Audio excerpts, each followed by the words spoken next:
The White House, for the past 12 years, home to Republicans. Will that be changing? The Capitol, for more than a generation, a power base for Democrats. In a year of voter anger, we'll see how it will be changing. The White House, the Congress, the prospect of change. Our focus tonight, Election Night 92.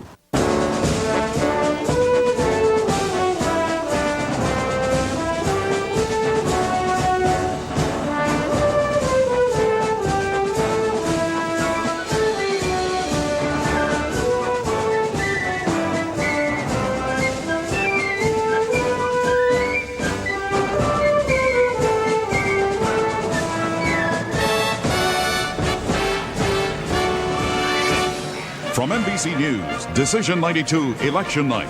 From election headquarters in New York, here are Tom Brokaw and Bryant Gumbel. Good evening. This should be a historic passage tonight. We have a political child of John F. Kennedy, who protested against the Vietnam War, running against a World War II hero whose patron saint in American politics was Ronald Reagan. One generation against another, and then a third-party candidate, an eccentric billionaire with a keen sense of the new technology and the possibilities of that in the American electoral system. I'm Tom Brokaw here with Bryant Gumbel, who's going to be keeping track of a lot of the change tonight as well. Brian. Well, Tom, clearly Clinton's road to Election Day has been like no other we've seen in some time, and the same could be said of the 103rd Congress that is being decided tonight. As we've noted, retirements, defections, some defeats in the primary have already guaranteed us turnover of considerable note. 91 new members at a minimum, a third of the Senate to be decided tonight. We've got some projections to get to. We'll get to them shortly. And you and your partner working both ends of the clock, Katie Couric, keeping track of the trends and the analysis tonight. That's right, Tom. Thanks to our NBC National Exit Poll. By the time this night is over, we will have talked to 50,000 people all across the country as they leave their polling places, asking them, in the words of Admiral Stockdale, who are they and why are they here? The answer should be very enlightening. And John Chancellor, you're going to be keeping track of all of that from your corner, the Sage corner over there, telling us what it means and what it's likely to mean for the future. Tom, I'm wondering if another 16-year cycle is going. We elected John F. Kennedy, the Democrats did, in 1960.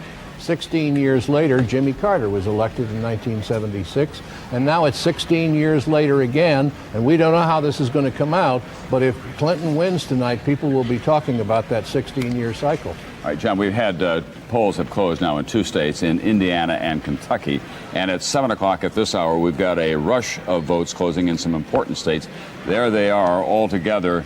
We've got 66 electoral votes. We're looking for a total of 270 for a win tonight. Florida, Georgia, New Hampshire, South Carolina, Vermont, and Virginia. So that's what's closing at this time. We want to show you the national map now so that we can show you what's going on. We'll be coloring tonight the states that Bush wins in blue. Clinton will be in red, and Ross Perot will have that kind of neutral color for you.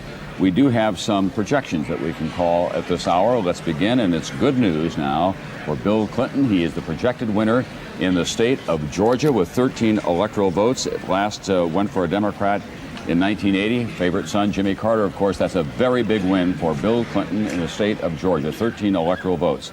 In New Hampshire, he said, if you give me a chance in this election, I'll be with you till the last dog dies. The dog has not yet died, and neither has Bill Clinton. He wins tonight in New Hampshire, 4 electoral votes. An important win in New England. That's a staunch Republican part of the country. Vermont, same thing, right next door in New England. A very good sign for Bill Clinton. So on our map now, we'll begin to color in the maps, the states that Bill Clinton has won.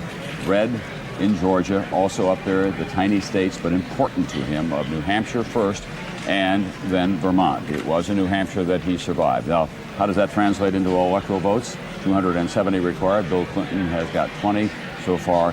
No states have shown up yet for George Bush or for Ross Perot. We'll also want to remind you, this is the national vote as we have it. 2% counted so far. Bush with a small lead at this time. That is inconsequential. So, John Chancellor, as we look at the first returns that we're getting, that's very heartening news for Bill Clinton. I think it's very important. Georgia has gone Democratic in the last 28 years, only the 2 times that Jimmy Carter was on the ticket. The Republicans got that lock on it back in 1968. And Vermont and New Hampshire have only gone Democratic in the great Johnson landslide of 1964. So these are really, they may be small states, but it really is interesting to see the historical turn here. If this carries throughout the country, it looks good, as you say, for Clinton. We want to remind people about the projection policy that we have as well, because we do know that it can be controversial. We do not project a state until all or most of the polls in that state have closed.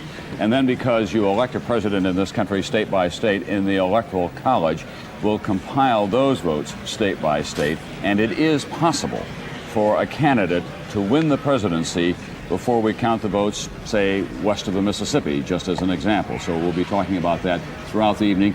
We do remind you, wherever you live in this country, if the polls still are open, it's important for you to go to the voting place and exercise your most fundamental right of democracy. Brian Gumbel. Tom, we're going to be talking in greater detail as the night goes on about the makeup of the House. As everyone knows, all 435 seats are up for grabs on this evening. We'll talk about that a little later, but first we want to talk about the Senate and take a look at its present makeup. Right now, the Democrats enjoy an advantage of 57 to 43. Tonight, there are 34 seats at issue, 20 of them Democrats. There was a time when the Republicans had high hopes of making inroads into the Democratic majority, but those hopes have been moderated somewhat. And so we can give you some projections at this hour, starting in Florida, where Bob Graham has been returned to Washington for a second term. One of the freshman class of '86 turned back the challenge of Congressman Bill Grant. And Tom noted that Clinton had carried Vermont. Patrick Leahy up there has won a fourth term, turning back Vermont Secretary of State James Douglas. Some projections from earlier out of Kentucky. Wendell Ford is going back for a fourth term after beating David Williams, an attractive candidate who we will be hearing from further down the road, but tonight was not his night. And in Indiana, the man who took over Dan Quayle's seat after Quayle was appointed or won election to vice president, Dan Coates has won re-election to his first full term. He beat Joe Hogsett. Interestingly enough, Tom, both Ford and Patrick Leahy had voted against the Gulf War. It was one of those factors that Republicans had been counting on to turn things their way once November came, and it just didn't work out that way. There are a couple of other Senate races we want to bring you up to date on that we are going to be watching closely, a couple of face-offs that we'll be following very closely as the night goes on. In one of the nastier races in the nation, Al D'Amato is trying to turn back the challenge of New York's Attorney General Robert Abrams. That one's still too close to call. Arlen Specter going against Lynn Yackel, this one attracting an awful lot of national attention after Yackel took on Specter for his treatment of Anita Hill during the Clarence Thomas hearings. In Illinois, Carol Mosley Braun, the Cook County Recorder of Deeds, trying to become the first black Democrat and the first African-American woman to be elected to the Senate.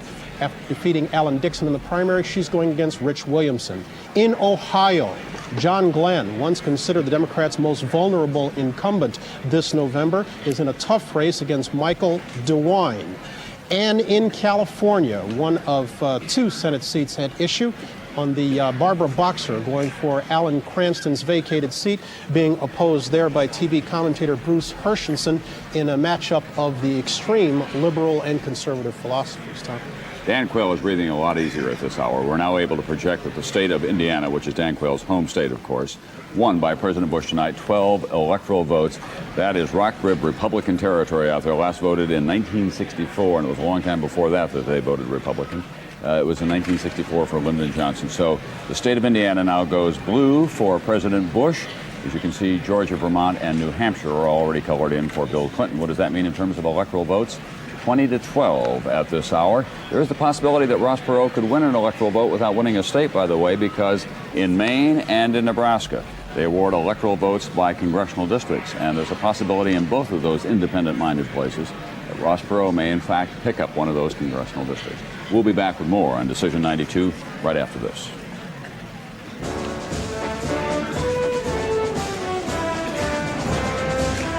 Decision 92 Election Night is being sponsored in part by Aetna, a policy to do more. And by Ford and your Ford dealer. Have you driven a Ford lately? It's more than a question. It's an answer. Ask anyone who's driven a Ford lately. They're the best ones to explain how satisfied customers become repeat customers. Because they've given Ford more repeat buyers than any other car and truck division in America. Simply put, when you build quality products, your customers come back for more. Have you driven a Ford lately? It's more than just a question. It's an answer.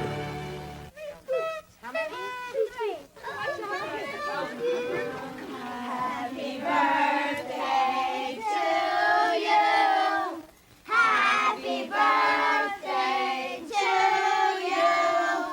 Happy birthday, dear Lisa. Happy birthday to you.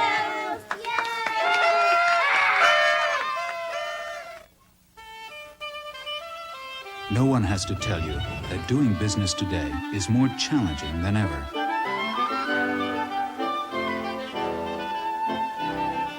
But all over the world, one company is helping you meet those challenges head on, no matter what it takes.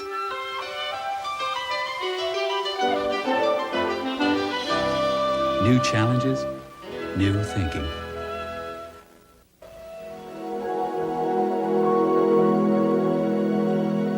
What could be a better time of year to reflect on the importance and benefits we all get from having a two-party system?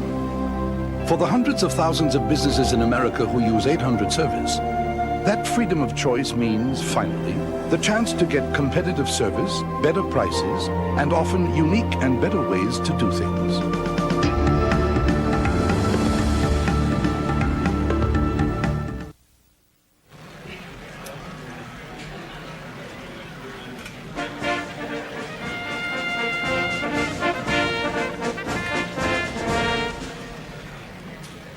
We're back now with Decision 92, and it's already been an exceptional year in American presidential politics. A three-man race, one generation against another. We're able to make a call now in the governor's race in the state of Vermont, a state that we awarded already to Bill Clinton in the presidential contest. And Howard Dean, who is running for a full term after the death of the late Richard Snelling, Howard Dean has been elected to a full term according to our projection. It appears tonight that we will have a record turnout of voters across the country, a lot of interest generated by these three presidential candidates, and then the exceptional array of information and media outlets that were available to the candidates and to the voters this year. We want to show you some of the polling that is going on around the country, if we can right now. We're going to go live to Boston, that's right, City Hall Plaza. 2,500 registered voters expected to cast ballots. 600 had voted by noon, despite very bad weather in that place.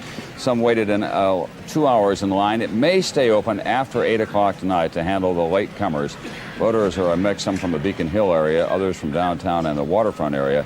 Massachusetts, of course, has been solidly in the Democratic camp for some time now. This is in Seattle, one of 600 voting places in King County. This is the John Jay Elementary School in Seattle, grades kindergarten through 5th. Voting place for 6 precincts. We want to remind especially those of you in the Mountain Time Zone, those kids don't look quite old enough to vote. Old enough to ride a bicycle, but maybe not quite old enough to vote out there in King County with their bicycle helmets on. We do want to remind all of you, especially in the Central, Mountain, and the Western Time Zones, that it's important to go to the polling places. However, this presidential race begins to stack up here this evening, because your votes do count for a wide variety of local issues and, of course, for those important congressional races as well.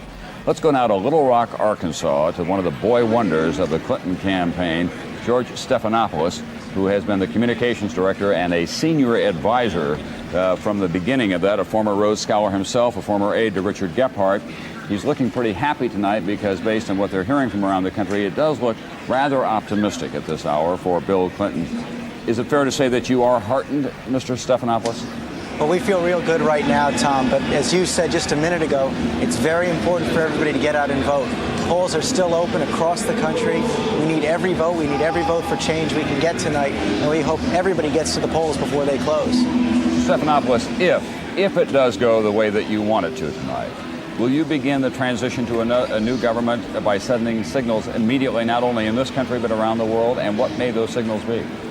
Well, obviously, I'm not going to say anything. The president-elect, if Governor Clinton wins, can speak for himself, but obviously he would want to reassure the financial markets and reassure foreign governments about our continuity in foreign policy, but there'll be plenty of time for that tomorrow. The polls are still open, and we hope that everybody continues to get out there and vote, and we'll deal with everything else later.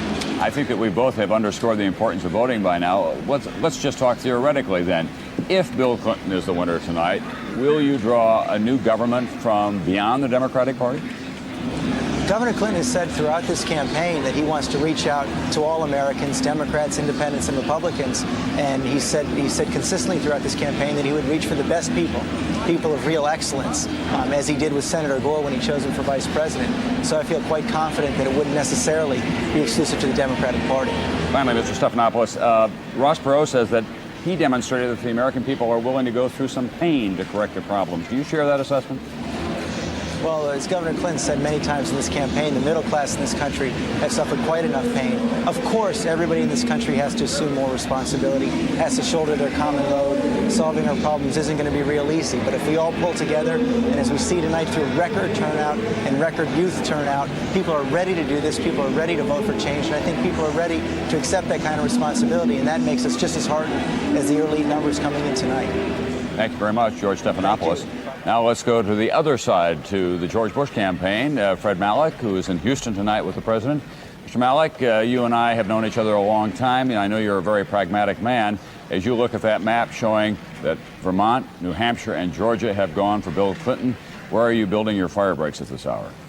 Well, Tom, I would caution you not to put a whole lot of credence in exit polls. You might remember the last time we ran in New Hampshire last February, the exit polls showed us at 1 point dead even with Buchanan. They ended up having us 6 points ahead, and we ended up winning by about 18. So I don't think the exit polls tell the whole story. I think people are going to vote their conscience tonight, and it's a large turnout. I think that's good for us, and we are still hopeful that we can pull this out. Well, that's a fair caution, Mr. Malek, but then let me ask you the question. Where are your best hopes tonight?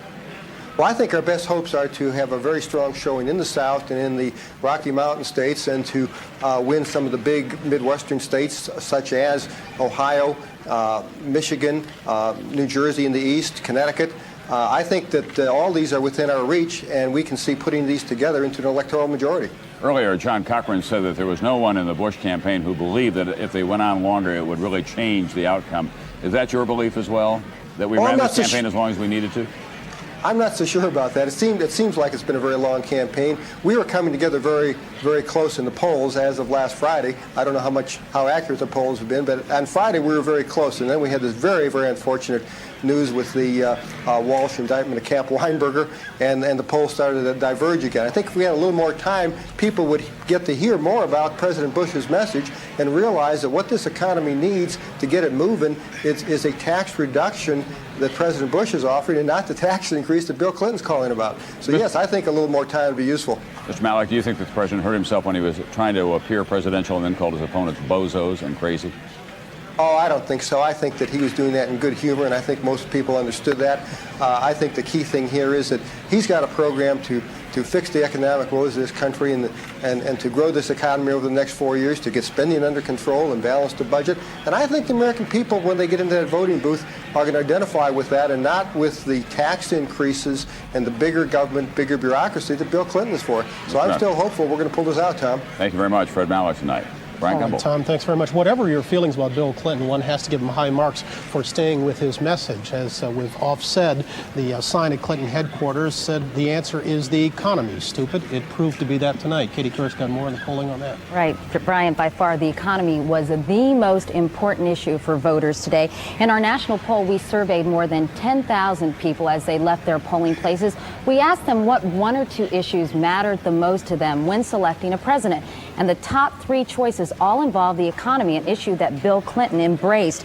More than 4 in 10 people told us the economy and jobs were most important. The federal budget deficit was cited by 23% and health care by 21%. Now, issues pushed by the Republicans did not go over nearly as well with voters. Only 14% cited family values as important, and taxes were mentioned by only 13% of the people we asked. And when we asked voters more specifically about the condition of the economy, this is what they had to say. Only 1 in 5, or 20%, said it was good. 4 out of 5 people said it was not so good or poor. And among those who said it was poor, Bill Clinton leads by a margin of about 7-1. So the bottom line is, not only do people care about the economy, but most people do not think it's in very good shape.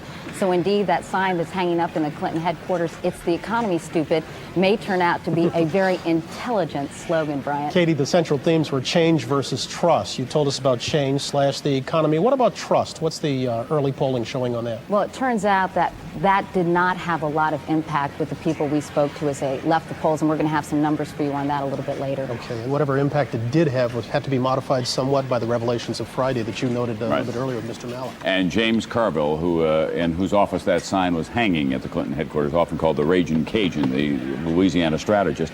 Unusual situation. He has a romance with Mary Matlin, who is the political director for George Bush.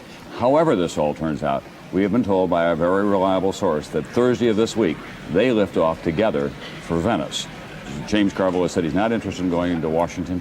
He said, the only thing I'm going to run from now on is my mouth, and I'm going to do that for a fee. He was breaking out a bottle of 1964 scotch, I think. I didn't know we had the social register going tonight, too. Right, we're doing what we can. Thanks for filling us in on the really We'll have a important complete stuff. analysis of that later on. Okay, well, we just want to remind you that at this hour, Bill Clinton has won New Hampshire, Vermont, and Georgia. We project that George Bush is the winner in Indiana. We want to tell you that Florida the polls have closed, also South Carolina, also the state of Virginia. We've not been able to make a call yet in the state of Kentucky. Bill Clinton in the last hour was out and exercising his right to exercise. He's had the Battle of the Waistline. That's his daughter Chelsea, named for the song Chelsea Morning. Shortly before she was born, Hillary and Bill Clinton were in London on a fine morning. And Bill Clinton began to sing the song, so they named his 13-year-old daughter now Chelsea. John, Chancellor is with us now. If Bill Clinton, in fact, does win, Chelsea would be the first time that we've had a single child in the White House, an only child, the first teenager. A lot of pressure. Amy Carter? Well, but she had siblings. They came and went. Remember, brothers and sisters. She was there as a teenager, but the only child. She just seemed to be the only child in the White House. I mean, her father used to have these wonderful talks about what a nuclear policy with Amy Carter. I think you have to feel sorry for these kids, though, when they go into that fishbowl. Chelsea's going to have a lot of backbone. But you've got to give them high marks. They did a very good job of keeping her out of the limelight throughout these past 8 or 9 months. Amy Carter? No, Chelsea Clinton. Well, I think they have, and I think they're going to have much tougher when you're in Washington. We haven't gotten them there yet, folks. There's a lot more ahead of us tonight. We'll be back with more on Decision 92 after this.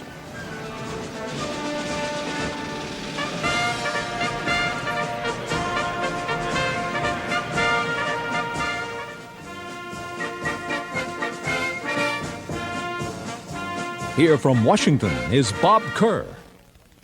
Good evening. It is still early this election night, but already several important states to both Clinton and Bush have closed their polls. New Hampshire and Georgia and Vermont have already projected winners for Bill Clinton. Indiana has been projected a winner for President Bush. Indiana, a state that hasn't elected a Democrat since Lyndon Johnson back in 1964.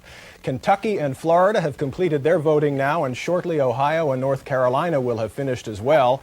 The votes in each of the other states, those states might well indicate how this night will turn out for Mr. Bush and Mr. Clinton. Even before the returns are in, though, we know some big changes are in store in the House and Senate.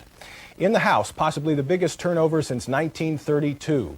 And in the Senate, several familiar faces may become victims of the anti-incumbent mood today. The Democrats are expected to remain dominant on the Hill, and if Bill Clinton wins, Democrats will control the legislative and executive branches for the first time since 1980.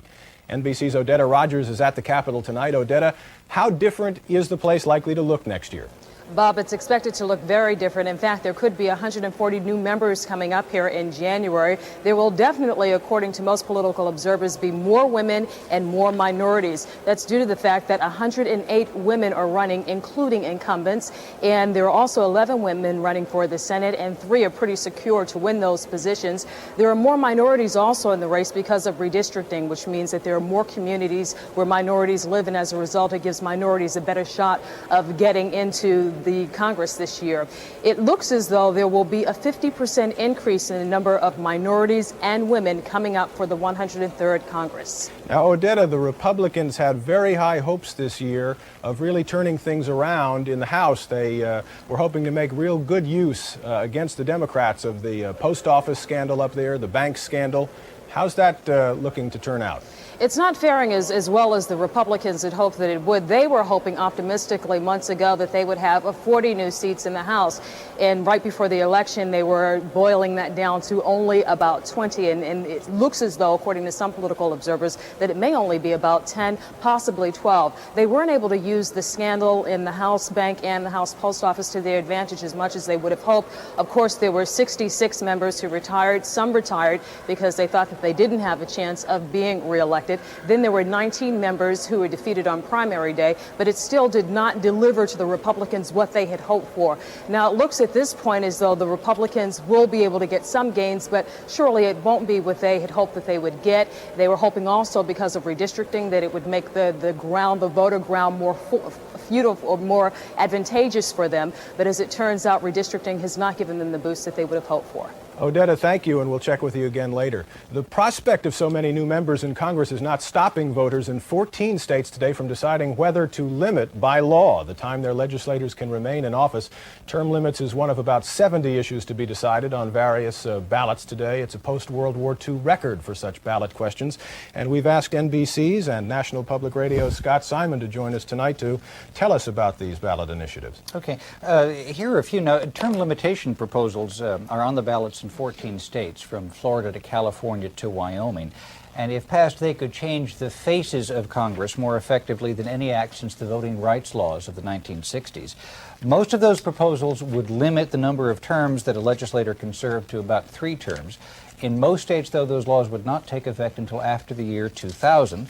That would leave the most powerful members of Congress effectively untouched. Colorado and Oregon are voting on proposals that would reverse gay rights rulings.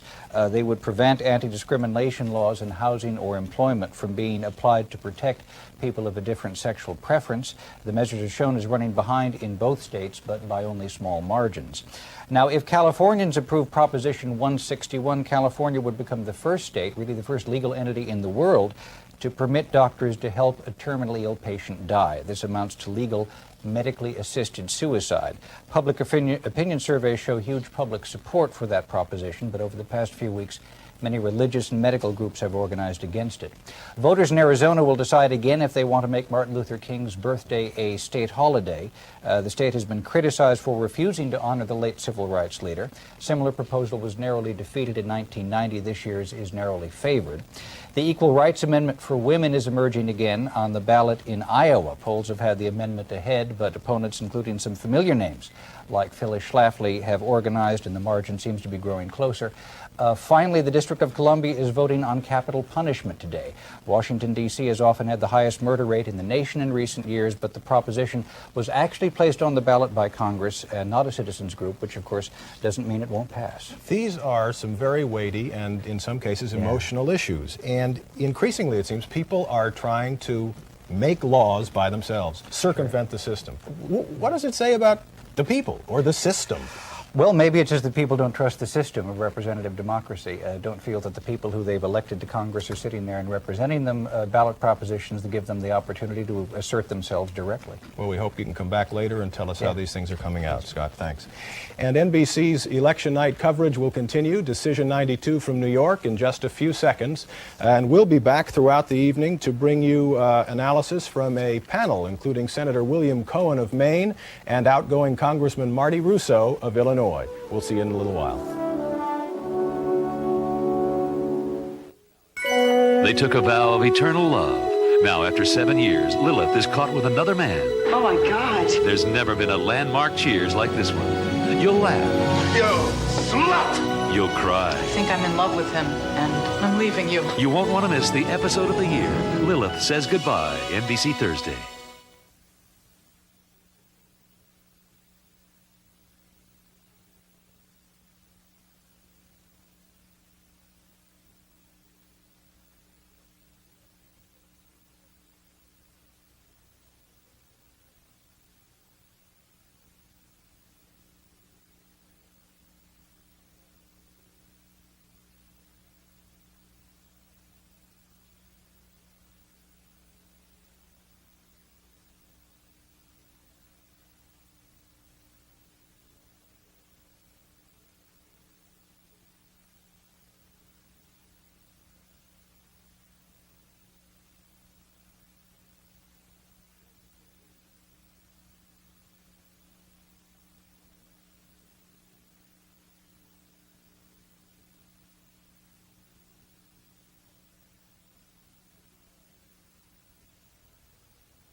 NBC News, Decision 92 Election Night. Here are Tom Brokaw and Bryant Gumbel. Good evening once again. It is now 7:30 in the East, and we've had polls close in states that represent 126 electoral votes. A reminder that 270 are required. Polls now closing in North Carolina, Ohio, and West Virginia. Those top two states especially pivotal in this election. We'll be watching them carefully. We are still not able to make a call in the state of Florida, for example. President Bush is counting on that heavily. The state of Kentucky, which will be hotly contested during the course of this race. We want to show you what we have at this hour, however, because we have been able to make some calls around the country. We color the states in red for Bill Clinton and blue for George Bush, and up there in the corner, those should be red, Vermont and New Hampshire. We had called them earlier. There's the paintbrush. It finally came through. We got the little person in the back, and they're doing the best that they can. They don't always get to color them as quickly as we'd like them to from time to time. What does that mean in terms of the electoral? Well, we can now project another state for Bill Clinton, West Virginia. This is solid Democratic territory. Bill Clinton would have been expected to win West Virginia. In 2 out of the 3 last elections, it has gone Democratic. Bill Clinton gets the 5 electoral votes in West Virginia. Back to the map again. There they are. Everything now in the appropriate colors. Red for Clinton. Blue, that's Indiana for George Bush, Dan Quayle's home state. What does that mean in terms of the electoral vote? Well, let us show you, because that's the number that we'll want to watch very carefully all evening long here. 270 required. Bill Clinton now with 25. George Bush with 12. There are some big states still out there, of course, that have just closed. The national vote, that is the popular vote, as it's being counted slowly. 2% of it is in so far. And George Bush holds a 4-point lead. And it'll be interesting to see if Ross Perot can stay at that 16-point mark, because if he can, then he becomes a historic figure, close to Teddy Roosevelt in terms of how well he's been doing. A couple of governors now we can project winners. In the state of North Carolina, Jim Hunt retains that seat. North Carolina, Democrats gain the seat in North Carolina. And in the state of West Virginia, Gaston Caperton, Democrat, and he holds a seat in the state of West Virginia. NBC's Tim Russert, who is our moderator of Meet the Press and Washington bureau chief and political analyst and all-around political gadfly, has been working the telephones for most of this day. Tim, what are the signs that we're seeing that are good for Clinton or bad for Clinton, good for Bush or bad for Bush? Tom, the thing that our people on the phone here are pointing out, conversations in Ohio, Michigan, California, one is turnout. Cook County now estimates in Chicago their turnout is going to be 79%. In Michigan, they have gone to court to keep the polls open. The lines are so long. And 2 key groups, Tom. A Democrat has not carried the white vote since 1964. Catholic ethnic groups and independents who live in the suburbs. The states that Governor Clinton has won so far, he has carried both those groups. If that trend continues through the Midwest and South and Western states, it could be a very good night indeed for Bill Clinton. All right, thank you very much, Tim Russert. Bryant Gumbel, you've been keeping track of the congressional races and other national. Yeah, Tom, you noted a couple of moments ago that North Carolina, Ohio, the polls have closed right now, but you can't project either state. We also can't project a couple of Senate races there that we are watching very carefully, because a couple of incumbents are in danger. In North Carolina, Terry Sanford being opposed by Locke Faircloth. That race is a very tight one. And as we noted a little bit earlier, in Ohio, John Glenn being challenged by Michael DeWine. We're keeping an eye on that one, too. But moving on to the House, we said we'd talk about it a little later. Here's an opportunity to. As I think you know right now, the present House allows the Democrats to enjoy a 100-plus advantage. And with all seats up, the Republicans had hoped to make some serious inroads. For a time, they had talked of a swing of 35 to 40 seats, but now realistically, they are looking at perhaps only half that many. Odetta Rogers is standing by on Capitol Hill this morning. And Odetta, we're talking about a minimum of 91 new members for the 103rd Congress. Are we yet in any position to tell what that new Congress may look like? It will definitely look like, Bryant, there will be more women and more minorities. In fact, there are 108 women running, including incumbents, and there are women running for the Senate also. It's definitely expected that there will be more representation. And as one person put it today that I talked with earlier, it's said that it would look more like the country in terms of having more women and minorities included. Remember also that many of the people who will be coming to Washington will be coming in on an anti-incumbent campaign, and they'll want change when they get here. And of course, that's something leaders here are looking at, and they're hoping, at least the Democratic Party has mentioned, where they'll have the majority in the House, that they can make the Democratic Party very cohesive. They don't want a lot of people coming in, newcomers, saying that they want change, they want reform, which is what we saw back in 1974 after Watergate, and you had 90-plus new members coming in. So there's an effort on the part of Democratic leadership to make sure that they branch out to all these newcomers. And in fact, this upcoming Sunday, they'll be starting what they call seminars, where they'll be meeting with the newcomers. They'll be doing that in Los Angeles, in Atlanta, and in Chicago. This is a year that the Republicans had hoped they would have a lot more members coming in, as you mentioned, but it's looking like they won't. And as a result, I'm told that Republicans will be looking to the conservative Democrats in the House, hoping that they can form some kind of coalition with them. Okay. Odetta Rogers, thank you. We'll talk a little bit later this evening. We noted some of the voluntary defections from Capitol Hill. We're joined by a couple of them this evening.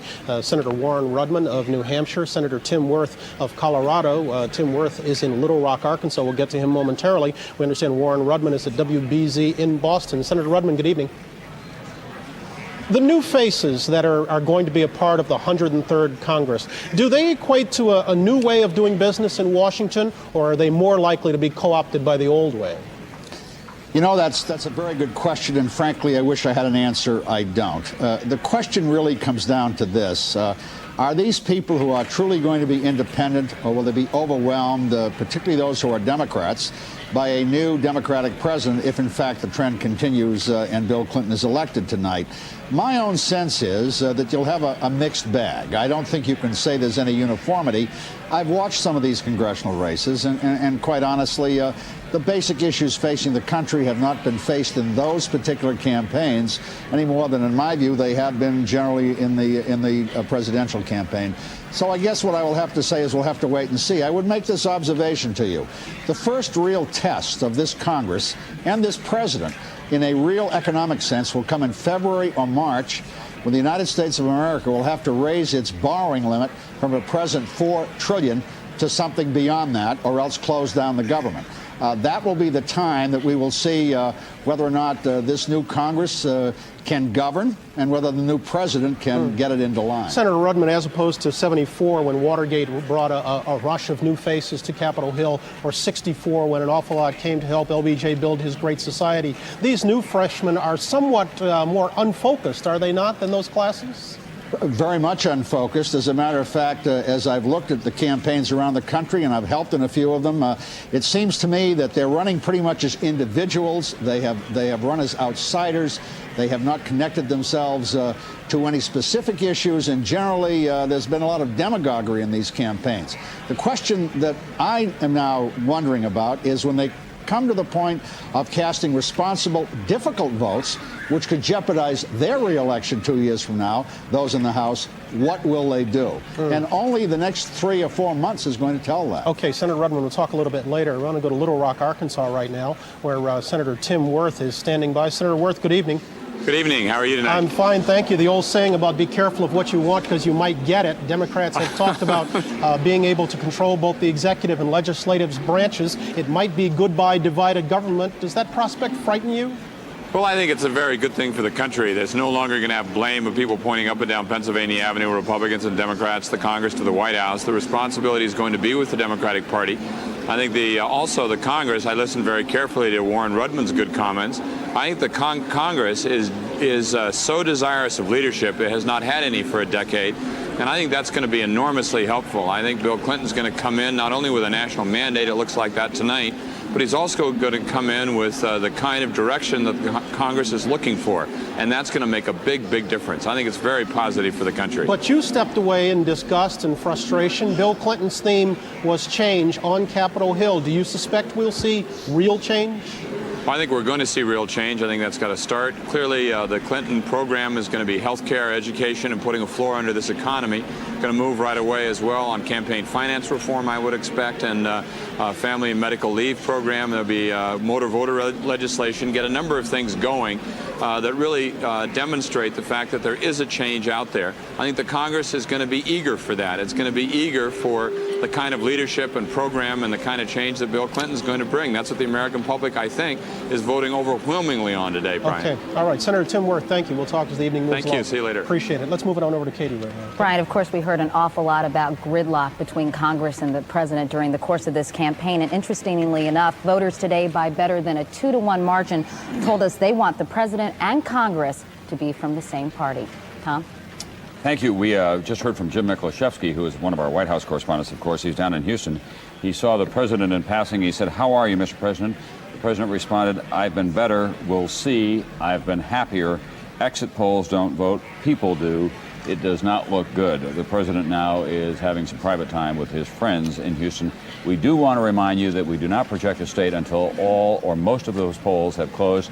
We also want to remind you that the Electoral College can elect a president before we get all the way across the country. And for those of you who are living, especially in the Midwest, the Mountain, and the West Coast states, it is important for you to go to the polls tonight, however the outcome of this presidential race. Also, I should tell you that I can escape only on a technicality. Margaret Truman, of course, was only a child, but I did not think of her as a child when she was living in the White House. That's the technicality, folks. We'll be back with more after this.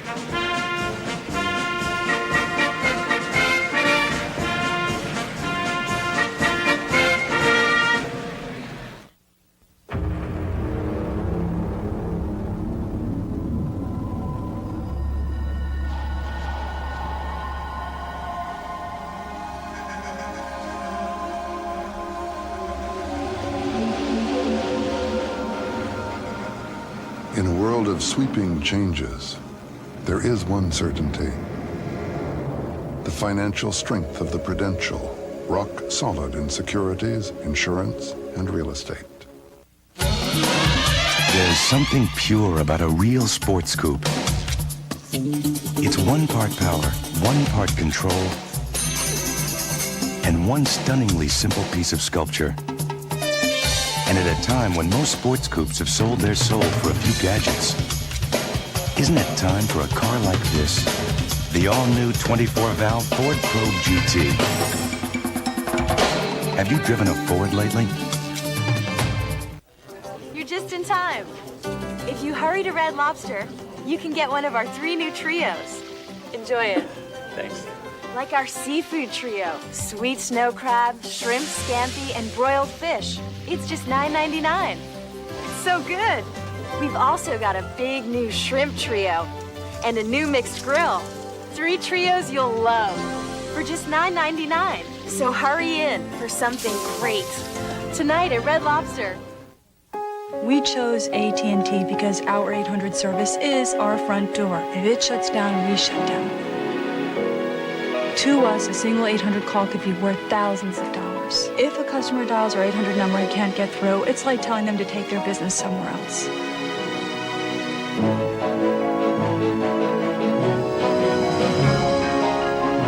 When you have competition like I do, you better be there for your customers. Wednesday, it's a woman's fear. Her doctor assaults her. This guy is not gonna stop. And the case hits close to home when his latest victim is a police co-worker. He knew exactly what he was doing. But when the law can't stop him, Your Honor, his victims will. A powerful new Law & Order on NBC Wednesday. Decision 92 Election Night continues. We're back now, and however the votes turn out tonight, we will elect a southpaw as president. All 3 of these presidential candidates are left-handed. We don't think that that will be a determinant in any of the voting that goes on here tonight. We want to show you now the states that we have not been able to call at this hour. It's coming up on 7:45 in the east. Those are the important states, as you can see, of Ohio and Kentucky and Florida and South and North Carolina and the state of Virginia. Several of those states, of course, the president was counting on, especially Florida with 25 electoral votes, Virginia with 13. Ohio is a state that both candidates desperately want. They've been in and out of there.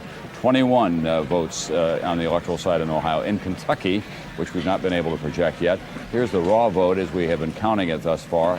80% of the vote approaching that in, as you can tell, it is too close to call. It's a very, very tight race. In Kentucky, about, 20,000 votes separating them, just 2 percentage points at this hour. So we'll be watching Kentucky carefully. Both candidates were in there twice in the closing days of the campaign. They went to Paducah, Kentucky, and other stops because that was one of the crucial battlegrounds, the middle border states of Kentucky. Now we want to show you some voting that has been going on in Macomb County. This is the bowling alley, actually. They go directly from the voting place to the bowling alley. They know how to live in Macomb County, Michigan. And there's Fred Briggs. Fred, how are you? Fine, Tom. Well, the polls are about to close here in 15 minutes. We have some voters we thought you'd like to find. And just in this county alone, this bellwether county, supposedly of former Reagan Democrats, or Reagan Democrats, here are a lot of 8,500 new voters. Mostly young, and this is Cindy Galton. She's one of them. Hi. You voted for Bill Clinton. Why? I voted for Bill Clinton because he's more in tune with the younger generation and the needs that we have for our future and for our children. Was this a sudden decision, or? No, it was pretty much all along I decided to vote for him. And here's Barbara Szymanski. You were going to vote for Clinton, you say, but what did you wind up doing? Yes, I was voting for Clinton all the way up till this morning, and then I decided to vote for Perot. Because I figure, well, I vote a Democrat, I vote a Republican, and I figure maybe a businessman can do what a politician can't. Lest you get the idea that this is all going for Clinton or Perot, we'd like to speak to you, Rick Strobel. You voted for George Bush. Can you step up a little bit? Certainly. Why? Did you I have a lot of faith, never a doubt. I really believe that the economy is going to be on an upswing very soon. I think all economic indicators point to that. I didn't like all the negativity that there was in the campaign. I think we're painting a much bleaker picture about America. I think I'm living the American dream, and I resented that when they said the American dream is dead. I believe if we just stay the course, to borrow it from the president, I think we're going to do something. Well, what do you think is going to happen in Michigan tonight? This is a swing state. It's very important, and we had a very good turnout from what I understand, but I think it's a toss-up.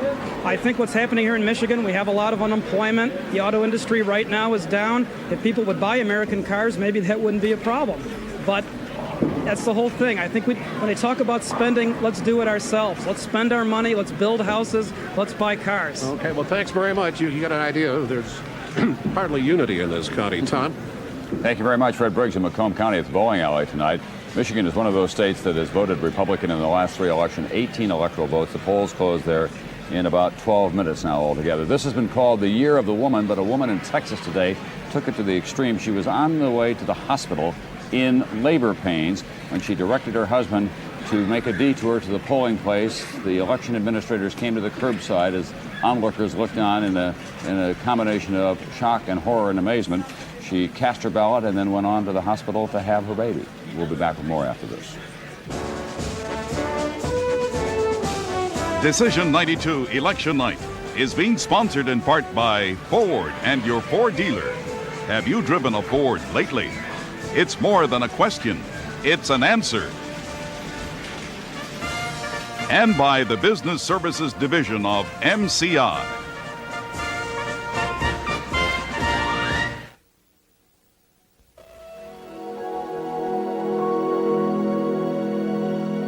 What could be a better time of year to reflect on the importance and benefits we all get from having a two-party system? For the hundreds of thousands of businesses in America who use 800 service, that freedom of choice means, finally, the chance to get competitive service, better prices, and often unique and better ways to do things.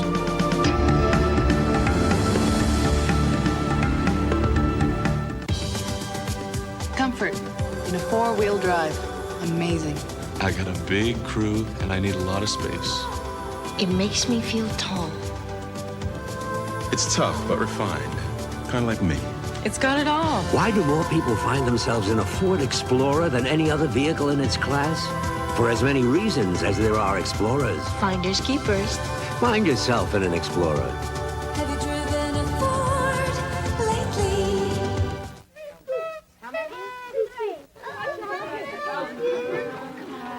Happy birthday to you.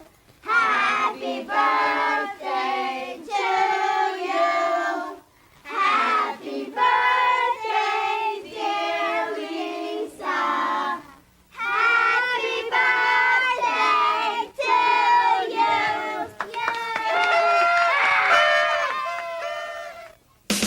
con man Thomas Johnson has been elected to Congress. It's the con of a lifetime. And he's speaking out on gun control. Been like a nice warm Uzi. On taxes. Read my lips. On the economy. And on sex education. Hey. Eddie Murphy, the distinguished gentleman. Yeah, I'm the man. This film is not yet rated. Coming December 4th to theaters everywhere.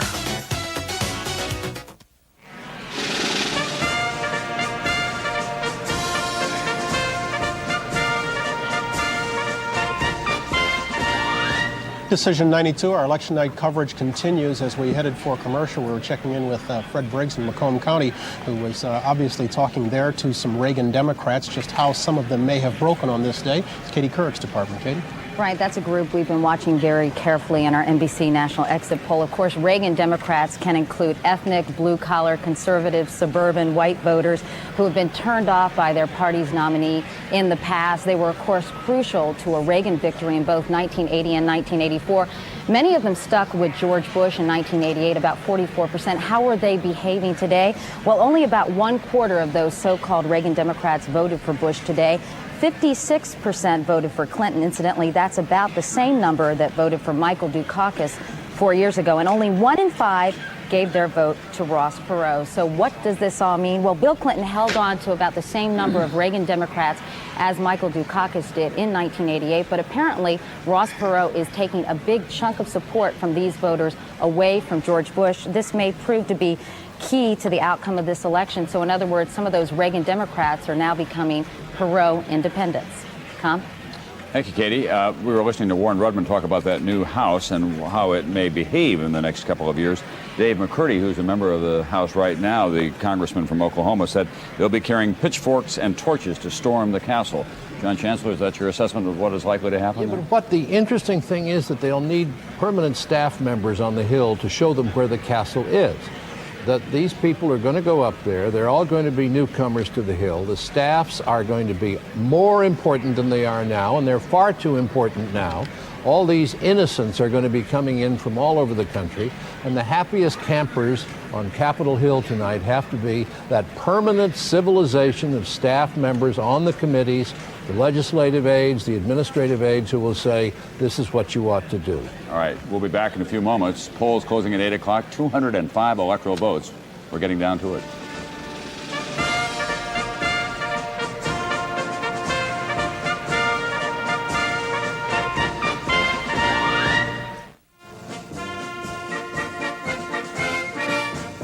Here from Washington is Bob Kerr. Hello again. We're back on a night that is young, but already is giving hints that it might be a very long night for President Bush. Early returns from several states are producing ominous signs that Mr. Bush's support is soft at best. West Virginia, Georgia, New Hampshire, Vermont, already projected for Bill Clinton now. New Hampshire is a state that has a rich Republican tradition. Indiana, the home of Dan Quayle, has gone to Bush, but he just squeaked by there with a 5% margin of victory. That could be ominous. In Ohio, where the polls just closed, signs are pointing to a strong showing by Bill Clinton. Ohio has 21 important electoral votes. With me tonight to discuss the campaign, help interpret the results, and look ahead, two political professionals. Republican Senator William Cohen of Maine, a veteran of the House and Senate, are here. Some would say that Senator Cohen has the healthy advantage of also being a poet and the author of 7 books, among them several spy mysteries. And Congressman Marty Russo of Illinois is here, too. After 18 years in the House, Mr. Russo, a Democrat, was defeated in the primary this year. He may not be a poet, but anyone who knows the language of Chicago politics has something worthwhile to contribute to analyzing any political campaign. Gentlemen, good to have you here. Good to be here, Bob. Well, the polls are about to close in each of your states. Congressman Russo, let's begin with you. What do you hear? Well, what we're hearing is that Carol Moseley Brown is going to win that race. It's going to be a historic moment for Illinois, the first African-American woman to go to U.S. Senate. I think Governor Clinton is doing a great job in Illinois. I think he'll win the state big. And it just goes to show that the public was ready for change. That democracy was served well today by the huge turnout. I believe in Cook County we have a 79% turnout. A big change for Illinois, which has gone Republican a lot in the recent past. Senator Cohen, what are you hearing about Maine? Well, the latest update that I can count on was going back just shortly after noon, and it looks as if it was going 40% for Bill Clinton, 30% for President Bush, and 30% for Mr. Perot. 30% for Perot? Those were the projections at that time, or the exit polling showed that they're about 30%, which is not surprising in Maine. As you know, we are perhaps the only state, or certainly the first state, who ever elected an independent governor. There's a strong independent streak running through Maine's political history, so it doesn't surprise me that he would show very strongly in Maine. Let me ask both of you this. Do you think that the Perot factor, him as a magnet for voters this time, is simply a vehicle for current voter discontent, or is this candidacy sending some sort of message to those of you in Congress and to the White House, for example, some sort of message that from now on things are going to be different? Well, I think things are going to be different. The makeup of the Congress is going to be enormously different in the 103rd Congress. You're going to have more women, you're going to have more Hispanics, more African Americans. You're going to have things totally different than we've ever seen it here in Washington since I got here in the '74 class, which was supposed to turn this place upside down. That's one measure of difference, different faces. But what about the attitude that Ross Perot has fostered among the voting public? How's that going to change things, if at all? Well, I think there are two things that Ross Perot has done. Number one, he has really keyed into the anti-incumbent sentiment. There's anger out there, deep anger directed toward Congress. Secondly, he has raised the issue of the deficit. You ask whether things are going to change. It depends. The polling shows that the public, on the one hand, ranks jobs and economy uppermost in their minds, and yet way below that is the deficit.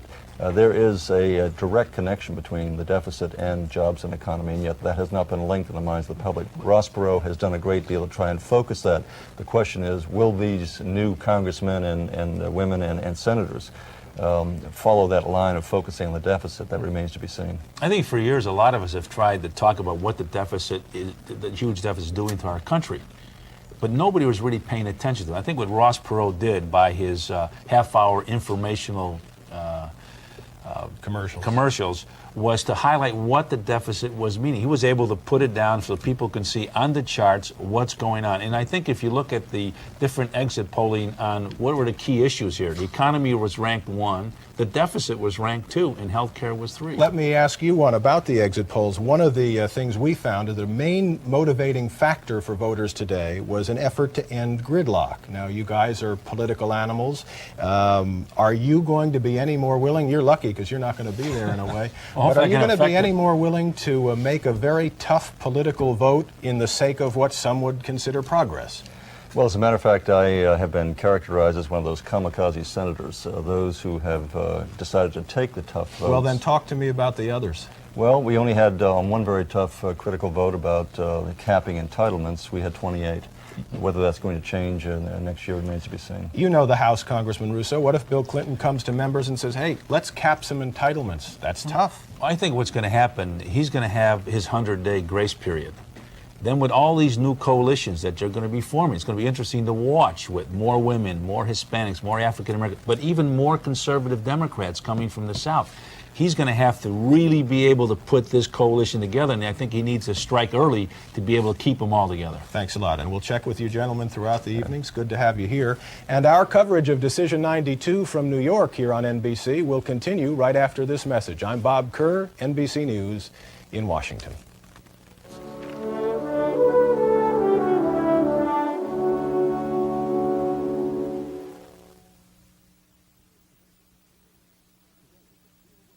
Today is a clear winner, says the New York Times, the morning show that handles hard news best. Join Brian Gumbel and Katie Couric and find out why today has become America's #1 morning show.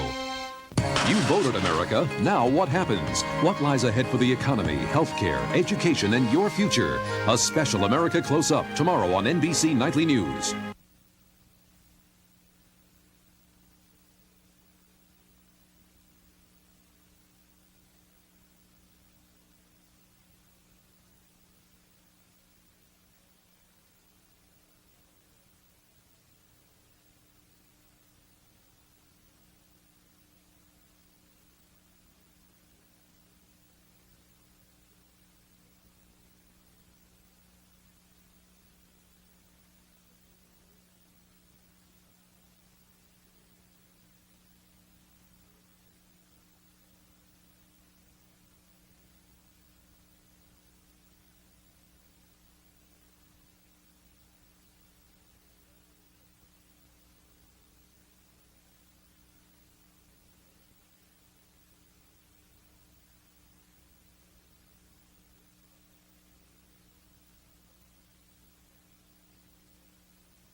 From NBC News, Decision 92 Election Night, here are Tom Brokaw and Bryant Gumbel.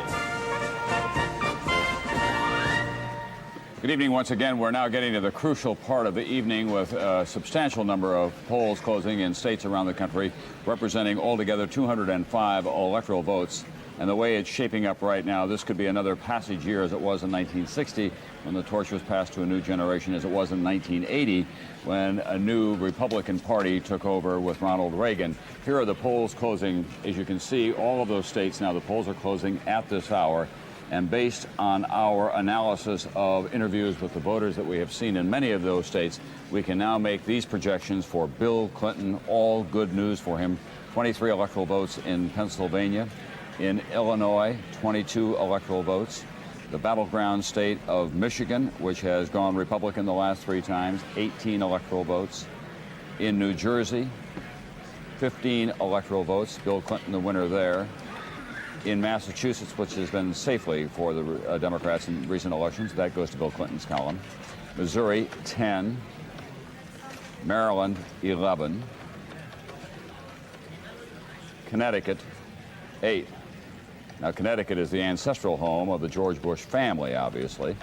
And Bill Clinton is our projected winner in Connecticut tonight as well. And this will not go over well with the Bush family. They, of course, have their summer home at Walker's Point in Maine. We are projecting that Maine is the winner for Bill Clinton. Now, one of those electoral votes could go to Ross Perot because in Maine and Nebraska, they divide their electoral votes by the congressional districts, and there's a possibility that Ross Perot could pick off one of those electoral votes, but then after all, he spent $60 million. He ought to get something for it. In the District of Columbia, which has been safely Democratic as well, 3 electoral votes to Bill Clinton. What does that mean now on our national map? We want to show you as we begin to color that in red. As you can see, the lone state that we've been able to call for President Bush tonight is the state of Indiana, Dan Quayle's home state, and it's been one of the most safely Republican states in this century for the Republicans. Electoral votes, 270 required. Bill Clinton now beginning very swiftly to close in on that number with 151. And remember, it's only 8 o'clock in the evening in the East. Polls will remain open across the country. We remind you to go vote. Let's take a look now at the national popular vote as it has been counted so far. Only 4% of it in so far. George Bush can take some comfort, some solace in the fact that he continues to lead in that, but by a very small margin. And that, of course, if these current trends continue, that too will change during the course of the evening.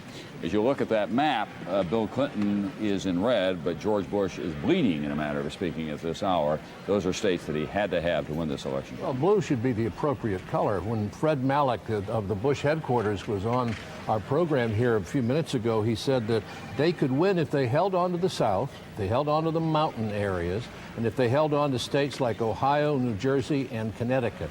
Well, New Jersey, according to our projection, is gone. Connecticut is gone. If New Jersey is going, it means that Ohio is in peril for the Republicans. It's beginning to look like a bit of a wipeout, Tom. Yeah, John, these are Democrats coming home, in a matter of speaking. In Michigan, Clinton is winning the Ronald Reagan Democrats, so-called. Those are white, male, conservative Democrats by a margin of 3-1. Unions voting for Bill Clinton 3-1.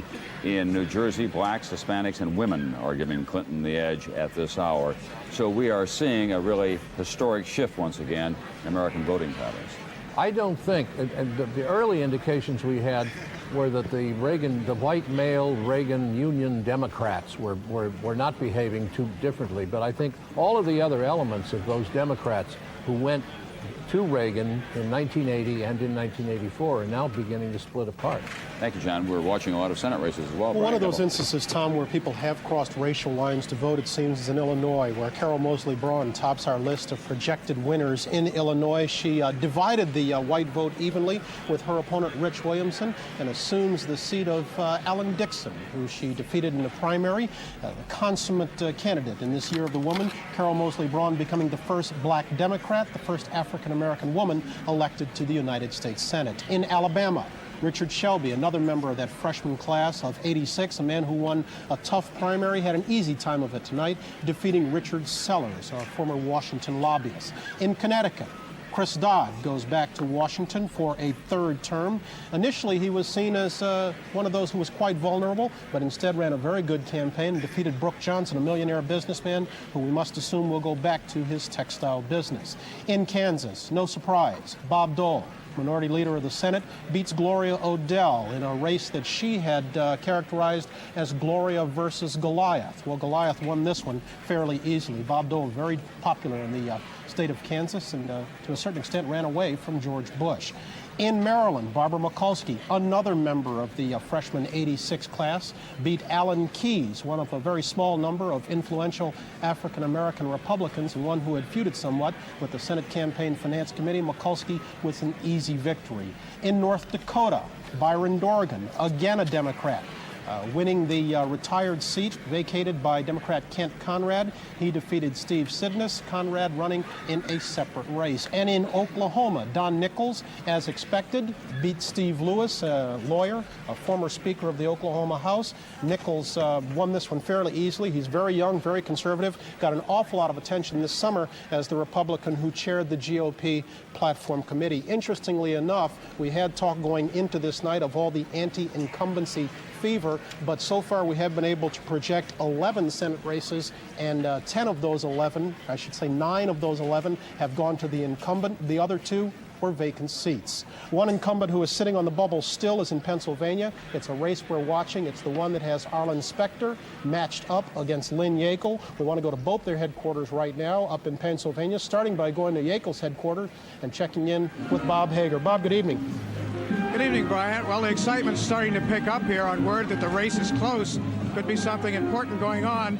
Arlen Specter in trouble, a veteran, wily politician, knows Philadelphia like the back of his hand, in the race of his life today from Lynn Yackel. An observer of this race said that Specter had 2 big problems. One was Anita Hill, the other President Bush. Anita Hill, he couldn't do anything about, couldn't take back the remarks that he'd made about her during the Senate hearings. President Bush, he couldn't do anything about because he couldn't get any coattails from Bush in this state, which you've seen Bush has lost tonight. Yackel, on the other hand, took advantage of both, tried to link Specter to Bush, talked about the Bush-Specter trickle-down economics, and pushed the Anita Hill tapes of Specter cross-examining Hill on TV at every possible moment. Spent $1 million on those TV ads in the last week of this campaign. A couple of other interesting points. The turnout has been big in Pennsylvania. That tends to help Democratic candidates because Democrats have an edge here. And an interesting point from the exit poll, when voters were asked whether they thought it was very important to elect a woman to the Senate, 1/3 of the voters after voting today said that they did. Brian? Okay, Bob, thanks very much. We want to go across town, I would assume, to Arlen Specter headquarters, where Tom Pettit is standing by. Specter was one of those who ran away from George Bush, didn't even go to the Bush rallies. Tom, good evening. Good evening, Brian. Tom, what's the mood there at Specter headquarters? Well, the mood here is very, very nervous, to be generous about it. The candidate himself was in here earlier, a couple of hours ago, doing last-minute TV interviews on the local stations. This campaign now has what one might say is the smell of death about it.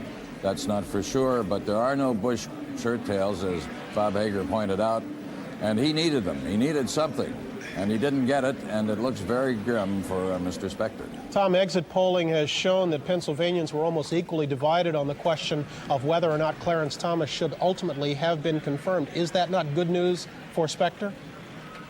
That is good news for Specter. He also was expected to do well in the black community of Pennsylvania. So that part of it is good news, but Anita Hill was not the sole issue in this campaign. After all, he had had the disadvantage of being an incumbent. He had served 12 years, and he was a Republican running in a Democratic year. So it was not a single-issue campaign, as she tried to make it out to be. Okay, Tom Pettit, we'll talk later. Tom Brokaw, the incumbent's 9 of 9 on the Senate front. That throw the bums out evidently doesn't apply when it's your bum. It's beginning to shape up as a very good night for the Democratic Party. It's been looking for a revival for some time now. We're going to call a couple of governor's races for you at this hour. In the state of Missouri, the winner is Mel Carnahan. He was the lieutenant governor in 1988, the only Democrat holding statewide office in that state, and he beat William Webster of the controversial Webster abortion case in the state of Missouri. In Delaware, Democrat, the winner there, that's Tom Carper. He's a 5-term congressman. The sitting governor decided to run for Congress, and Mr. Carper decided to come back, and the Democrats gained the state house in the state of Delaware. So that's the situation at this hour. We'll remind you that we are now, as I say, in the heart of the evening, in which in the next 30 minutes or so, we should have many more projections for you in that important presidential race, but it's looking very strong now for Bill Clinton. But a reminder that we'll have for you throughout the evening, go and vote wherever the polls are open. Of course, if you live there and if you're registered. We wouldn't want to suggest you do anything illegal. We'll be back after this. Decision 92 Election Night is being sponsored in part by HP Laser Jet Printers. If it isn't a laser jet, it's only a laser printer. And by the Business Services Division of MCI. And by Ford and your Ford dealer. Have you driven a Ford lately? It's more than a question. It's an answer.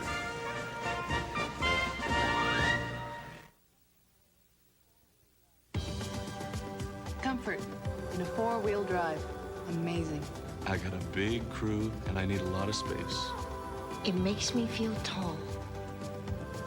It's tough but refined. Kind of like me. It's got it all. Why do more people find themselves in a Ford Explorer than any other vehicle in its class? For as many reasons as there are explorers. Finders keepers. Find yourself in an Explorer. Have you driven a Ford lately?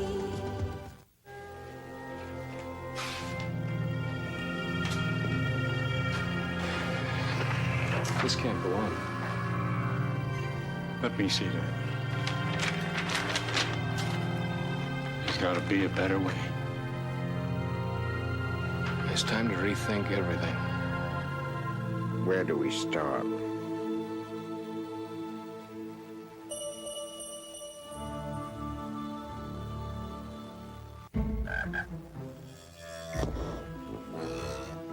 Other laser printers have been playing leapfrog for years in a futile effort to catch up with the HP LaserJet. Now they're truly up against it. Hewlett-Packard introduces the HP LaserJet 4, a new generation, a new standard to reach for. Good luck, fellas. If it isn't a LaserJet, it's only a laser printer. This is a Powers That Be update. In the nation's most bizarre senatorial race, incumbent Bill Powers is running unopposed, but voters weary of seeing him compare himself to the late President Harry Truman are writing in Truman's name, and in very large numbers. Stay tuned for more updates as this unusual race develops.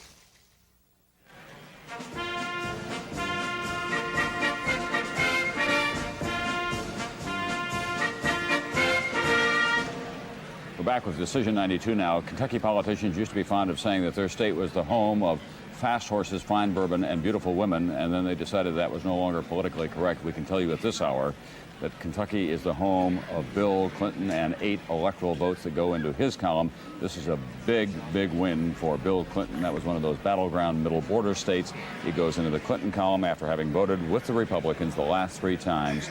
And as you can see, we color in the state of Kentucky.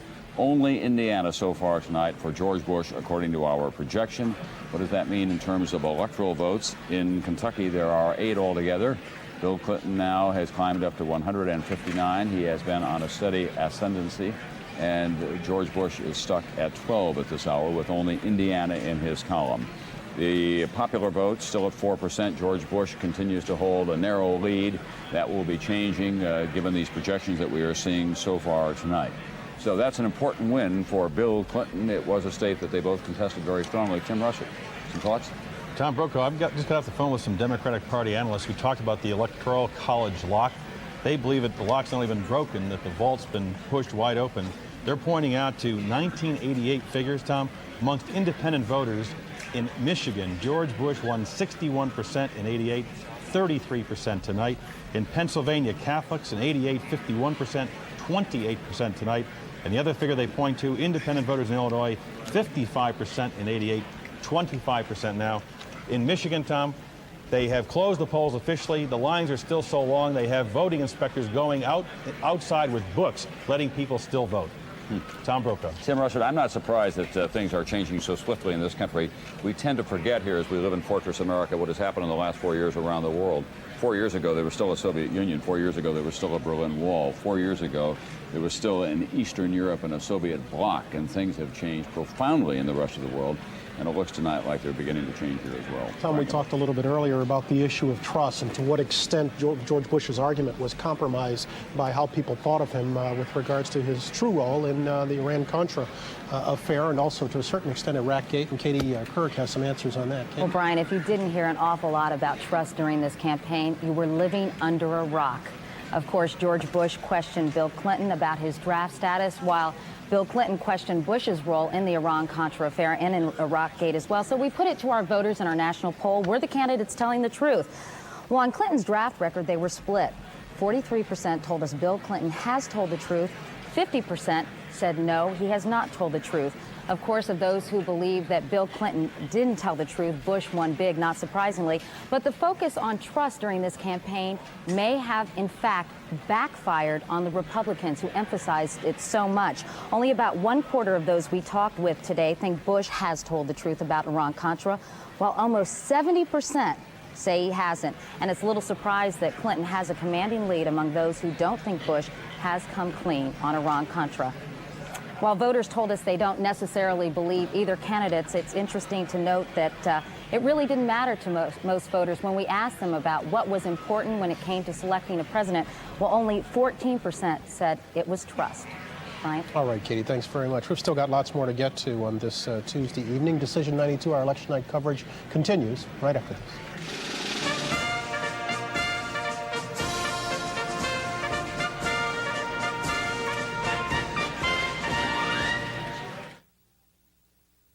If your business relies on 800 service, you may think of your phone line as your lifeline. So choosing AT&T 800 service is important. With another carrier, you could lose more 800 calls day in and day out, and they're twice as likely to have an outage. But relax. With AT&T, the most reliable 800 service, you can get more 800 sales and a healthier bottom line. I feel energetic and ready to face the day. Zane Hunter discovers breakfast with grape nuts for a week. I love grape nuts. It kept me going the whole morning. Grape nuts, the fat-free natural energy source.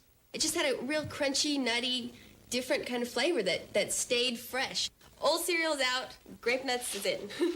Breakfast with post-grape nut cereal helps keep you going strong all morning long. You just try it for a week, and this will become your new cereal.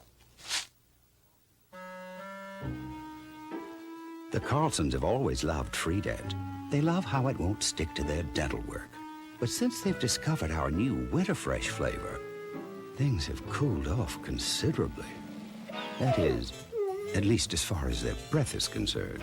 Because after all, when your mouth feels cooler, your breath feels fresher. So try new Winter Fresh Freedent, a cooler flavor for fresher breath. Decision 92 election night continues. We're back now, and there are a number of states that have gone into the Bill Clinton column at this hour. Only one for George Bush, but there are some important states out there that we're not able to make a projection on, even though the polls have closed. The polls have closed, but we've not called these states. We're beginning to move into the heartland now. That's North Dakota, Kansas, Oklahoma, Texas, down south. You can see there's Alabama and Mississippi, Florida, the Carolinas, also Virginia, Tennessee. That's the home state of Al Gore. In just a few moments, by the way, the polls will be closing in Arkansas, and we are not able to call up in New England as well. Here's the electoral vote at this hour. We're going to take one away from Bill Clinton. It's not an arbitrary decision. What has happened is that in one of those main congressional districts where they award the electoral votes district by district, it is now too close to make the call, so we take one away. There's the possibility before the night is out that Ross Perot will have won one of those electoral votes in the state of Maine. They've been breathing pretty easy all day long in Little Rock, Arkansas tonight, and they must be now beginning to hyperventilate given the way this election map is beginning to show up in their favor.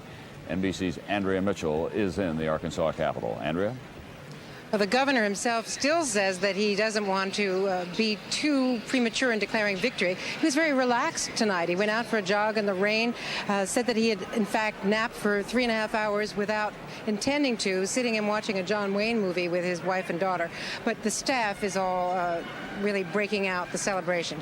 They believe that this is not only, a small victory. They think that it is going to be a very large mandate for change, mandate for Bill Clinton's programs. They are very well aware, though, Tom, that he has promised a lot that he'll have to deliver, and he's going to have to work with a new Congress. All right, Andrea Mitchell, we're going to go to John Cochran now, who's your counterpart and in the Bush campaign. He's in Houston, Texas tonight, where my guess is that the mood is quite the contrary. John? This is Cochran. John, you're on. Hello, John. Hello, Tom. Hi. Just talking with some of the folks here. They're saying that, like the president said earlier to Jim Miklashevsky, exit polls don't vote, only real people vote. But the bad news is starting to link in. I'll tell you, the bad news is not a surprise to the Bush people.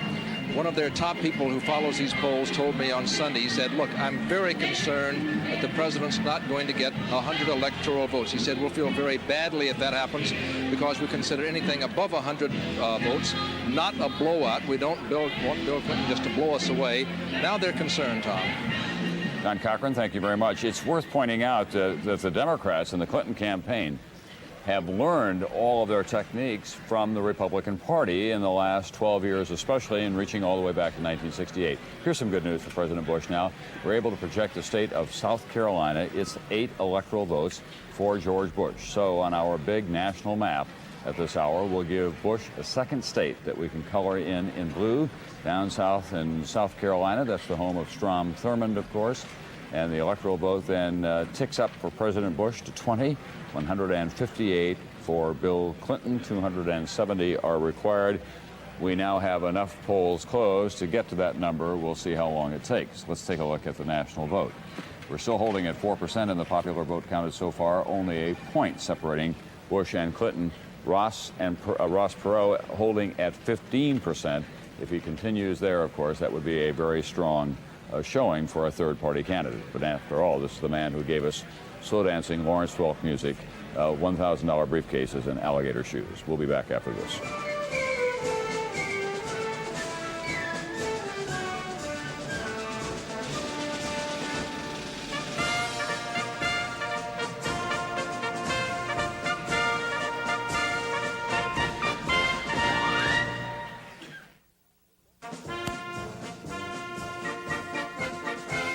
Here from Washington is Bob Kerr. And we are back on an election day where voter turnout reached record proportions. Americans going to polling places willing to stand in long lines, some backed up as much as an hour to cast their ballots. All of this has been bad news for George Bush, people going to the polls wanting change. As of this hour, we show the electoral vote as follows. I think we were going to have a graphic here. I guess we won't. We do. Okay. The 270 is the total needed, 158 for Clinton, 20 for President Bush, and so far no electoral votes for George Bush. Now, all of this is based on big wins by Clinton in Illinois, New Jersey, Kentucky, Pennsylvania, Michigan, and most recently South Carolina, which NBC News is projecting, all states where the president campaigned heavily but came up short. Now, one of the factors that we find out about on any election night has to do with how people feel about their votes and how they feel about the country. It's called the exit poll. NBC did an extensive one today, and Ed Rabel is here to report on that. Ed, what are we learning about why we voted as we did? Well, Bob, clearly the most important thing emerging in these exit polls have to do with the economy and what to do about it. These exit polls, the voters are saying they want the economy changed for the better and they want it done fast. What's more, they say they're willing to pay more taxes to get the job done. Tax cuts, which President Bush had pushed as an issue in the campaign, was way down on the list of important issues. 43% of those polls said that the economy and jobs are most important to them.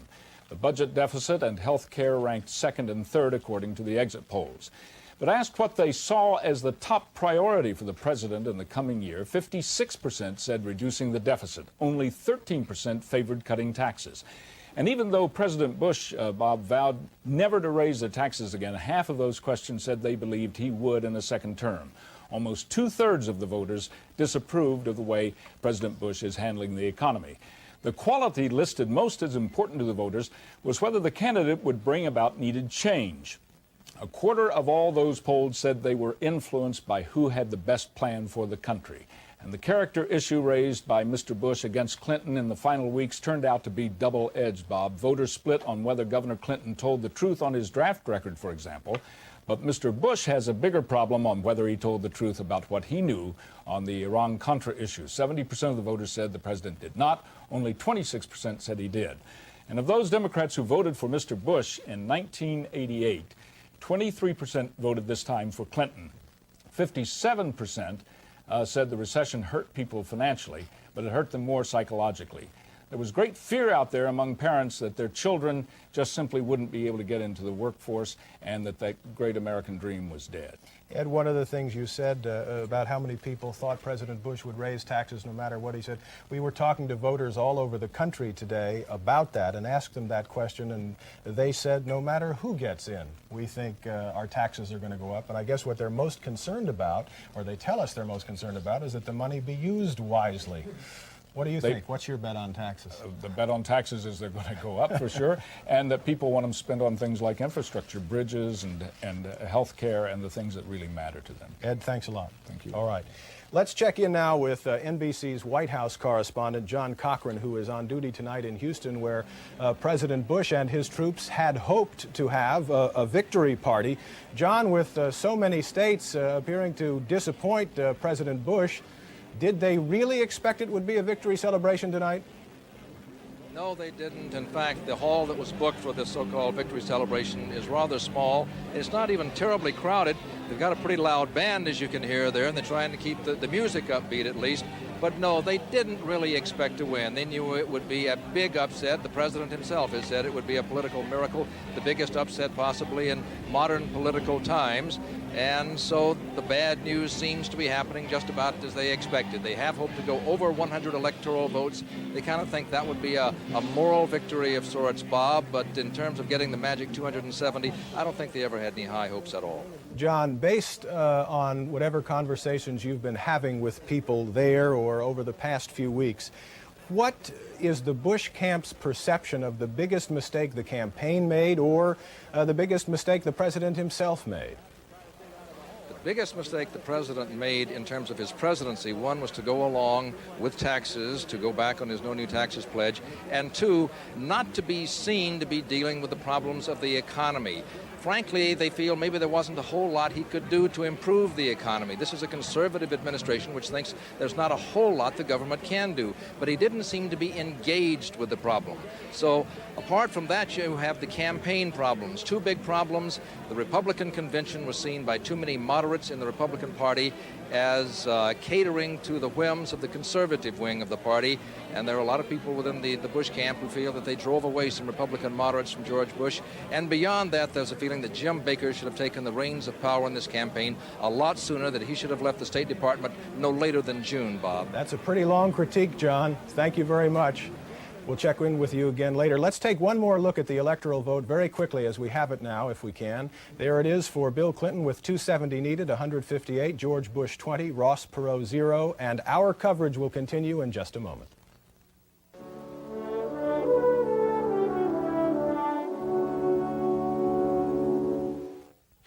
Wednesday on Unsolved, an all-new UFO mystery. It knocked him down. It burned him. See the incredible physical evidence. Unsolved Mysteries, NBC Wednesday. Today is a clear winner, says the New York Times, the morning show that handles hard news best. Join Brian Gumbel and Katie Couric and find out why today has become America's #1 morning show.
From NBC News, Decision 92 Election Night, here are Tom Brokaw and Bryant Gumbel. Good evening once again. If this has been a campaign of hope versus experience, of change versus trust, at this hour, change and hope are the big winners based on what we're seeing so far here tonight, Brian Gumbel. It's a real generational confrontation, and the younger generation is taking the older generation to the docks at the moment. And I know you've got some more poll closings and some more electoral projections, but the news just keeps getting better for Bill Clinton. It does, and this is no big surprise. Only one state is closing its polls at 8:30 tonight. I don't know how they had time to vote in Arkansas. They've been so busy celebrating in advance of all this. 6 electoral votes. The polls just closed. We're able to make a projection in Arkansas based on our interviews and the analysis of those interviews with voters as they left the polls today. Bill Clinton, hometown guy, 5 times elected governor of that state, grew up there, became a Rhodes Scholar, Boys Nation, did all the right things in the eyes of most Arkansas voters, and today they gave him their votes as he ran for president of the United States, the first man from that state to do so. What does that mean in terms of electoral votes now? This is the important number, of course, 164 for Bill Clinton, 270 required. George Bush with only South Carolina and Indiana on his asset side, as Ross Perot might say. Texas, Florida, Ohio, North Carolina, and Virginia representing 105 electoral votes. All the polls have closed in those states, but they are still too close to call. At one point, Ross Perot referred to Arkansas as just a small unit. Just because you ran the corner store didn't mean that you could run Kmart. That was just one of the many pithy things that he had to say in the course of this campaign, John Chancellor. You'll go on saying pithy things. I've been looking at the figures here. He's running about 15% nationally. From Vermont to Florida, he's in the double digits in most of these states, and so far we haven't seen him fall very far behind. So he will be able to go around and say, I didn't win the election, but I did better than George Wallace in 1968, who got 13.5% of the vote, and I sure beat John Anderson in 1980, who got 6% of the vote. I could almost hear him saying that. John, we have a projection. Good news for the president. He was able to hang on to the state of Oklahoma in the Southwest. NBC now is able to project the state of Oklahoma with its 8 electoral votes. That goes into the Bush column. We want to tell you what that means on our map. First of all, blue. If we begin to move into stronger Bush territory, he could take heart in all of that. He gets up to 28 electoral votes at this hour, with Bill Clinton at 164. And the national vote, we're now up to 8%. And George Bush continues to hold a 1-point lead over Bill Clinton. We want to tell you, however, that the important vote is the electoral vote, and that popular vote will change as well in the course of this evening if the electoral trend continues as it is right now. And the man who believes that it will probably continue in that direction is with us at this hour. He is Ron Brown, who's the Democratic National Chairman. Mr. Brown, we have been reminding voters in the West all evening long that they should continue to vote, also in the mountain states in the Central Time Zone, but you must be feeling an enormous sense of relief at this hour. I really am, but I want to reinforce your reminder, Tom. This election is too important. It's a watershed election for America, and I hope that everybody who has not yet gone to the polls will do so. Ron Brown, it seems to me that if the trend continues, that Bill Clinton and a Democratic Congress and Democratic governors across this country will really be put on the block by the voters. You're going to have not a very long time to correct a lot of the problems that they're angry about. Do you disagree with that? Well, it took us a long time to get into this mess, and we're not going to get out of it overnight. But you're right. Change is expected. This election was about change. The American people rejected the status quo. They voted against the gridlock that has taken place all over the country, but certainly here in Washington. I think expectations are high. I believe that Bill Clinton, should he prevail tonight, is going to meet those expectations. He's been an extraordinary candidate. I think he's going to be a great president. If this trend does continue and Bill Clinton does win the presidency, a lot of folks are already saying that there should be a prominent place for Ron Brown. Would you like a place in a Bill Clinton cabinet if it comes to that? Tom, I'm not looking for a job, and you know me well enough and have known me for long enough to know that I've never looked for a job. My own view is if you complete the mission that you set out to complete and you do it well, and I think we've done this one well, then the future will take care of itself. I also know you well enough, I think, Ron Brown, if they come looking for you, you probably won't turn them down, correct? Well, I haven't even gotten to that point yet, Tom. I've been obsessed, as Bill Clinton has, with today, November 3rd. When I wake up tomorrow morning, I might start thinking about what comes next. All right, thank you very much, Ron Brown, who is the chairman of the Democratic National Committee. And a lot of people are talking about a role that he may play in a Clinton cabinet if, in fact, Bill Clinton gets there tonight. A man who hopes that he will not is Rich Bond, who is the Republican National Chairman. Mr. Bond, as you look at that electoral map as we have been showing it this evening, you must be reasonably discouraged at this hour. Well, I sure did like those early results of 1988 a lot better than I like these so far. Let's see some of those undecided votes that you haven't posted yet in those big states, Texas and Florida, North Carolina, come across, Ohio come across. That'll even up this electoral disparity we have right now. And let's just remind people, as you've been very responsibly doing, that it's not over out on the West Coast. Bruce Hershenson and Senator Seymour and Rod Chandler need your votes. Go to the polls and vote. Where do you think it went wrong for you in the closing 4 days of the campaign? Because you did have some momentum building up through Friday, and then it came to a halt. Well, we took a very good run at the end there, and maybe it's going to bring us home. If we do, we're going to have a very tight electoral victory here. We've got to see these undecided states come through that you're not calling. And as we head a little bit further west, we'd like to see a solid west. I don't know how it's going to turn out, Tom, but you know, you don't give up. The people are going to speak here tonight. We'll accept their verdict. It's been a good race for both candidates, and let's see what happens. All right, thank you very much. Rich Bond, who is the Republican National Chairman in Houston, Texas tonight. When we come back in just a few moments, Bryant Gumbel will have the latest projection for us in some Senate races around the country. Back after this.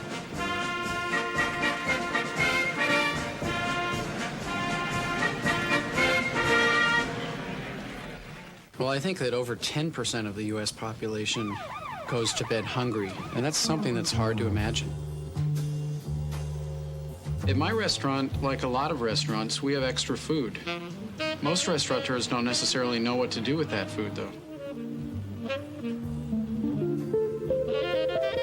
And it's just a totally logical connection that we who often have leftover food would want to address this problem of hunger. The most effective way is through an organization, which is actually a national organization called Share Our Strength.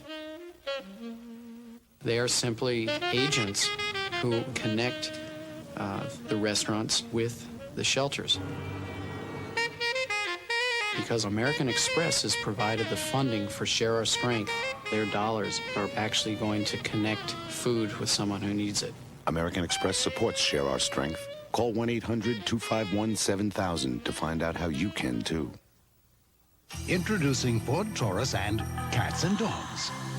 Taurus offers dual airbags and anti-lock brakes, perfect for when it's raining cats and dogs. You might say the idea jumped out at us. Ford Taurus. In a world of constant change, there is one certainty. The financial strength of the rock. The Prudential Rock Solid. This is a Powers That Be election update with Edwin Newman. In the nation's strangest contest tonight, incumbent Senator Bill Powers has been running neck and neck with the late Harry Truman. The Powers camp still predicts victory. The Truman camp was unavailable for comment. Stay tuned for more updates later tonight.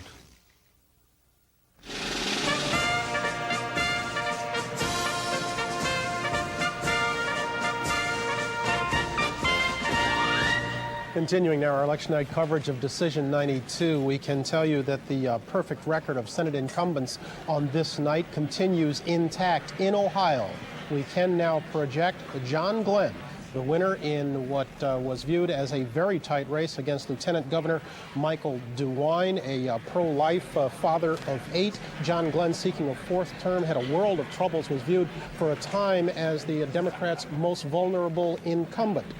He had some problems being associated with the SNL scandal with Charles Keating. He had some heavy debt that he incurred, but nonetheless, he seems to have ridden the coattails of Bill Clinton. It's worth noting that Michael DeWine skipped the last Bush rally, and so that augurs well for Clinton in Ohio. And no surprise here in Arkansas.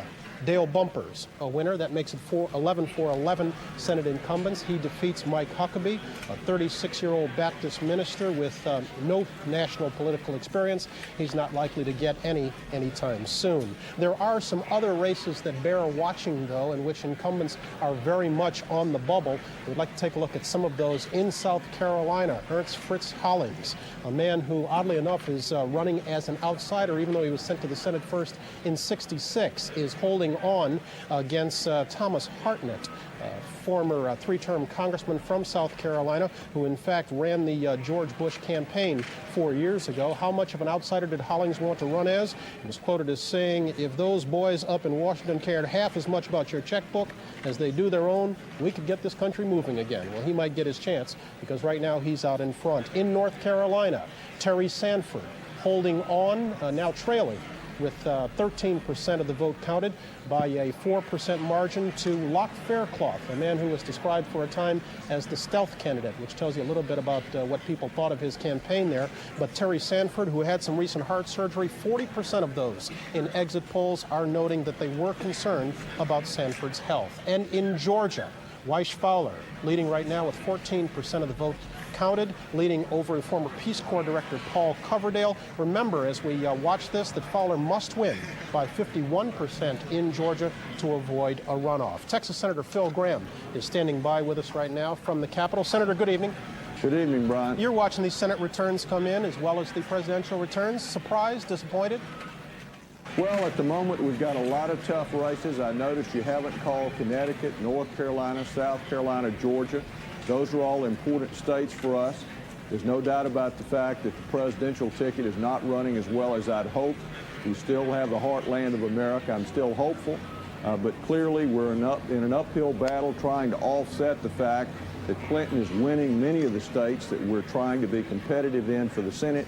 But I'm encouraged to this point that our candidates are staying in close, and I feel good about the night in the Senate races so far. Obviously, I'm very concerned about the president. You might have been away a little bit earlier when we did call Connecticut with Chris Dodd, the winner over Brooke Johnson there. But Senator, more to the point, when this year began, there were high expectations that your party could make considerable inroads into the Democratic majority in the upper house. Why hasn't that come to pass? Why have you had to modify those expectations so much? Well, Brian, I think basically that when we were looking during the period immediately following the war, their president's approval rating was in the 80s. People were focused on the lack of Democratic support for the president during the Gulf conflict. The recession has deepened. It's been prolonged.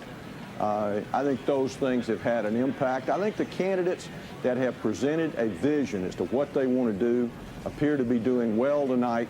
Obviously, this was not a time to run on the status quo. All right. Senator Phil Gramm, thanks very much. We'll talk a little bit later. Brian. Appreciate it. Tom? No surprise here. NBC News now projecting the state of Tennessee. The winner there, Bill Clinton. It is the home state of his running mate, Al Gore, a senator from that state. They were called the Yuppie ticket, the double Bubba ticket, which didn't quite fit somehow. They strike me more as the student body president, the football captain. Anyhow, 11 electoral votes in Tennessee. That goes into the Clinton column now. It is beginning to fill in that map in red for Clinton and Gore.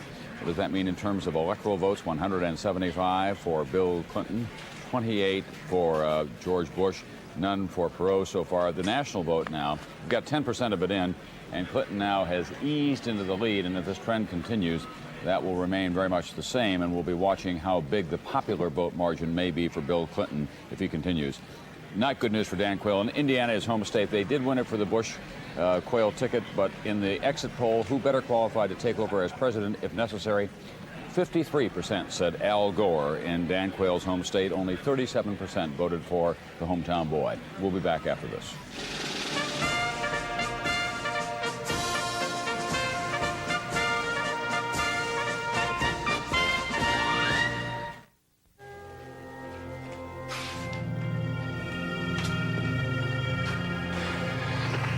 This can't go on. Let me see that. There's got to be a better way. It's time to rethink everything. Where do we start?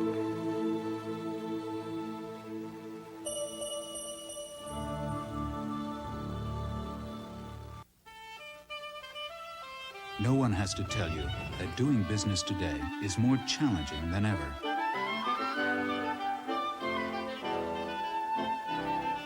But all over the world, one company is helping you meet those challenges head on, no matter what it takes.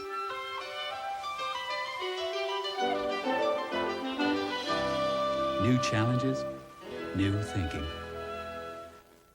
You know, I grew up thinking that nothing had more iron than spinach. But ounce for ounce, prunes have the same amount, and they're a much better snack. Sweet, delicious California prunes. Find out how good they really are. All 4 Escort LX models equipped with air conditioning, AM/FM stereo, power steering, and more now share the same low price of just $10,499. 4 Escorts, one price. It's that easy. We're back. We want to remind you once again, as we throughout the evening, about our projection policy here. We call a state only after all or most of the polls in that state have closed. Also, as you win the presidency in the Electoral College, as you win those electoral votes state by state, it is possible, as we've seen in recent elections, to win the presidency without crossing the Mississippi River. And if the current trends continue, that will be the case tonight. But we do remind you in the mountain states and in the western states to continue to vote because the polls still are open there. The electoral votes now, Bill Clinton 175.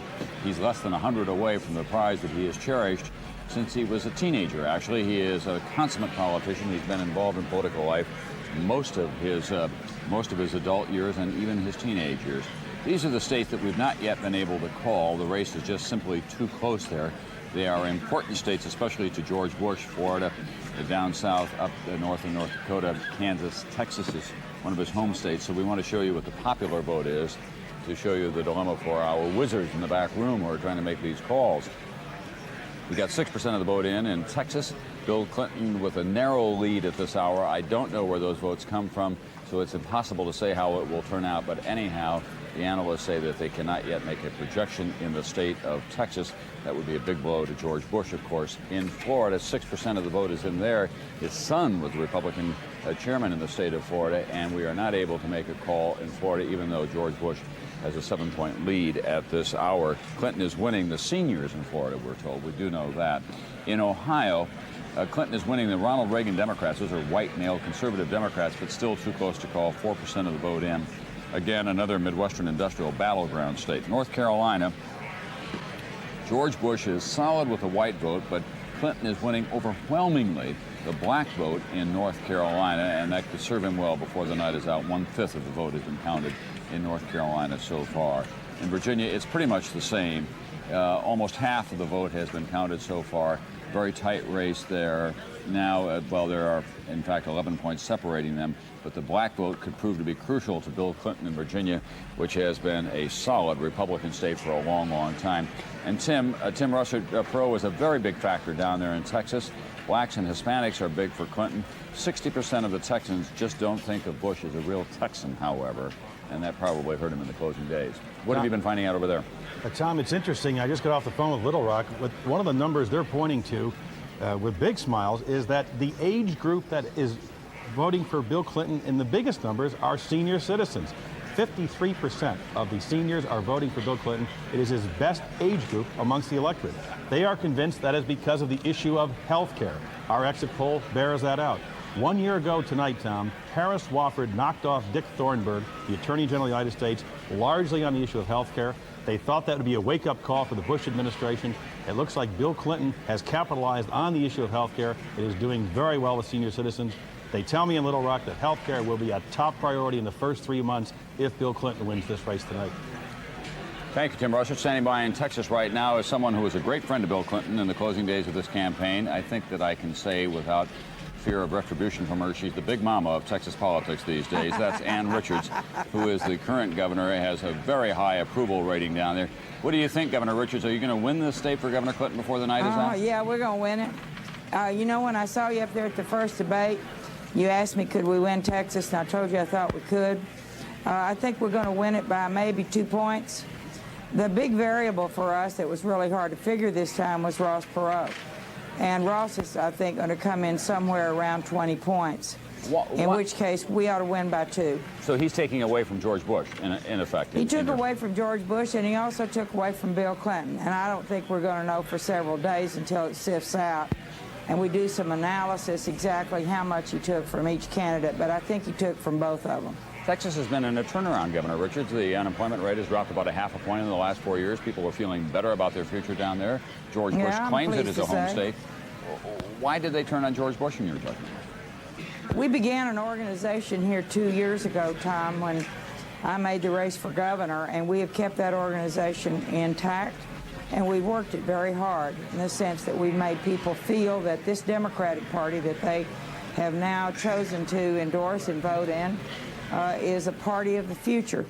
I'm very serious when I say to you that the old image of the Democratic Party in this nation, I hope, is gone.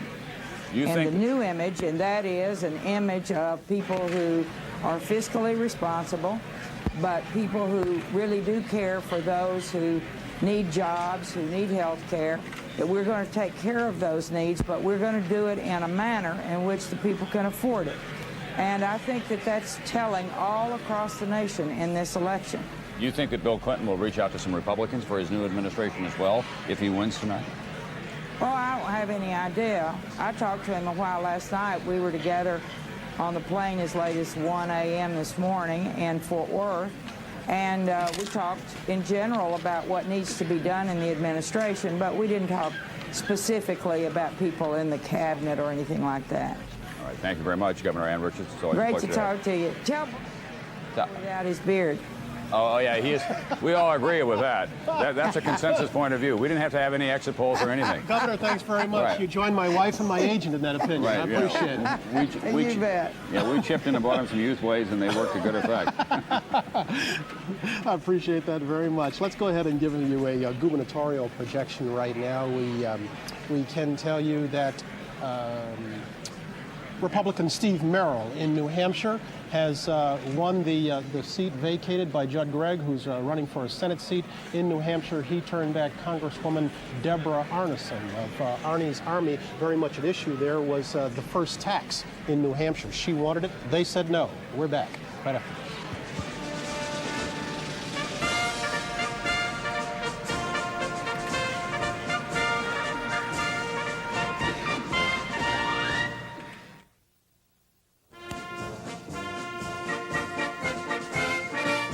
Here from Washington is Bob Kerr. And we are back on a night that Bill Clinton seems to have every reason to be happy and George Bush every reason not to be. Back at the height of Desert Storm, that confrontation with Saddam Hussein, the president's favorable rating was in the 80s. He seemed unbeatable, but the economy dragged him down. Tonight, at this hour, Clinton already has 175 of the 270 electoral votes needed. George Bush with 28. Ross Perot still yet to break onto the scoreboard there. Almost all the important industrial states have gone to Clinton: Michigan, Pennsylvania, Ohio, New Jersey, Illinois, and he's won Tennessee, Al Gore's home state, and Bill Clinton's also won Arkansas, not the big surprise of the night. The only states in Bush's corner: Indiana, South Carolina, Oklahoma, and with New York State about to close in a few minutes, it's expected Bush will have even more bad news. We are joined once again by our panel of political professionals: Senator William Cohen of Maine and Congressman Marty Russo of Illinois. Gentlemen, are you surprised? Frankly, I'm not surprised. I think that you could see this tidal wave building in recent weeks. I think that President Bush made a valiant effort to try and stem that tidal wave, but I just think it was overwhelming. What do you think he could have done to stem it? Well, I think he might have, I mean, there are 1,000 different reasons one can offer. I think the biggest thing was to develop a more coherent message earlier. I think that was the biggest mistake that was made during the course of the campaign, waiting until after the convention and then not really coming together with a coherent message, which he found toward the very end of the campaign. And then, of course, he fell off in the final days. Iran-Contra came up as an issue, and that deflated much of the momentum he had going. Congressman Russo, you've been looking at other elements of this race tonight. Other surprises? Well, there's a surprise going on in Kentucky. Ron Mazzoli, incumbent congressman from Kentucky, was supposed to be in a lot of trouble. He was running against a pro-choice woman candidate.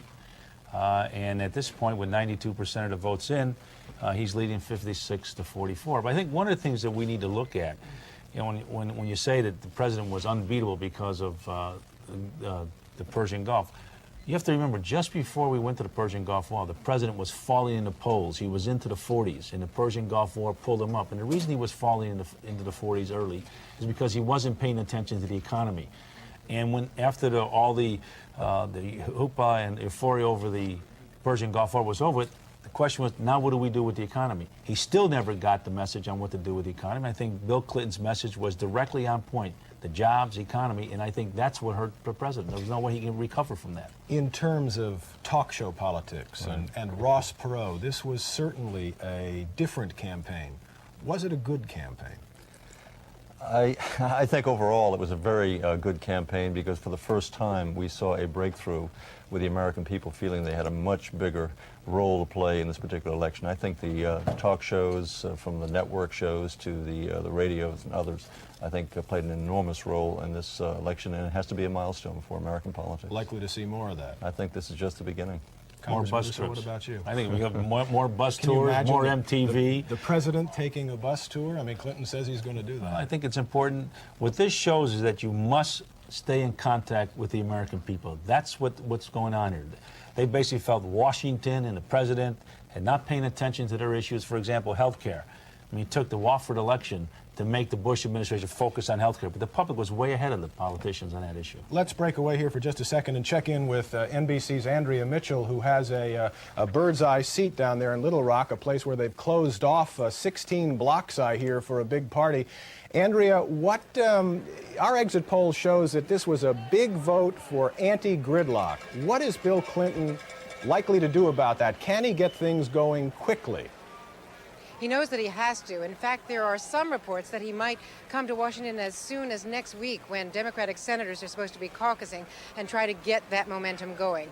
They know very well that they've got to move quickly, because they don't want to become captured by the process, as Jimmy Carter was. So I think you're going to hear some pretty dramatic announcements over the next couple of days from Little Rock. By the way, it's pouring rain and wind outside, so it's really raining on the parade here, but we are told that the governor will still appear first when all the polls close on the West Coast, outside at the old State House, and we'll be there to bring that to you. Andrea, you followed him for all these months. Is Bill Clinton, or would he be, the type of president who would ask congressmen and senators to make tough, risky political votes, or will he make it easy for them? I think that he is very much of a mind to ask them to make tough choices, and I'm not so sure that he's going to do very much asking. I think what you're going to see is more of a demand from a Clinton White House if he does win, because he believes that he is going in with a mandate, and I think he's going to try to take charge. Thank you very much, Andrea, and we'll check with you later. One little bit of record keeping here, as we've kept tabs all year on a lot of aspects of the campaign. The Center for Media and Public Affairs here in Washington tried to keep tabs on what we call sound bites. They monitored network newscasts to see how long the average candidate sound bite was running. Over at CBS at one point, producers vowed not to run sound bites shorter than 30 seconds.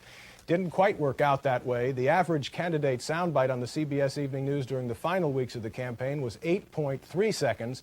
At ABC, it was a bit shorter at 8. Here on NBC Nightly News, a whopping average of 9.3 seconds per soundbite. NBC News coverage of Decision 92 will continue with Tom Brokaw from New York now.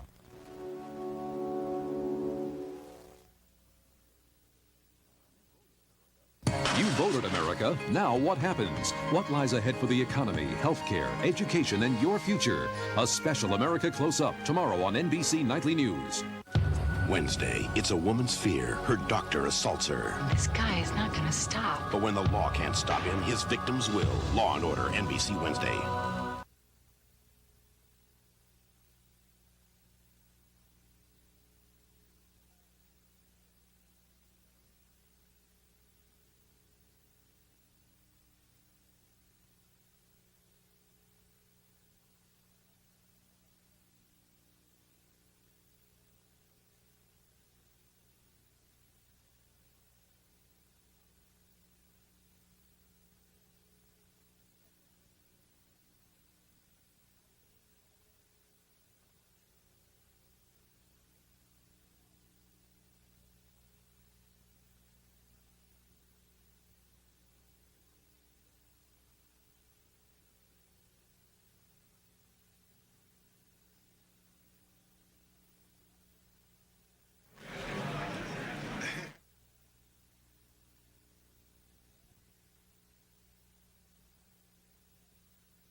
From NBC News, Decision 92 Election Night, here are Tom Brokaw and Bryant Gumbel.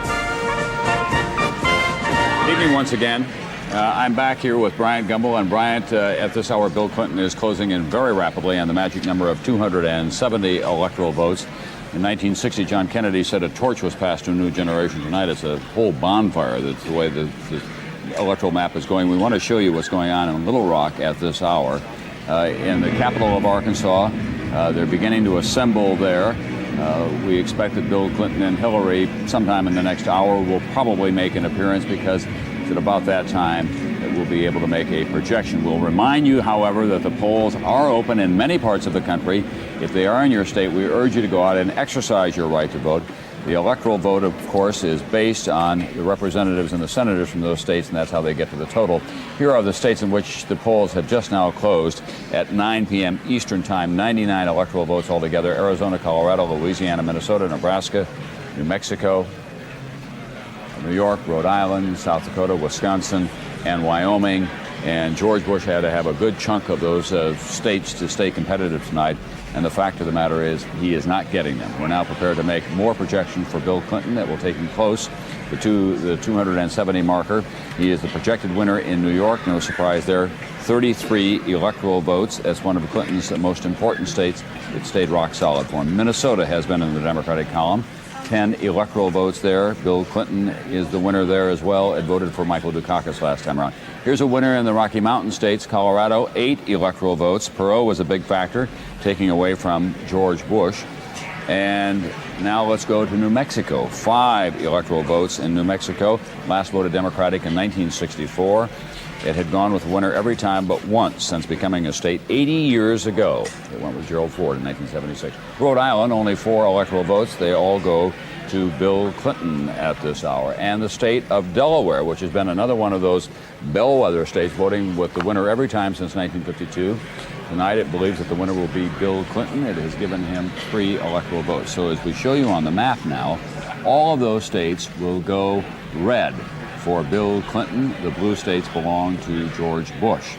What does that mean in terms of what's happening for George Bush? Well, he can win one state that we can put into his column at the closing at 9 o'clock now, and that is the state of Nebraska with its 5 electoral votes. Nebraska last voted Democratic in 64 for Lyndon Johnson. Here it is in the map now. The blue belongs to George Bush, of course. All the red parts of the map will go to Bill Clinton. The electoral vote, we're now 238 electoral votes. As you can see, 270 are required. Bill Clinton now is within easy reach. There are some big states that are still out there that he is very much in the hunt for. John Chancellor, this could be a historic evening for Bill Clinton. Well, it's going to be a historic evening, I think, in the history of covering elections. You know, this is quite early for something going as quickly as this. As rushing across the country, the way the Clinton vote is. In 1960, we weren't able here at NBC to call Jack Kennedy's election until around 11 in the morning, as I recall. And we were up all night. Now, it seems to me, within about the next half hour or so, Tom, you'll be able to project our winner as Bill Clinton. And there are a number of small states that could do it. Do we suppose that Texas could do it? I think that all by itself could do it. But I'm not sure he's going to carry Texas. You know, John, the fact of the matter is that one of the things that served him very well in the course of this campaign, whatever you think about his ideological beliefs or his plan for the future, is that as a stand-up campaigner and politician, he is almost matchless. They knocked him bloody a couple of times here in the New York primary, again in New Hampshire with the Jennifer Flowers episode, but he was the Energizer Rabbit of presidential politics. He just kept on coming, and they could not knock him over. Tom, his body was identified as dead on arrival in the New Hampshire primary, and he got up from that grave and moved on to where he is tonight. It's quite a remarkable story. He so loves campaigning that at the end, the reporters were yelling at him at 2 in the morning, "Get back in the car, get back in the car." He would not stop shaking hands. He, in fact, didn't get back to Little Rock until, I think, 11 o'clock this morning. His day started with a rally at Stapleton Airport in Denver, and then he moved on to Little Rock only after that. One of the stories that John is going to be exploring a little bit later, I'm sure, is the relationship that Bill Clinton, if the numbers continue to go his way, is likely to have with the 103rd Congress. That Congress, at least on the Senate side, is looking very much like the 102nd, because we can now make it 13 for 13 for incumbents on the Senate side. We have some more projections. Starting in Colorado, where Ben Nighthorse Campbell has won the vacant seat, turning back Terry Considine, a Colorado state senator. Interesting, in this race, Campbell becoming the only Native American elected to the Senate. In this race, their military records were partly an issue. Campbell did not correct the misimpression that he had somehow been captured behind enemy lines in Korea. Considine perhaps could have capitalized on it, but he had his own problems by saying he was first ineligible to serve in Vietnam and then later had to confess that he sought and received a student deferment. Campbell the winner in Colorado. In Arizona, John McCain wins a second term, turning back the challenge not only of Clara Sargent, but also ex-Governor Evan Meekin. Although McCain was tainted somewhat by the SNL reprimand as one of the Keating Five, he wins handily in Arizona. And in South Dakota, Tom Daschle has defeated Charlene Harr. Daschle, a Democrat, defeated the only woman Republican who was running for the Senate. Harr, very conservative, was against abortion, was for gun control, was for term limits. She demanded to be called Mrs. Harr, a longtime GOP party activist, but not getting elected tonight. And so, the new Senate, what does it look like? We told you when the night began, 57-43 Democrats, with them having to defend more seats than the Republicans. At this point, they are enjoying a 50-32 edge, with 18 yet to be determined, 7 of those being defended by Democrats, 11 to be defended by the GOP. If there is a magic number to watch for on the Senate side tonight, it is the number 60. That's what Democrats had hoped to get to, that to make the Senate filibuster-proof, allow them to control the legislative agenda in the upper house. Katie, what do you got for us? Well, Bryant, while you say it may be good news tonight for Senate incumbents, some of those winners may not be eligible to run for re-election in the future. Why? 2 words: term limits. Never before have so many states considered a single issue. In fact, 14 states have some kind of term limit initiative on the ballots this year. Of course, this is given largely to the anti-incumbent mood that is sweeping the country. All of them would restrict members of Congress to 2 terms or 12 years, and House members to anywhere from 3 to 6 terms or 6 to 12 years, depending upon what state you're talking about. Now, NBC News is projecting that in Florida, Ohio, and Missouri, term limits will pass by nearly 3-1 in all those states. So if the sentiment isn't throw the bums out right now, it is at least don't let the bums stay in office too long. Also passing by almost 3-1 is a measure in the state of Maryland. It's question 6. It's an abortion initiative. It prevents the state from interfering with a woman's decision to have an abortion. It codifies Roe versus Wade, making abortion legal in the state, even if the Supreme Court overturns the decision, which seems unlikely at this point in time. Now, similar measures were passed in Washington in 1991 and in the state of Nevada in 1990. And one interesting note, Bryant, we didn't hear a whole lot about abortion during this campaign, but voters in our national poll support abortion rights 2-1. No, if you'll recall, we heard an awful lot about it when the Republicans convened in Houston, and we talked about it at great length, but the thinking was then that it had never been and would not become an issue in a national election, and certainly it has been overcome considerably by the issue of the economy. That's right. All right. We're going to come on back in just a moment. We've still got a lot more to get to on our election coverage of Decision 92. We'll do that after this. Decision 92 Election Night is being sponsored in part by IBM. Today, all over the world, helping businesses meet new challenges. And by AT&T 800 service, because every call is a customer. And by Ford and your Ford dealer. Have you driven a Ford lately? It's more than a question. It's an answer.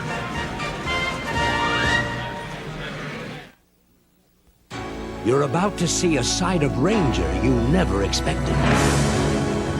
Now, all that famous Ford Ranger muscle comes in a body no one can resist.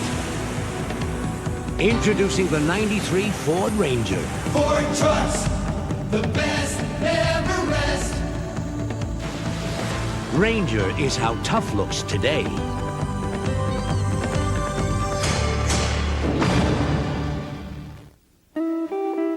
This month, American businesses could lose 1,800,000 calls. That could be enough lost customers to fill Dallas.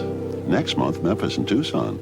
Calls they wouldn't have to lose if they used the most reliable 800 service, AT&T, instead of another service. This year alone, that could mean 12 million more customers and millions of sales. So choose AT&T 800 service, and you can get everything that's coming to you. No one has to tell you that doing business today is more challenging than ever.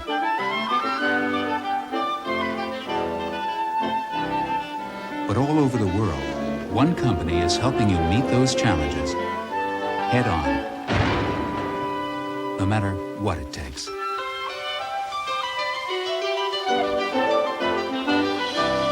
New challenges, new thinking. This is a Powers That Be election update. Senator Bill Powers seems to be headed toward re-election tonight. This comes after one of the dirtiest campaigns in history, in which Powers called his opponent, the late Harry Truman, an empty suit. Stay tuned for Powers' acceptance speech in just a few minutes here on NBC.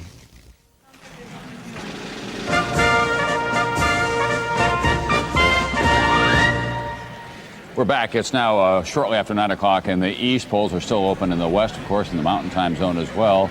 But Bill Clinton at this hour is within easy reach of the 270 electoral votes that he needs to be elected president of the United States. He's at 238, 270 are required. He could win it with the state of Texas, but even if he loses Texas, California's got 54, for example. He's very strong in Oregon and Washington and a lot of other states that could put him over the top tonight. So we think that that will happen in the next 35 minutes or so. Here are the states that are simply too close to call for us. I did mention Texas. The idea that Arizona is too close to call boggles the mind. That has been solid Republican territory. It is the home base, of course, of Barry Goldwater, who was quite critical, incidentally, of George Bush, especially for his stand on abortion. Down south, Mississippi and Alabama are still in play. That was not expected. Ohio still in play. Virginia and North Carolina still in play. So there are some states that could come in for George Bush, but not enough to provide a firebreak to hold off at this hour, Tim Russert, what seems to be the inevitable Bill Clinton victory. And in Washington, I guess, for the last week or so, they've already been preparing for this eventuality. Well, Tom, it's interesting. I just got off the phone talking to folks in Washington about the inevitability of this. 5 Republican bureaucrats were having a dinner talking about where they had placed their resumes, bemoaning the fact that they are now out of the government job. And one concluded the dinner by saying, and you know, the worst thing about it is the economy's so bad. Well, finally, on November 3rd, there's a wake-up call. The Democrat, I just talked to a Democratic senator, and I said, it looks like you may have 60 Democratic senators. He said, good God, no, now it's our deficit. Yeah, right. Reality time in Washington, Tom. It also means that the steam room will be a lot more crowded in the health club of the United States Senate as well. Someone who is watching all of this with a keen amount of interest, who has become a major player in the national politics in this country, is with us now from Virginia Beach, Virginia. That is Pat Robertson. He got angry with me in Iowa when I called him a televangelist. In fairness, he is a televangelist, a businessman, and a power broker in the Republican Party. Mr. Robertson, what do you think went wrong for President Bush? Well, I don't think that his handlers treated him very well, Tom. I think the campaign was not run particularly well. They put Bush out on the point to take all the abuse and to make some of the mistakes, and I just don't think the campaign was focused. There are many people in the Republican Party who believe that the Republican National Convention in Houston, of which you were a prominent part, was simply too extreme, too strident in its positions, and they cite your speech and Pat Buchanan's as well. Well, I've seen that comparison. The thing that Pat Buchanan did, which is an unpardonable sin, was to push the Gipper out of prime time. And that was not a good thing. As you know, I spoke about 7:20 at night in between two Republican governors, and it wasn't a very great speech, but it was about the economy and about the fall of communism, etc. But from what I saw from the tracking polls, the Republican Party closed within 11 or 12 points of Clinton at that particular time, and then it was up to the campaign to take it from there and bring it down to zero. Unfortunately, that took place last Friday, but then they lost it again over the weekend. Mr. Roberts, would you like to reorganize the Republican Party around the Christian tenets that you hold so dear? I would like to see a winning coalition like Ronald Reagan had. I think we've got to get economic conservatives together with social conservatives and some who are foreign policy advocates of the foreign policy initiatives that we've seen very successfully over the last 10 or 12 years, and to put together that coalition. And I think that the last thing we need is recrimination and finger pointing and that sort of thing. It's good. The Republican Party will probably have a splendid opportunity if we have some economic collapse in the next 2 or 3 years to come back strong in '96. Pat Robertson, thank you very much. Thanks. Frank Gumble? Tom, that's the closest we've seen to the start of what might be a round of finger pointing. How much of it do you think we are going to see? Well, I think that the Pat Robertson movement, and he's not the only one who's involved in it, is very important and to some Republicans a little terrifying right now because they're very well organized in school district by school district and county by county in places like Iowa and Southern California. Even in the state of Colorado, it's called the New Religious Right. And a lot of people are worried that they'll organize kind of out of sight of the conventional machinery of political parties in this country and then go out and win because they can count on a fixed number of votes coming from the churches and other places. But what of the idea, John, that, hey, we gave you the ball, we got it to 11, you fumbled? I think what you're going to hear in the next 2 or 3 weeks is a great deal of finger pointing and backbiting in the Republican campaign. And I think its greatest theme is going to be, we are the professionals who helped Reagan. Bush and his people wouldn't listen to us, and they lost the election. Katie Couric? Well, I was just going to say, you were talking about the religious right, Tom, and its influence on this campaign. And I read recently in the final days of the campaign, flyers were distributed to some 250,000 churches with comparing the agendas of all the candidates and certainly encouraging Christian congregations to vote for George Bush. And a Republican Party operative told me at the beginning of this campaign, all of that aside, he said, you know, the Republican Party has been able to win since 1968 as being the party that is strongest against communism, best able to take care of the economy, and strongest against for law and order. There is no communism, economy is in the toilet, and law and order was wiped out as an issue after Los Angeles. Let me jump in here, Tom, with yet another projection. Don't mean to sound like a broken record, but another Senate incumbent has prevailed in South Carolina. We can project Ernest Fritz Hollings, the winner, going back for a 5th term, defeating Thomas Hartnett. Interesting race in this one. Hollings, one of the authors of the Graham-Rudman-Hollings bill, had actually run an ad of Ronald Reagan praising his work. Reagan got on the phone, asked him to stop. Reagan came out for Thomas Hartnett. Wasn't enough. Hartnett goes down to defeat tonight. We're going to come on back in just a moment. Still much more ahead right after these messages.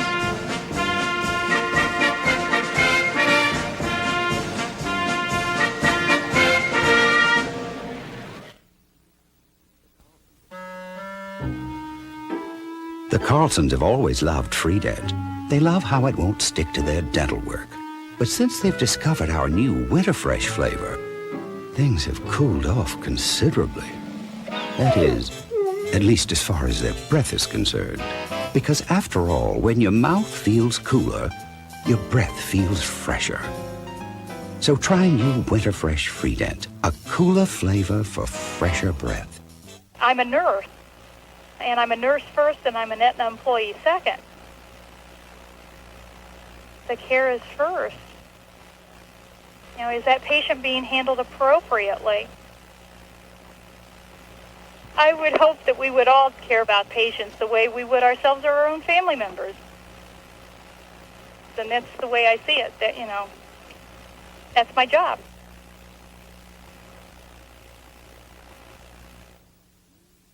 Introducing a different air freshener. New Glade Nature's Collection. Give me fresh, give me clean, give me Nature's Collection. Glade's collection of nature's freshest fragrances in a spray and a carpet deodorizer. It's different, never heavy, always light to freshen any room. So fresh, so light. Give me fruit, give me green, give me Nature's Collection. New Glade Nature's Collection from SC Johnson Wax. Nature's Collection.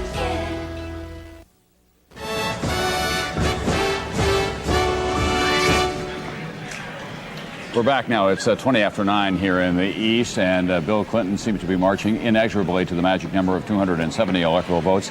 But George Bush is able to hang on to the Old Dominion state in Virginia, solid Republican territory. George Bush, the winner in Virginia tonight, 13 electoral votes. So on our map now, another blue state for George Bush, but it is almost totally surrounded. The outpost that George Bush has been able to get tonight, totally surrounded by Clinton states. In the electoral count, 238 for Bill Clinton, 46 for George Bush, and Ross Perot has yet to win one, although he might yet in Maine. We don't know. 15% of the popular vote has been counted, and Bill Clinton now is out in front of that. We'll be watching to see what the margins are tonight. We believe, although we cannot yet say, that this was probably or very close to a record turnout today. There seemed to be excitement all the way across the country. People turning out in very large numbers to vote. It's been some time, in fact, since we've been over 60% of the vote, going all the way back to 1964. Let's go to Lisa Myers now, who's at the Perot headquarters. And Lisa, let me tell you that we've got some numbers that Perot is doing over 20% in these states: Delaware, Kansas, Maine, Texas, Idaho, Nevada, Colorado, Wyoming, Alaska, California, Montana.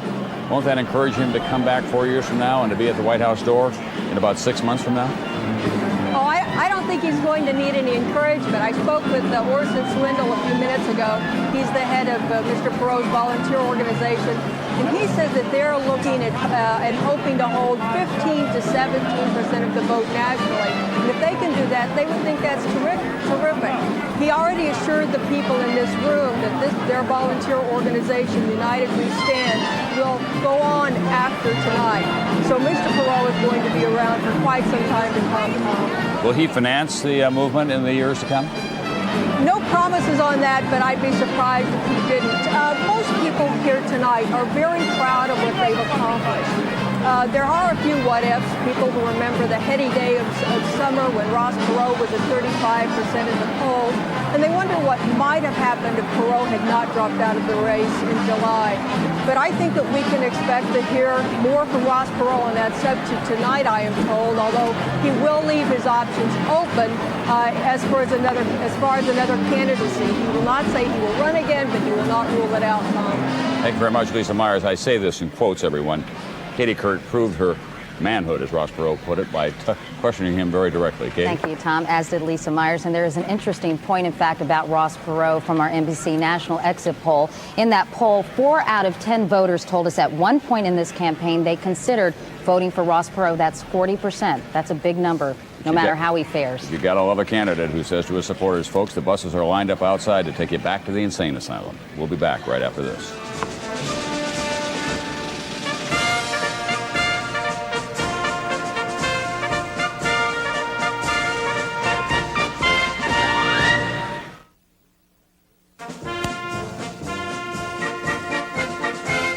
Here from Washington is Bob Kerr. And the evening rolls on, and quite pleasantly for Bill Clinton. New states in his corner: New York with its 33 electoral votes, Minnesota, New Mexico, Colorado, and Rhode Island. For George Bush, he got Nebraska and most recently Virginia, we're saying, so that gives him only 5 states so far. At this hour, we have the latest electoral vote with 270 needed to win. Bill Clinton with 238 already. George Bush down way in the back with 46, and Ross Perot yet to break on the scoreboard. And jubilance for Democrats is not limited to just the presidency. It looks as though they are scoring big on the Capitol, at the Capitol as well. That's where Odetta Rogers is watching results for us this evening. Hello again, Odetta. Hello, Bob. One of the things the Democrats were hoping for in the Senate was to try to get a filibuster-breaking, filibuster-proof, if you will, 60-vote total there. How are they doing? It looks like they're doing pretty well at this hour. Right now, what they need is to get to 60, and right now it's looking as though they'll have 59, which is pretty close. The reason it's important that they become filibuster-proof is so that they're able to move legislation through that has been caught up in gridlock, legislation that has died as a result of the filibuster. So they're hoping that if they can overcome that problem, they can get legislation through, legislation that relates to the economy, and of course would give Clinton a boost if he ends up in the White House. It would mean that they would have some movement. They had 57 Democrats in the Senate before. If they can get to 60, that means that they won't be bogged down with a lot of legislation that was just dying as a result of the filibuster. Odetta, from what you're seeing so far tonight, are they likely to do it? Are they close? It looks as though they're pretty close. And also another important factor that we should bring out is the veto. As you know, during the last congressional session, President Bush was vetoing a lot of legislation. If Clinton gets in, there's more assurance on the side of Democrats on the Hill that they'll be able to get a lot of important legislation through. Legislation like family leave, like abortion rights that would guarantee a woman the right to have an abortion, irrespective of what the Supreme Court does. So they're hoping if Clinton gets in the White House, if they can get that magic number of 60, then it will help them get a lot of legislation through, and it won't be bogged down with gridlock through filibusters and vetoes. Odetta, any of the significant names that were in danger turning out not to be so? One we've reported already is John Glenn. What else are you hearing? Glenn, as you reported, has won Ohio. Also, Braun has won Illinois, and it was expected that she would, although it was tightening up there toward the end. We're still looking at what will happen in New York. Of course, that could determine, perhaps to some extent, what happens in terms of reaching this magical number of 60, and also in Pennsylvania. We've still got some close ones in Pennsylvania and in New York. In Illinois, as you mentioned, it's not only a big night for Bill Clinton, it's also a big night for the history books. Illinois has elected the first black woman ever to the U.S. Senate. As Odetta just reported, she's Carol Moseley Braun. NBC's Mike Betcher is on duty tonight at the big Braun victory party in Chicago. Mike, it's pretty obvious, I guess, but describe the mood there. Well, rather festive, as they say in these occasions. You know, in the opening chapter of her campaign, Carol Moseley Braun said that the Senate was a country club of men. Well, the closing chapter could be written to say that guess who's coming to the club for dinner? The first black woman ever elected to the U.S. Senate.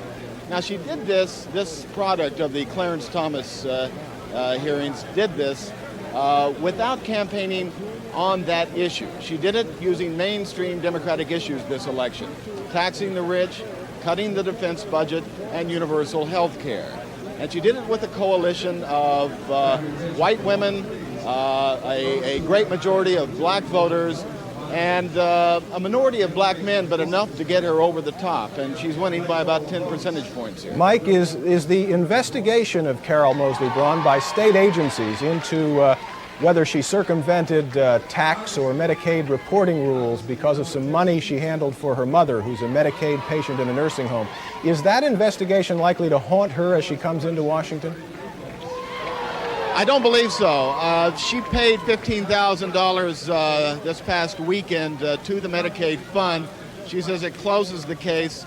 There appears not to be any sort of legal liability.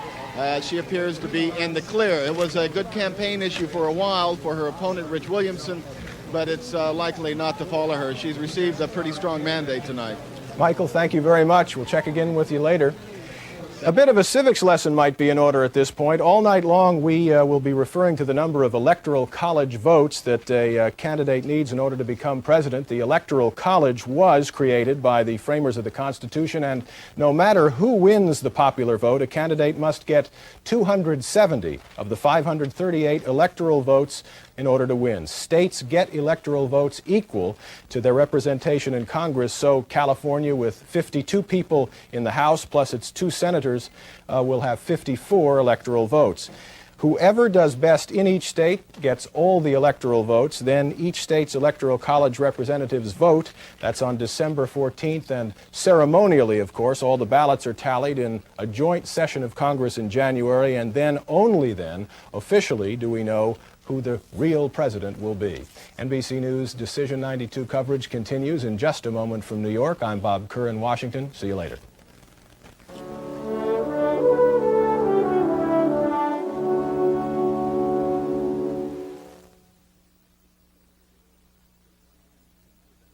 Earlier this year, Dateline NBC presented the shocking story of the damsel of death. They were going to kill me. I killed them. This is probably the meanest woman I ever met in my life. Now, Dateline uncovers startling new evidence. I am innocent. It was self-defense. What really happened? Dateline NBC, 1 week from tonight.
From NBC News, Decision 92 Election Night, here are Tom Brokaw and Bryant Gumbel.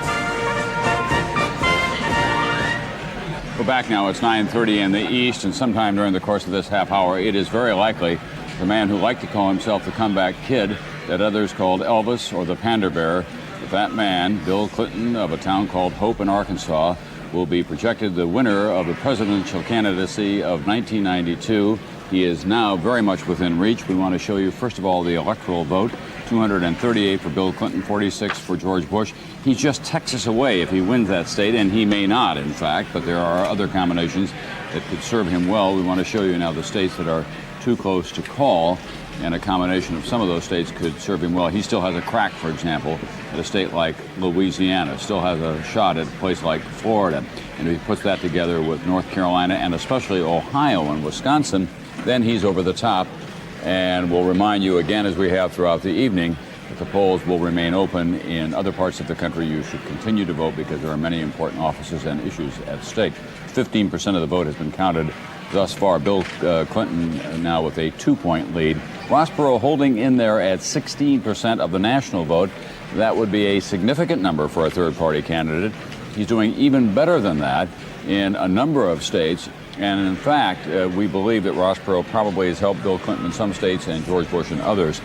According to senior campaign officials who were talking to Jim Miklaszewski tonight, John Chancellor, the president now is at peace with himself and tranquil. They believe that the economy, they simply could not get over that hurdle, and they lost control of the Republican National Convention, especially after the convention. The spin control got out of hand. That is the interpretation of what happened there. Do you agree with that? No, I agree that they lost control of the convention before it happened. I think that the convention, and certainly all the polling data indicates this, offended a lot of women, offended a lot of people in the country who thought it was too religious and too hard-edged. And for some mysterious reason, George Bush believes that you've got to get all the delegates on your side before you can go out and campaign. So I think the economy certainly is the dominant issue here. But what is really curious is that the president was going up, as Pat Robertson was saying just a few minutes ago, and then stopped. And it was very interesting because he had his message together. It was crisp and coherent. It was about taxes. It was doing well. And all of a sudden, I think he got so shrill, and he kept saying not why I'm any good. He began saying Clinton's no good, and repeating that over and over, and not saying I'm the better man in that. He kept saying you can't trust him. And he got very savage about that, and the polls just started to go like that. Big question is, of course, what will happen with the whole issue of calling people bozos and crazy. And my dog Millie knows more about foreign policy than these two. When Al Gore, it was widely known in Washington, was one of the leading experts on arms control in the United States Senate. Bryant Gumbel's got some news for us. Well, we do, Tom.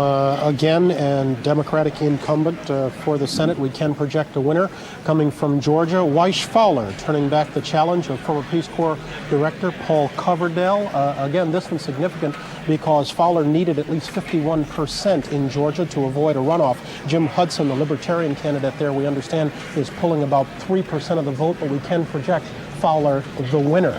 And so we continue to look to the Senate. There are a couple of other incumbents that are on the bubble somewhat. Terry Sanford, a man who had an awful lot of health problems within the past 2 months. It is working against him in North Carolina. And a former good friend of his, Locke Faircloth, is beating him right now with 40% of the vote counted, 51 to 49. That's still too close to call. These two men were very close friends until Sanford decided to run for the seat that Faircloth coveted. Faircloth changed parties, now finds himself running against Sanford.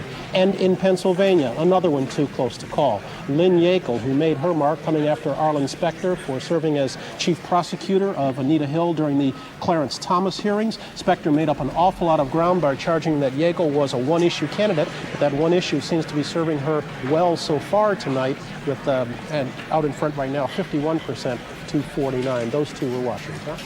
Thank you very much, Bryant Gumbel, a man who is not as visible in this presidential campaign as he has been in years past, but nonetheless was out working for voter registration in the course of the past several months, is with us now. He is the Reverend Jesse Jackson.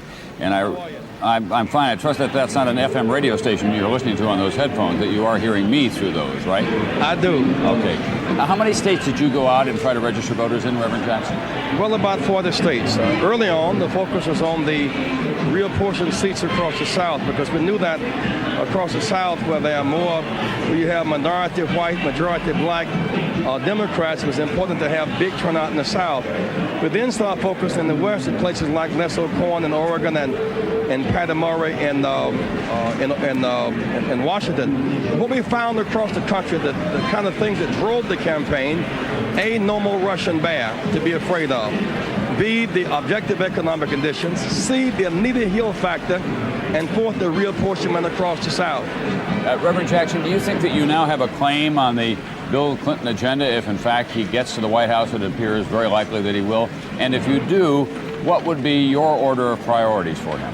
You know, it's not a private claim. I share with many people that Bill Clinton will honor the commitments made to the people. One, an economic job stimulus program, a plan to reinvest in urban America, a national health care plan, D.C. statehood. That's about empowerment. Bill Clinton, before a congressional committee, and testified in support of statehood. Al Gore is an original co-sponsor, and I look forward in the early days for him to honor that empowerment agenda. Reverend Jackson, you heard Ann Richards earlier. If you did not, I'll repeat what she said. She said that there is a new Democratic Party. It is a party of fiscal responsibility. Can you achieve all that, do you believe, and still be fiscally responsible at a time when we have such an enormous deficit? Well, achieving D.C. statehood does not cost any money. It just means expanding democracy and making room in the U.S. Senate. If Bill Clinton is going to challenge the foreign corporations to pay their fair share of taxes and the wealthy to pay their fair share, that's where some of the money is. Of course, with no external threat, Europe and Japan can better share the burden of their own defense. We can reinvest in the country, and by investing, we can stimulate growth. That's how you generate revenue. That's where some resources are. So I think if we work together with this mandate and hopefully 60 U.S. senators, we can change the course. And some of that legislation that Bush vetoed, like family leave, like motor voter registration, Clinton can sign early on and can leave people with a good feeling for a long time, and kind of, what I would say, revive our hopes and take us forward, and not our fears and take us backwards. Reverend Jackson, thank you very much for being with us tonight. I know that we'll be hearing more from you in the months and years to come. We'll be back with more on Decision 92 right after this.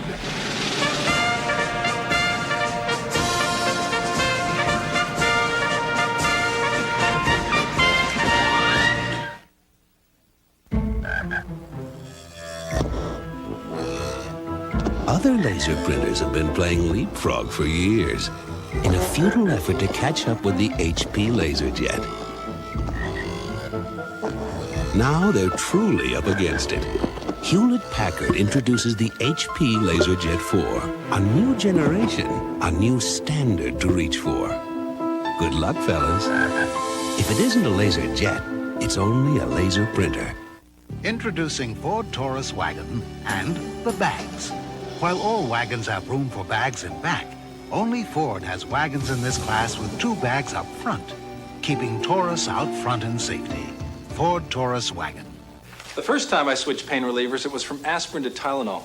Then recently, I switched again, from Tylenol acetaminophen to Advil. You see, I got these really pounding headaches, and I found Tylenol didn't always get rid of all the pain.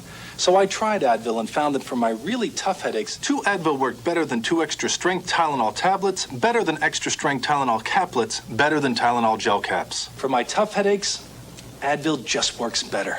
Look for a special Advil coupon in Sunday's paper. When we gave the Escort of the 90s more power, better handling, more room, and a sleeker look, we received a special recognition.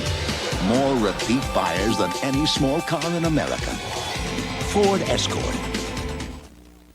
We go now to Senator Bill Powers. He's about to speak to supporters after his come-from-behind victory.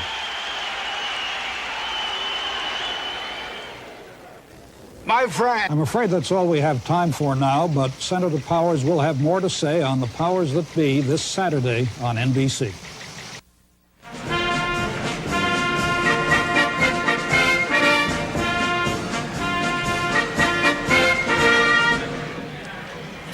We're back now at 9:40 Eastern Time, and credit where it's due. Jeff Greenfield said that Ross Perot was the Rosie Ruiz of this presidential campaign. She was the woman who got in the Boston Marathon in the closing 200 yards and crossed the finish line. Ross Perot was in and out, but he proves to be a major factor here tonight. We are tell you that in Kansas, he's now getting 26% of the vote, 19% of the vote in Texas, 19% in Florida. Here's what is happening in Ohio, a state that we're not yet able to project in the presidential race. In the state of Ohio, George Bush has got 40% of the vote, and so does Bill Clinton, and Ross Perot is at 20% of the vote. In Texas, pretty much the same thing. About a fifth of the vote has been counted there so far, and Ross Perot is holding at 19% of the vote. Ross Perot is a man, of course, who spent $60 million, a lot of it in the closing days of the campaign, in which he talked originally about his infomercials, and then he began to be a conventional politician, saying that if we elect Bill Clinton, Tim Russert, we'll be a nation of chicken pluckers. Well, we trust that that will not be the case. But what about Ross Perot, the use of television and private money? Has it changed the political landscape for the long haul? I think forever, Tom. We have a candidate who basically avoided the press, avoided large crowds, avoided any kind of scrutiny on a give and take, and went directly on television. The interesting thing, Tom, is what he did say is that he could bring new voters to the process. Well, we've looked at our numbers tonight. About 11% of the people who cast their ballots tonight were new voters. But Bill Clinton got half those people.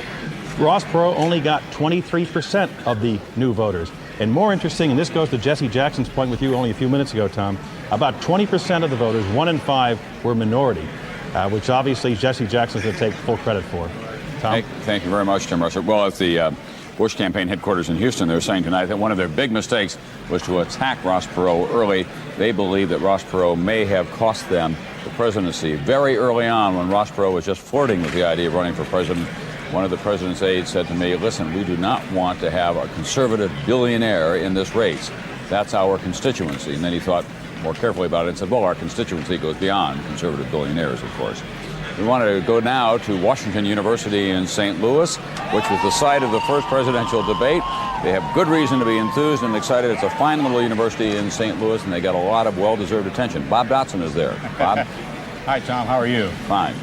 Well, I'll tell you, tonight is a big night here in this room. It's a little gathering of folks who came from all different political backgrounds, and they took a little poll at the door and found that 75% of the students here tonight voted for Mr. Clinton. We have with us Jamie Gray, who is a sophomore from Memphis. She also voted for Clinton, so we thought we'd bring her up here and we'd ask her some of the reasons that you might have voted that way. I really think that Bill Clinton represents the student's voice. He represents the young people of America. He represents change. He represents what we haven't gotten in the past years. Let me ask you this. What was the most important issue that made you decide?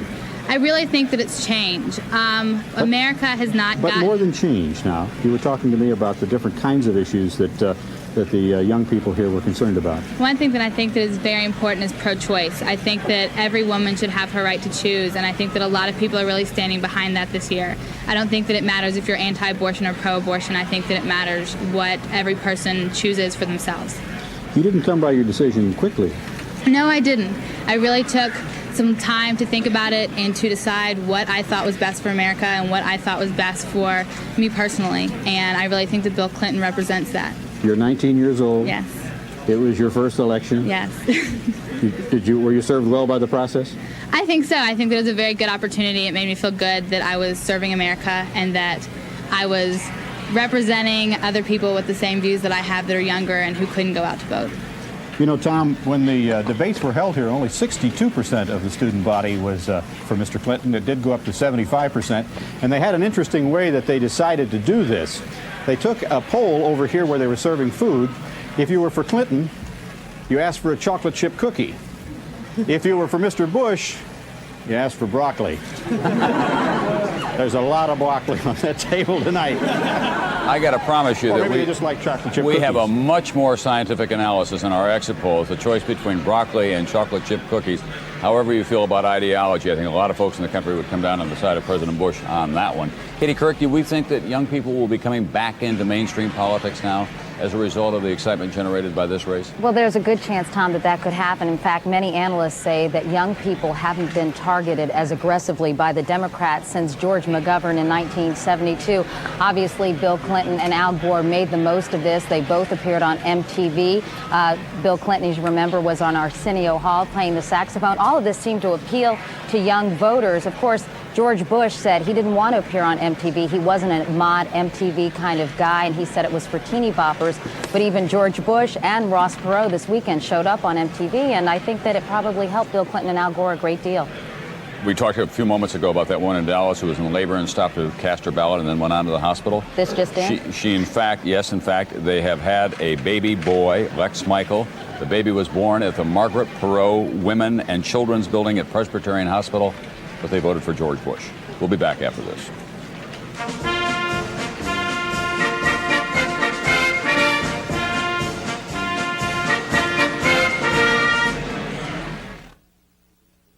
Ask anyone who's driven a Ford lately. They can tell you safety means more than seatbelts and reinforced steel panels. It can mean anti-lock brakes, child-proof door locks. It means your family's protection. That's why Ford offers more models with dual airbags than any other manufacturer. Have you driven a Ford lately? It's more than just a question. It's an answer. Sum it up, point C, you can't afford. Point D, we don't offer. Which leaves us with point E. We're working on that one. Well, gentlemen, ladies, I trust you'll make the right choice. It's the same. Let's get MCI in here.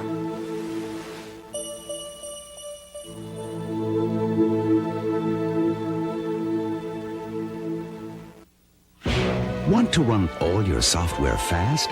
Then look for the Intel Inside symbol on your next computer. It says you've got a real power source on the inside. Like the upgradable Intel 486 microprocessor. Power it up and run your software at light speed. Intel, the computer inside.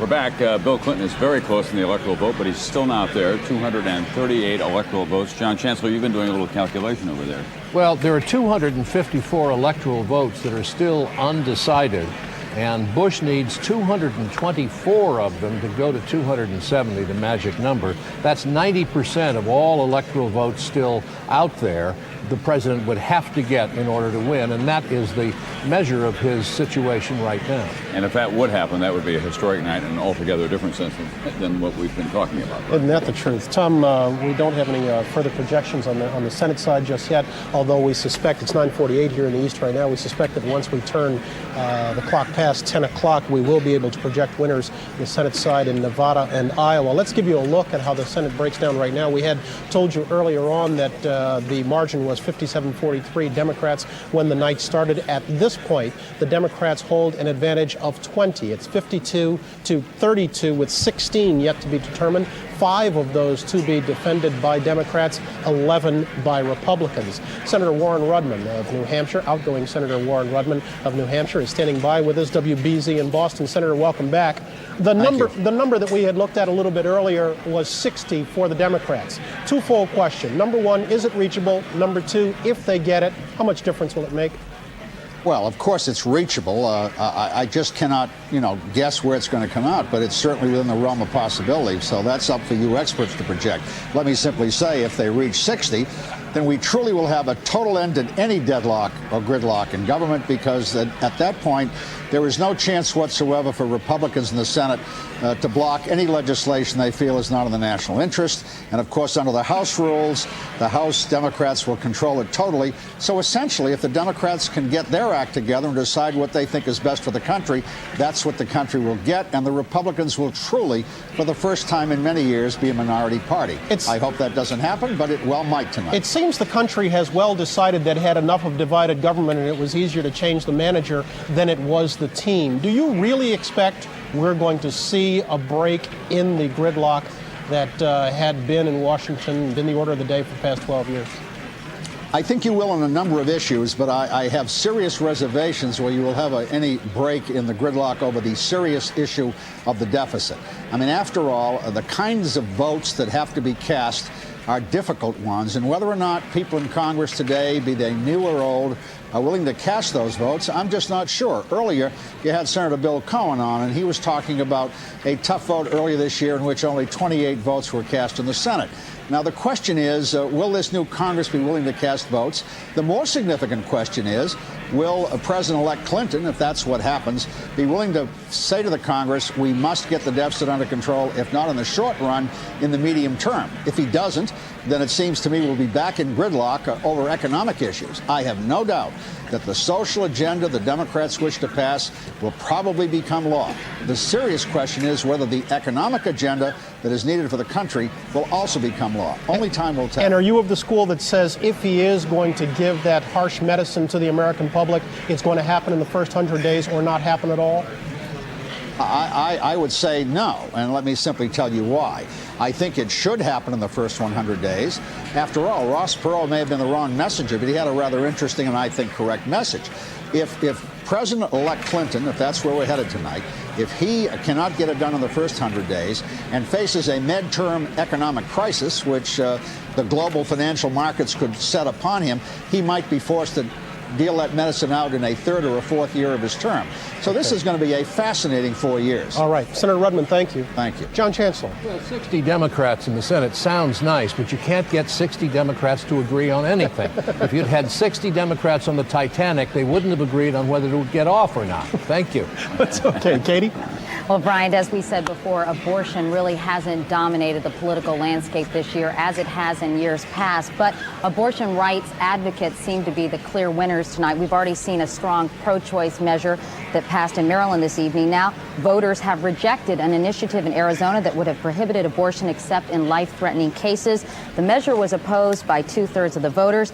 It would have also prohibited the use of public funds for an abortion. Tom?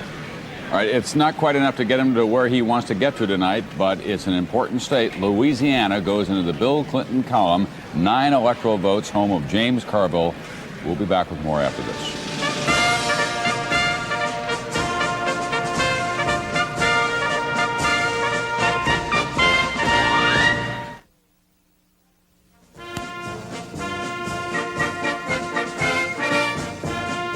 Here from Washington is Bob Kerr. We're back, and as the Clinton camp celebrates, the gloom and doom is solidly setting in even among the most faithful Bush supporters. At this hour, our latest figures show Clinton with 238 electoral votes of the 270 needed, George Bush 46, Ross Perot 0. Clinton needs only 32 more to lock up a victory for the Democrats this year. And the Democrats really haven't seen a night like this in years. In fact, it was 1976 when Georgia Governor Jimmy Carter was the last Democrat elected president. Texas is still undecided tonight. The race there is very tight. And in Florida, no results yet, but it appears to be leaning Democratic. As we've reported, Bill Clinton is the projected winner in Pennsylvania, and there's been considerable discussion in this so-called Year of the Woman whether Clinton would help Democratic women running for office, and, by the way, whether the women's candidates would help Clinton in some states. In Pennsylvania tonight is NBC's Robert Hager. It's nail-biting time there for Democratic Senate candidate Lynn Yackel and the Republican incumbent she hopes to unseat, Arlen Specter. Bob, how close is it? It's a very close race, Bob, but Yackel seems to be edging ahead. She's got 51% of the vote now, and Specter has 49%, and that margin now stands at 20,000. It's been jumping back and forth in the last half hour from 15,000 up to 30,000, now down to 20,000. But the important thing is that Yackel does seem to be maintaining her very tight lead. Bob, one of two reasons. Yeah, go ahead, Bob. One of the things that's being closely watched tonight, I guess, is the percentage of men voting for women and the percentage of women voting for women. Apparently, we're hearing that in many cases it's new and sort of record-breaking. How is that going there? Well, there's a 10% gender gap here. The way the exit polls came out, so they aren't always faultless, but they show that women voted for Yackel by 54%, whereas men voted for Specter. He actually got a majority of the male vote, 56%. Now, again, that's based on exit polls. We'll know more when the raw vote is tallied, but that would indicate a 10% gender gap in that vote. Interesting. Still a lot of men, though, Bob, voting for Lynn Yackel, it seems. Thanks again. We'll check in with you later tonight. And we continue now our discussion with our political professionals, Senator William Cohen of Maine and Congressman Marty Russo of Illinois, who is leaving the U.S. House of Representatives, having lost in a primary. Congressman Russo, what is it that you're seeing of all that's being reported tonight that's most interesting in the House of Representatives? Well, you know, most of what you heard early on is this anti-incumbency, throw the bums out. And so far as I understand, in the House, not many incumbents are losing. So it seems to me, especially from a Democratic standpoint, is what the American people are saying is, look, we're tired of gridlock. We've decided to change the presidency, but we're going to keep the House and the Senate the same to give Bill Clinton the kind of people he needs to get his agenda moving. It's true, however, isn't it, that a lot of the weaker incumbents got out while the going was still good before they were trounced tonight, or might have been. Well, I don't know if that's necessarily true. What happened is redistricting has hurt a lot of members, both Democrats and Republicans alike, who decided rather than put up a fight in a newly constructed district that they would just retire. So I think redistricting has more to say about that than the actual anti-incumbency move. Senator Cohen, could I come back sure, to the point? Sure. Marty was just making that perhaps the American people want to end gridlock and send a new president and keep the same Congress. But I think you have to look at what's taking place in the House of Representatives. Those Democrats who are being elected will probably be more liberal than Bill Clinton himself. The Republicans who are elected will probably be more conservative. You're still going to have a good deal of, quote, gridlock there, and the question will be, what kind of president is Bill Clinton going to be? Fred Barnes, in the most recent issue of the New Republic, painted I think, a very flattering picture of Bill Clinton. But he said he, in the last week of the campaign or so, presented three different faces: the old Democrat, the new Democrat, and a no Democrat. And so I think Bill Clinton's got to decide which way is he going to take this new Congress, down the middle, to the left, or bending to the right. I think one of the reasons, Bill, we're winning is because I think you have a Bill Clinton who understands that you can't be far left or far right. And the fact that he has talked about middle-of-the-road issues is going to be able to move. And I think his leadership is questionable whether he has the leadership to move the parties together, and I think he will. The question is, what is the composition of the House going to be? I think it's going to be dynamic. I think the Democrats will be to the left of Bill Clinton. He's got to pull them back to the center. Listen, Congressman Russo, we had Dick Gephardt quoted in the paper today and others as saying Clinton has already changed the image of the Democratic Party. It's a more economically mainstream, it's more growth-oriented, not so redistribution of wealth-oriented. Doesn't that really remain to be seen? I mean, how do we know what it's going to be like? I think what the American people were telling Bill Clinton, I think he got the message early, is we want action. We want an active role with our government and not necessarily a controversial role. And so I think what Bill Clinton is saying is, look, I think government has a role. I think the private sector has a role. We need to work together to stimulate jobs, to move the economy. And I think that's the kind of Bill Clinton you're going to see, someone who's going to be able to go left, go right, and bring business and labor together and pass an agenda. All right, we'll continue our discussion a little later, guys. Thanks. And this is just into us here. Bill Clinton has won Louisiana, so add 9 electoral votes to his total, giving him 247. Just 23 more needed now for victory tonight for Arkansas Governor Bill Clinton. I'm Bob Kerr in Washington. We'll continue with NBC's Decision 92 coverage in just a moment. They took a vow of eternal love. Now, after 7 years, Lilith is caught with another man. Oh, my God. There's never been a landmark cheers like this one. You'll laugh. Yo, slut! You'll cry. I think I'm in love with him, and I'm leaving you. You won't want to miss the episode of the year. Lilith Says Goodbye, NBC Thursday.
From NBC News, Decision 92 Election Night, here are Tom Brokaw and Bryant Gumbel.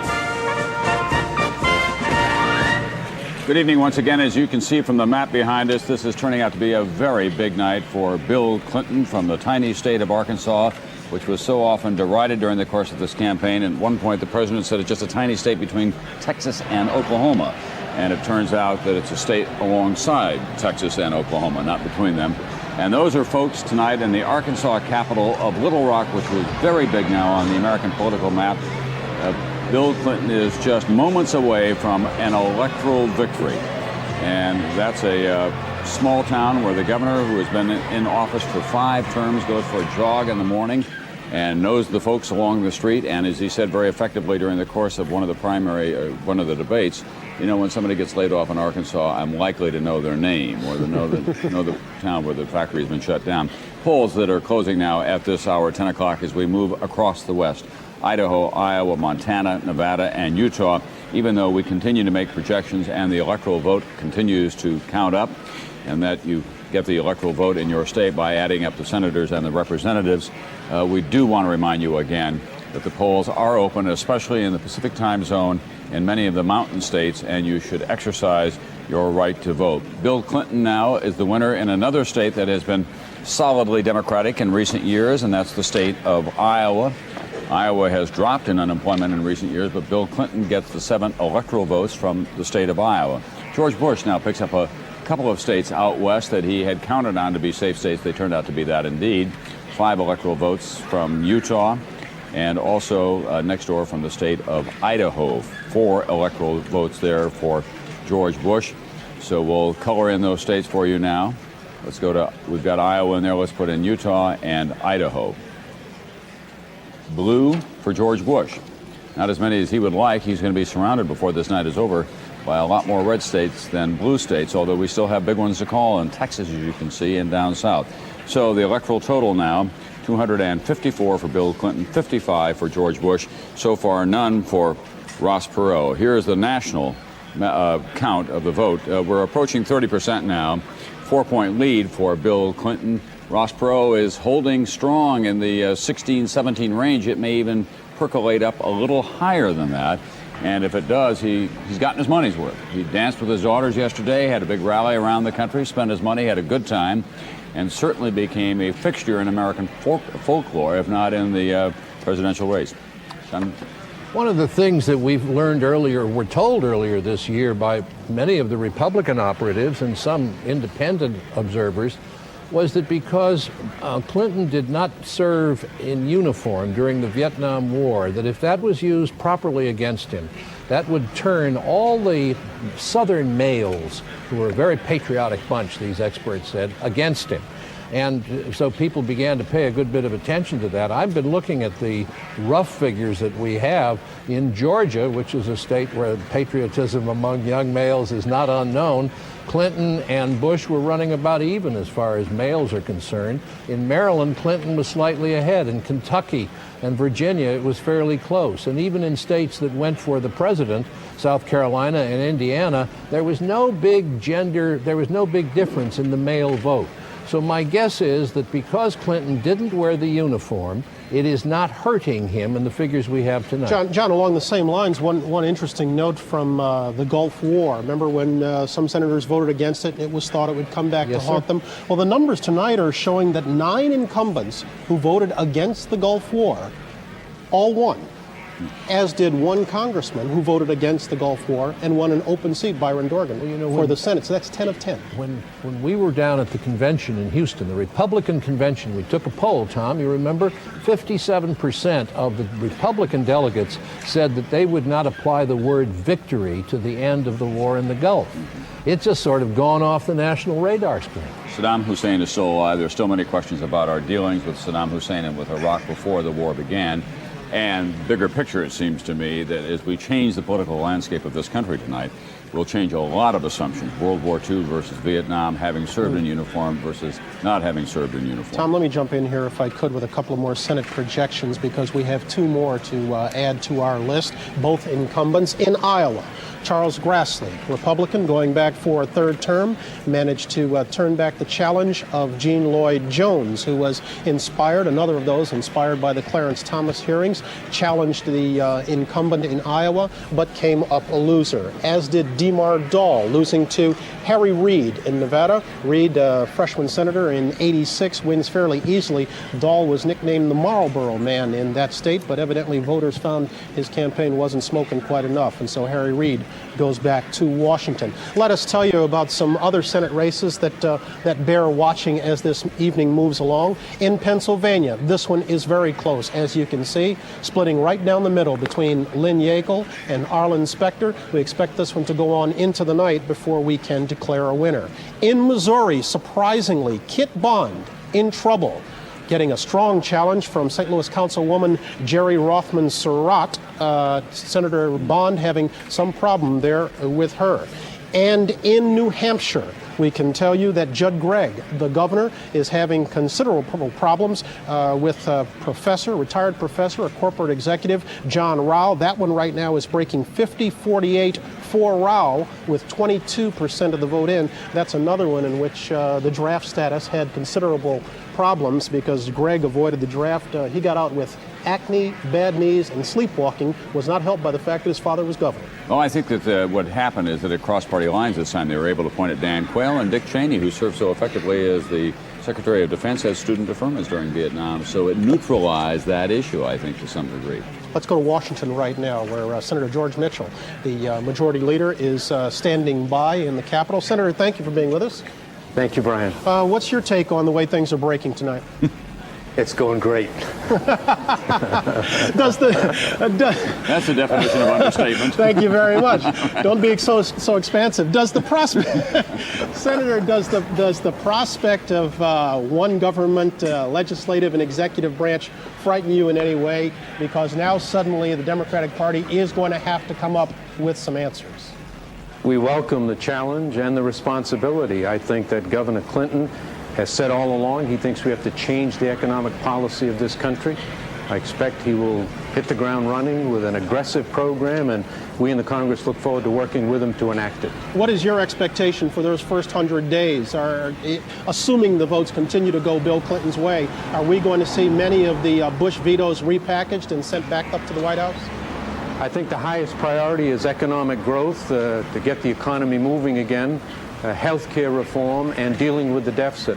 I believe all three are interrelated. I don't think you can effectively deal with one or two without the other, and I'm heartened by the fact that Governor Clinton ran such a superb but disciplined campaign concentrating on those important issues, and I hope we're going to be able to implement the program promptly next year. You perhaps heard your colleague Senator Rudman noting a little bit earlier that a key date will be in March, when it has to be determined whether or not the Clinton-Gore team decides to attack the deficit or to spur the economy. Is it your guess, too, that that is a crucial date for us to watch to be a determinant of which direction this presidency is heading? I think that to be effective, a program will have to do both sequentially.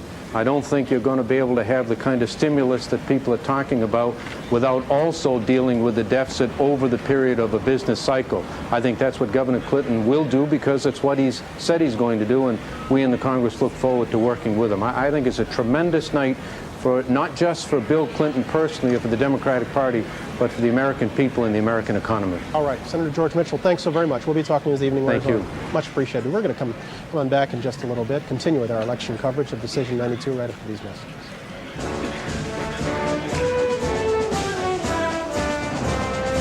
Decision 92 Election Night is being sponsored in part by American Express Card. Don't leave home without it. And by Ford and your Ford dealer. Have you driven a Ford lately? It's more than a question. It's an answer.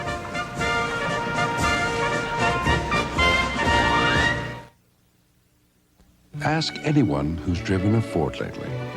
Ask them why Ford sales are increasing faster than any division in America, domestic or import. They may tell you about safety, or performance, or quality. But on the bottom line, what they'll really be telling you about is satisfaction. Have you driven a Ford lately? It's more than just a question. It's an answer. Well, I think that over 10% of the U.S. population goes to bed hungry, and that's something that's hard to imagine. At my restaurant, like a lot of restaurants, we have extra food.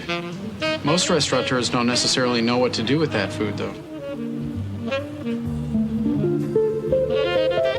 And it's just a totally logical connection that we who often have leftover food would want to address this problem of hunger. The most effective way is through an organization, which is actually a national organization called Share Our Strength. They are simply agents who connect the restaurants with the shelters. Because American Express has provided the funding for Share Our Strength, their dollars are actually going to connect food with someone who needs it. American Express supports Share Our Strength. Call 1-800-251-7000 to find out how you can too. You voted America. Now what happens? What lies ahead for the economy, healthcare, education, and your future? A special America Close-Up tomorrow on NBC Nightly News. Wednesday, it's a woman's fear. Her doctor assaults her. This guy is not going to stop. But when the law can't stop him, his victims will. Law and Order, NBC Wednesday.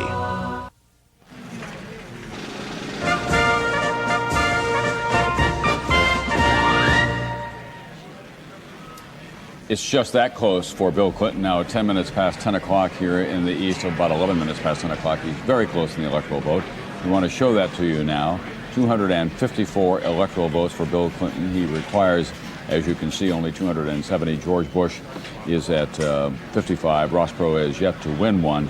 Bill Clinton can win those electoral votes from these states where the polls are closed, but we've not yet called them. You can see that North and South Dakota, Montana, Wyoming, Nevada, Arizona, Texas, Mississippi, Alabama, Florida, North Carolina is still out. Ohio, Wisconsin are still out. We'll share with you now some of the raw vote in some of those states as we take a look at, for example, in Ohio, which is one of the battleground industrial states. It's very, very close there. It's about 17,000 votes separating them now with just 1 percentage point. Ross Perot continuing to run very strong. We don't know where his voting is coming from in Ohio. In Florida, again, Ross Perot running about 20% of the vote, effectively a dead heat between the president and Bill Clinton out of more than 1 billion votes cast. Look at that, a difference of only 16 votes. That's really quite extraordinary, with more than a third of the vote counted so far. Right at a third of the vote counted in Texas, and just 2 percentage points separating them there, and about 51,000 votes altogether. Ross Perot, 20% of the vote in Texas, probably took away a number of votes from President Bush in that state. The Bush people now beginning to believe that they made a mistake by attacking early Ross Perot, saying that he was a dictator, he didn't care about the Constitution, that he was a little bit wacky and paranoid and crazy. And that didn't go over well with the people who believed in the Ross Perot movement in this country. Tim Russert, you've been looking at what? The born-again Christians and their role in this campaign, and also veterans. Tom, I got a call from some Bush people saying, you know, we spent all this time in the Houston Convention trying to relate to the born-again Christians, and they always had come through with us with about 80% of the vote. It looks like tonight, about 20% less for George Bush. That Bill Clinton and Ross Perot made serious inroads with born-again Christians, which underscores again how hurtful that Republican convention in Houston was. And with veterans, Tom, you and Jack Chancellor were talking earlier, looks like Bill Clinton has carried veterans with 44%. Thank you, Tom.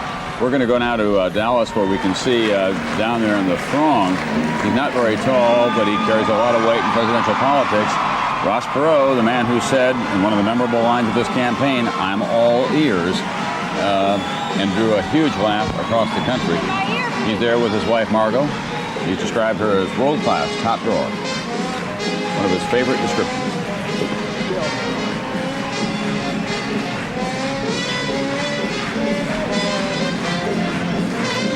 Ross Perot is a Texas legend through and through. Grew up in a small town in East Texas, went to Annapolis to the Naval Academy, got under the Navy under curious circumstances after his father wrote to a number of officials in Washington. Ross Perot said officially that he didn't like the obscenity that he was hearing, didn't think that people were paying attention. Came one of the most successful salesmen ever in the history of IBM.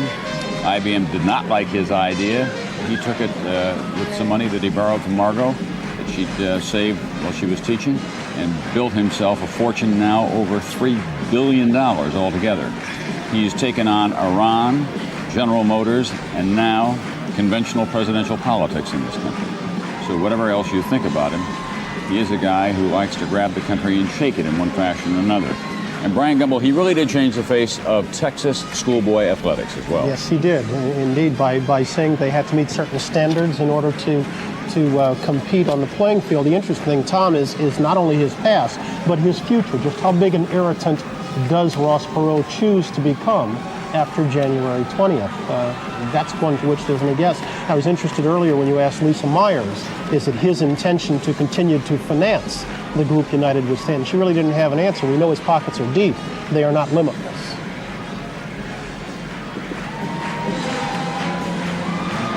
Closing days of this campaign, he said to Bill Clinton, we got the chicken man from Arkansas, and speaking of George Bush, the potato chip man from Maine.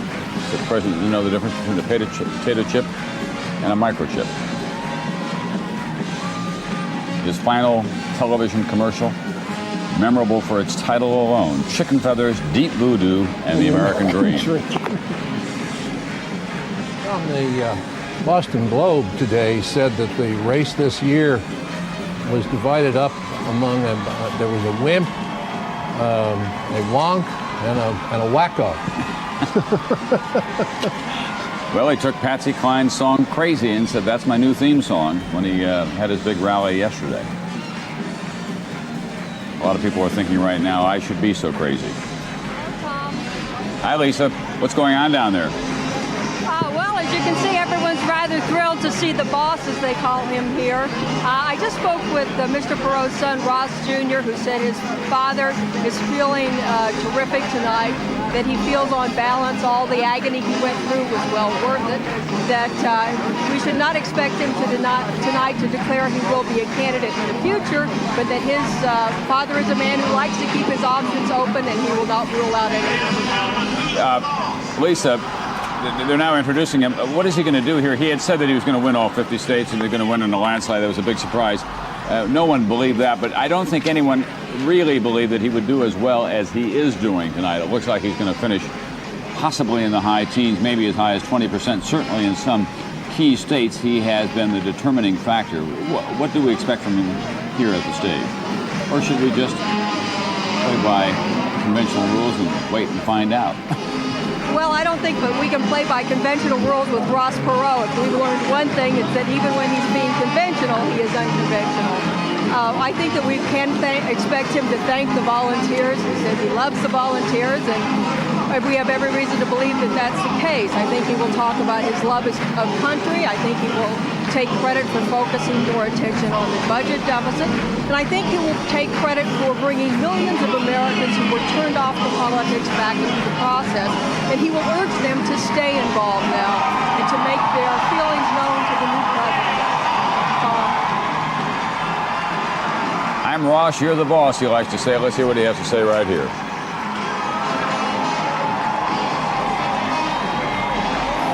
We have done a fingerprint check. That is Ross Perot, not Dana Carvey, incidentally. And Tom, he loves Dana Carvey.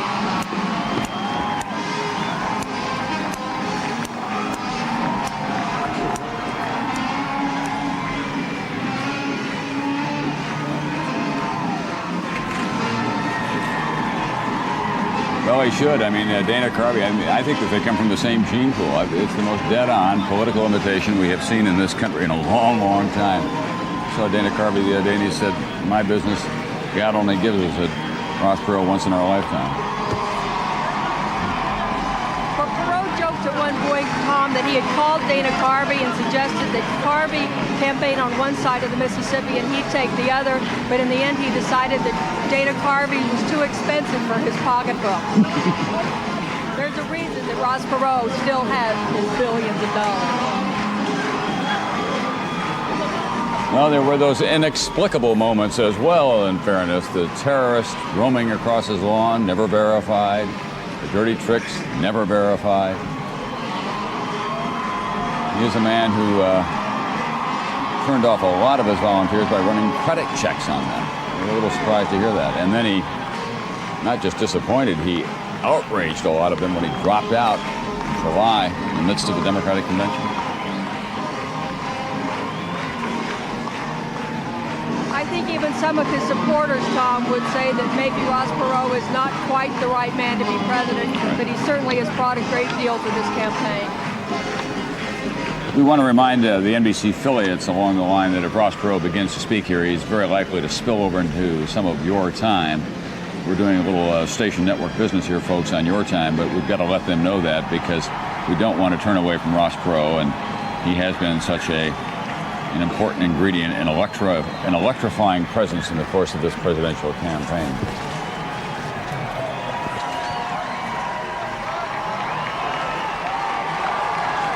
No slow dancing here tonight.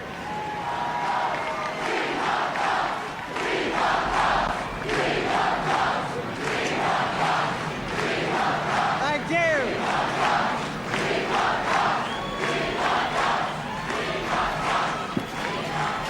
Now then, for our message to get out across the country, we have to wait till 9:30. What time is it now, please?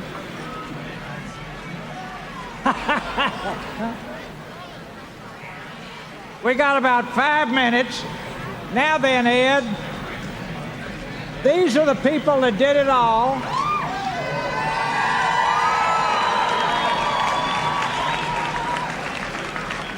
And as we said at the rally the other day, the perfect song for them is When the Saints Go Marching In.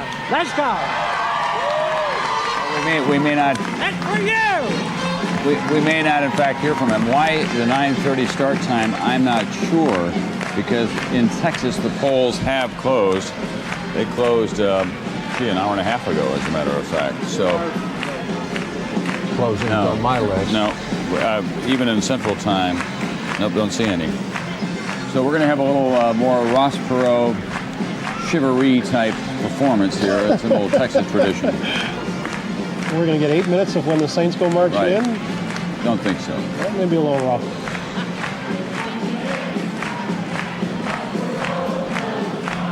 Okay, we have a call that will bring some solace to George Bush. The state of Alabama, 9 electoral votes.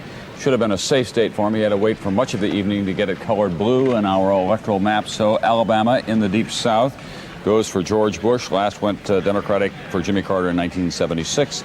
That means that George Bush is now up to 264, as you can see, electoral votes. Bill Clinton is just 16 away from the magic number of 270. We're now over a third of the popular vote counted so far. Bill Clinton with a 4-point lead. Ross Perot is holding firm at 17. Most of the polls in Texas closed at 8, but some, I'm told now, are probably open until 9:30 Central Time. Some of the polls down there, almost all of them, have closed. That's probably true out in the western part of that state because it is divided up. So we're back at Ross Perot now. Let's hear what he has to say. Okay.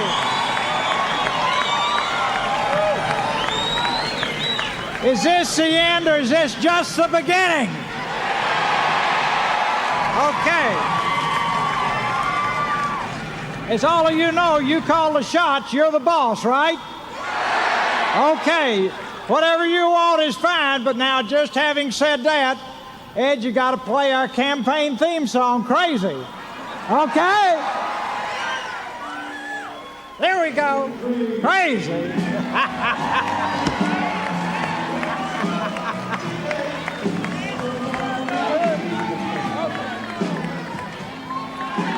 That's the Patsy Cline song. There's a duplication of what we saw the other day. He's a man who likes to dance and sing and spend his money on things that give him enjoyment. High-speed boats, private planes. His world-class family. Can be an exceptionally mild-mannered, even a shy man when he's in company that he's not very familiar with. Drives his own car to work. Willie Nelson, a native son of Texas, wrote Crazy. Patsy Cline made it famous for Ross Perot. He wants to know what's going on.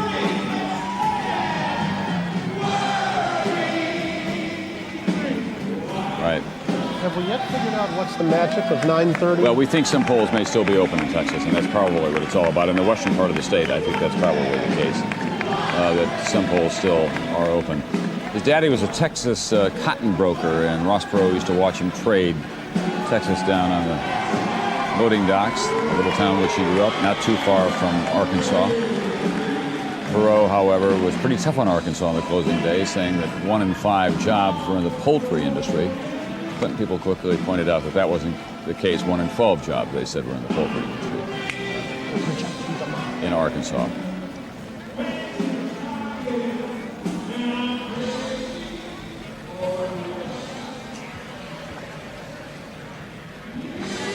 Going to get under the hood and fix it.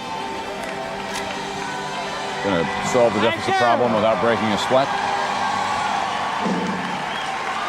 Yeah.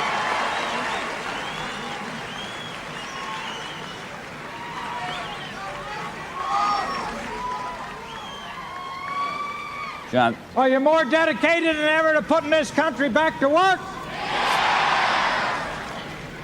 Anything more important than making the words "Made in the USA" the world standard for excellence? No. Anything more important than passing on the American dream to your children? No. Anything more important than having the people in this country be the bosses and own the country? No. Okay, well, we'll keep on going as long as you want to keep on going.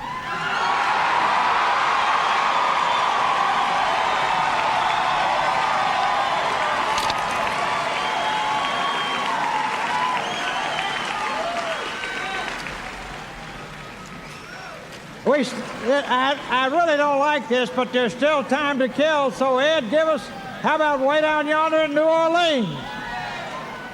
That's where the voodoo comes from.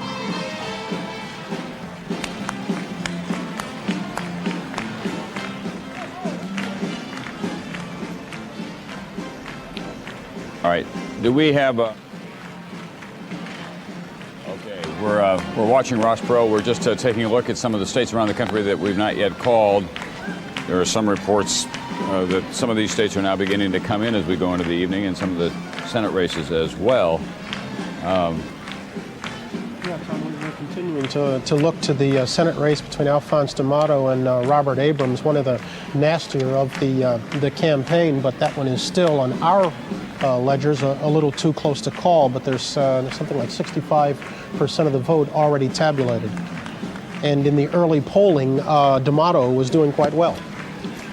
We hope when we turn past the half hour to talk to Geraldine Ferraro, who of course lost to Robert Abrams in a very difficult and bitter primary fight here in New York, and of course the vice presidential candidate of the Democrats in 1984, but she'll be joining us shortly. As soon as we can project a winner in that race, we'll be getting to it. But again, the early numbers that we are showing is that Alphonse D'Amato, affectionately called Senator Pothole up in these parts because of his attention to the minor problems of his constituents, despite an awful lot of allegations against him, his war chest seems to be prevailing at this hour, and he is turning back the challenge of the state's Attorney General, Robert Abrams. There you can see 49% of the vote counted. D'Amato right now holding a lead of close to 200, a little bit more than 200,000 votes over Robert Abrams, a percentage lead of 8%. We understand some of the early polling is suggesting that D'Amato is taking 2/3 of the Italian vote and 1/4 of the Democratic vote. Geraldine Ferraro has moved into the chair that was occupied by Katie Kirk. Ms. Ferraro, thank you for being with us. Glad to be here. Those results surprise you? They do. They do. I expected that Bob Abrams would take this. I still expect him to take it. I don't know where the numbers are coming from, if they're downstate or upstate. And especially since Clinton has taken the state by 20, 21 points. Bob Abrams is right on the issues, and I just don't understand it. You heard some of those numbers, preliminary numbers that I'm giving. 67% of the Italian-American vote going D'Amato's way, 27% of the Democratic vote going D'Amato's way. To what extent do you think that can be attributed to the fact that you did not support Robert Abrams in this race until the final moments, and then basically your support was lukewarm, should I say? Not at all. And the support was not lukewarm. I offered to do a TV ad, and I did it, and I also called county leaders throughout the state as well as several organizations to get them out and to get them working, my steering committee people. But I think it can be attributed to the fact that the primary was a nasty campaign, and a lot of people felt very strongly that I had been ethnically stereotyped, and I think that's why you're seeing the Italian-American vote doing what it has done. They were angry. You think his nastiness came back at him?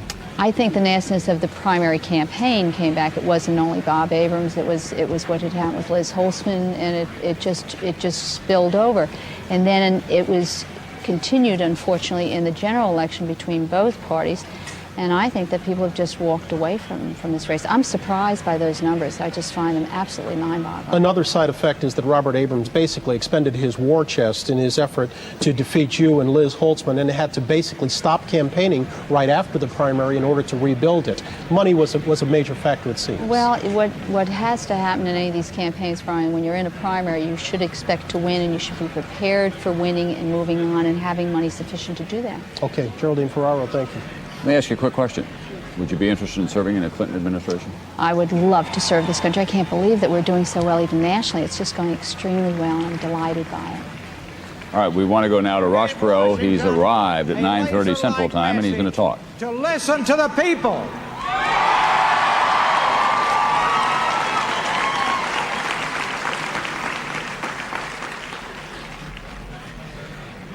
You have done an incredible job of getting this country turned back around to the type country our founders established, a country that came from the people. And you have changed this country through your massive efforts. And I compliment you for it. And it was brilliant the way you did it.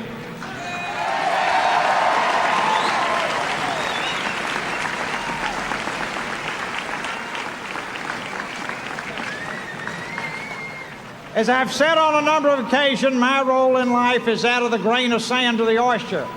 It irritates the oyster, and out comes a pearl. I have been your grain of sand that you chose. It has been an honor to be your grain of sand in this process, and we will continue to work together to make pearls as necessary in the future. Fair enough? Great.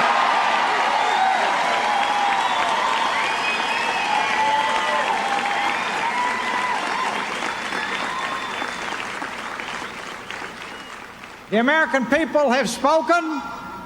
They have chosen Governor Clinton. Congratulations. Wait a minute. No. Whoop. Wait a minute. Wait a minute. The only way we're going to make it work if all team up together. So let's give Governor Clinton a big round of applause. He's won. Thank you. Now, let's forget the election. Forget the election, it's behind us. The hard work is in front of us, and we must all work together to rebuild our great country. Thank you.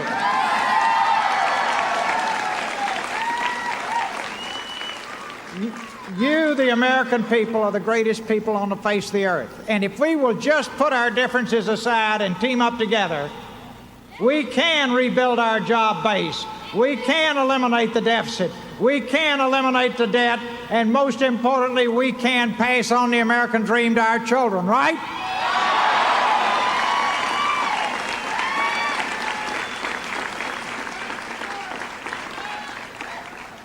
And on the way, we can reform our government and get rid of some of these problems that are so damaging to all of us.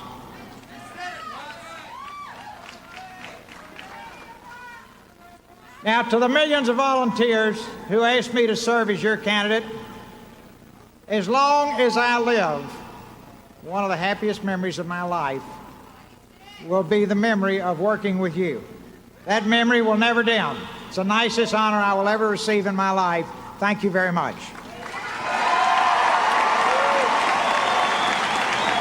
Well, Ross Perot, even though Bill Clinton is not yet at the number of 270 electoral votes, Ross Perot has declared him the winner here tonight on national television. Takes a certain amount of the pressure. Not calling him the chicken man anymore. Takes a certain amount of the pressure off us. We get a lot of understandable grief from the people in the western United States who think that we call these elections too early. Tonight, Ross Perot did it. Who literally gave it everything they had 7 days a week since last February to take this country back and give it to the people, to pay its debts, to pass the American dream on to our children. And I want you to know how proud I am of you and how much all of us owe you for the tremendous effort you made. So God bless you and thank you very much.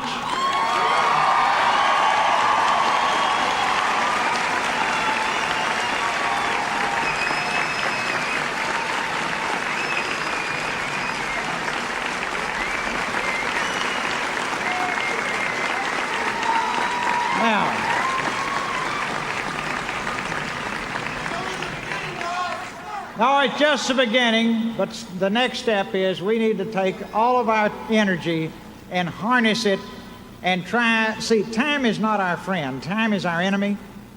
These problems our country faces need to be solved immediately. We need to all work together and work with the new administration and give it a world-class best effort to get these problems solved now. Because if we do, you benefit, the country benefits, your children benefits, and everybody wins. We've got to do it.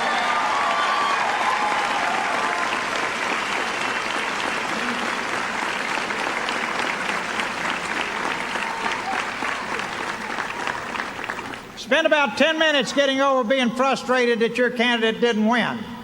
Then take all of this enormous creativity and talent that you have displayed, and let's make our country work at the national, state, county, city, local, and neighborhood level, and at every single school across the country, right?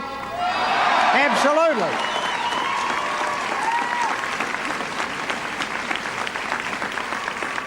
Okay, we're going to cut away from Ross Perot here for just a few moments. We have another state that we want to call for. Bill Clinton, that puts him just moments away now from winning 270 electoral votes. He wins the state of Wisconsin, which took a little longer than we anticipated tonight.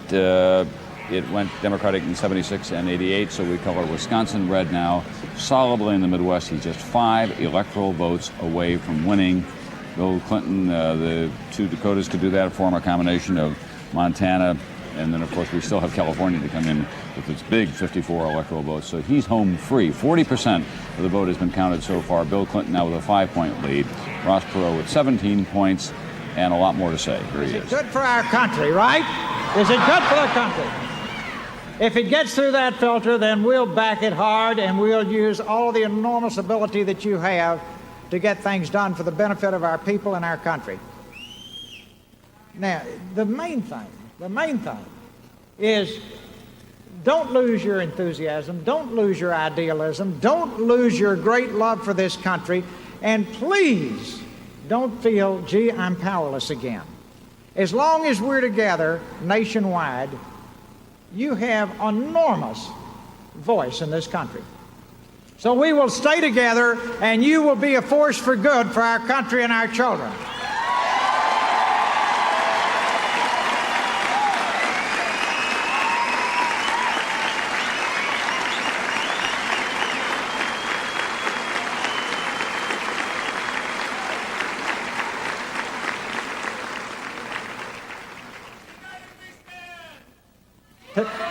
Thank you. Now, you remember, well, like the little children that are here tonight, the college students that have been at all the rallies all across the country.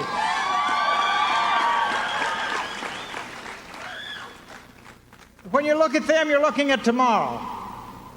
And we must give them a brighter tomorrow than any other generation has ever had in our country. And if we keep it that simple and that pure and that clean, then we can make an enormous contribution, and that's what we must do. We will have our organization established. We have a nationwide network, a state-by-state network, a community-by-community network, and we will keep it intact to be a force for constructive good throughout our country. Okay, Ross Perot speaking to his supporters in Dallas. A lot of people are wondering tonight what might have been had he stayed in that race in July. For my own purposes, I believe that he probably would not have lasted. His fuse is always burning too short. I believe that sooner or later he would have exploded or imploded. That he did as well as he did because he spent a lot of money and he was only in the race for the closing hours of it. Katie, you disagree with that? Well, I think you're right, Tom. A lot of people think that he escaped some of the media scrutiny by dropping out of the race in July and then re-entering the race in October. And had he had to withstand a lot of scrutiny from the press, he might not have lasted. But who knows? Maybe it would have been thrown into the House. It's hard to predict, isn't it? All right, sure is. Quick Senate call, I think we've got here. Just one sec, John, because we've got our first defeat of a Senate incumbent. We are able to project a winner in the state of North Carolina. Locke Faircloth, demeaned by some as the stealth candidate in the Tar Heel state, has up and beaten Terry Sanford in a battle of two one-time friends, a political fight. It was 6 years ago that Faircloth thought he might make a run for the Democratic Senate seat. Instead, his friend Terry Sanford decided to make the run. They had a falling out. Faircloth switched parties, ran against Sanford and beat him. It seems Sanford's health was a consideration. Within the month, he had some heart surgery, and 4 in 10 said that was a major consideration. John Chancellor? Well, I just want to say one final word about Ross Perot. He described himself as a grain of sand, and Clinton is trying to get that grain out of his eye, and Bush is trying to get it out of his eye. Trust me, it's not a final word either. It sure is. We'll be back with more after this.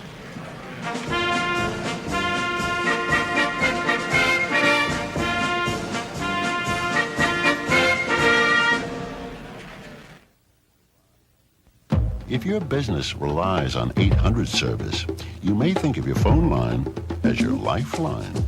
So choosing AT&T 800 service is important. With another carrier, you could lose more 800 calls day in and day out, and they're twice as likely to have an outage. But relax. With AT&T, the most reliable 800 service, you can get more 800 sales and a healthier bottom line.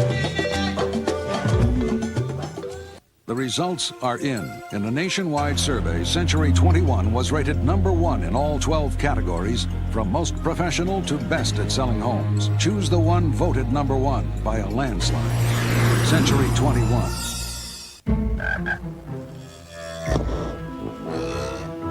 Other laser printers have been playing leapfrog for years in a futile effort to catch up with the HP LaserJet. Now they're truly up against it. Hewlett-Packard introduces the HP LaserJet 4, a new generation, a new standard to reach for. Good luck, fellas. If it isn't a LaserJet, it's only a laser printer. #1 for a second term. That's what homeowners said when asked who was the most preferred real estate sales organization in America. Century 21. So if you're watching tonight's numbers, remember who's #1 by a landslide. Century 21.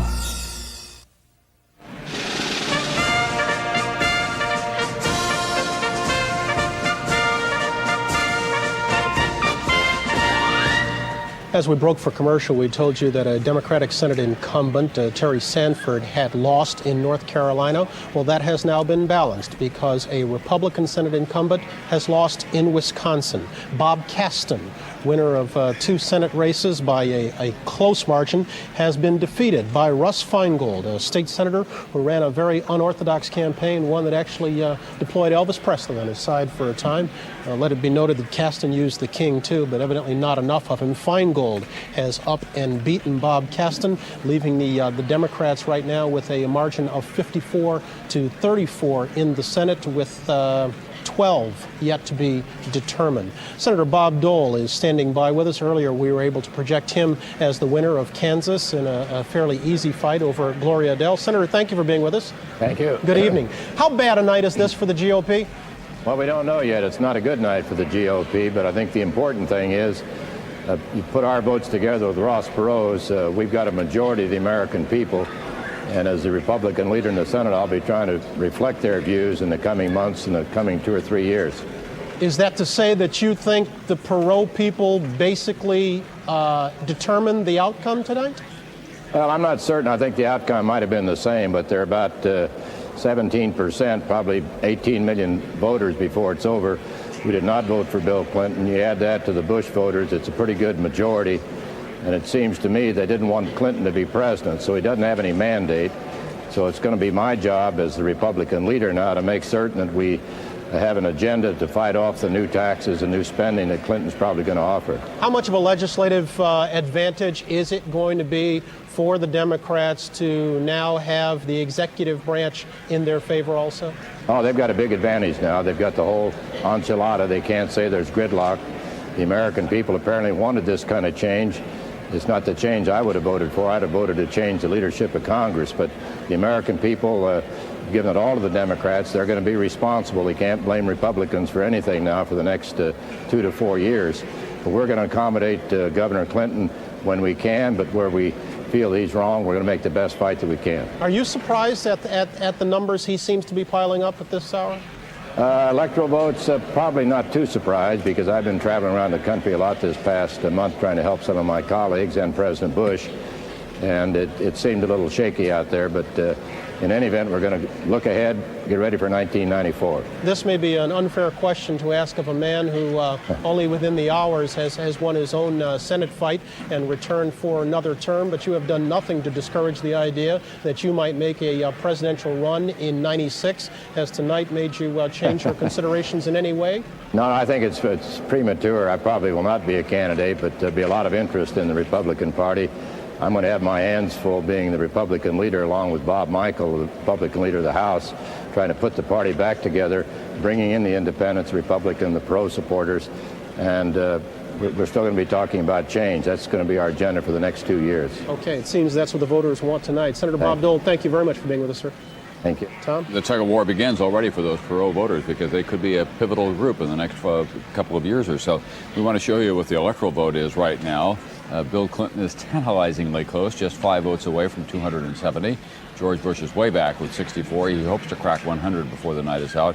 Ross Perot, still no electoral votes. Here are the states that are still too close to call. They're big states, and any one of them would put Bill Clinton over the top easily. There's the popular vote. First of all, we're now more than half, and George Bush has more than half of the vote that has been counted thus far. That will likely change once you get to California, for example, and we complete the vote count in places like Oregon and Washington, where Bill Clinton is believed to be running strongly. Here it is in Texas, however. 47% of the vote has been counted.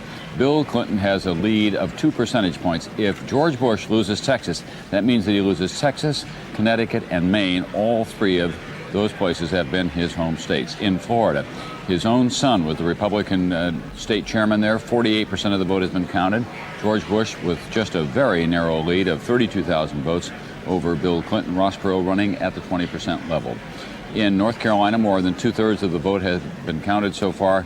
And look, this could hardly be any closer. There's about a 6,600 vote difference between them right now. 43%, a flat tie. We'll be back with more on Decision 92 right after this.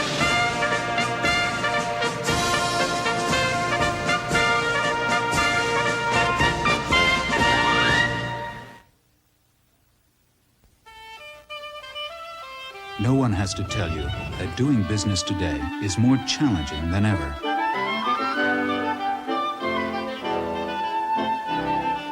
But all over the world, one company is helping you meet those challenges head on, no matter what it takes.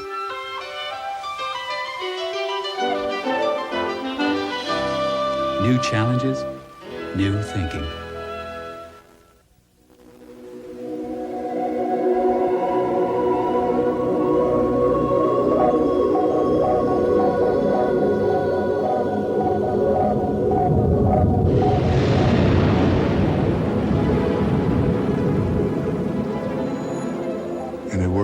Constant change.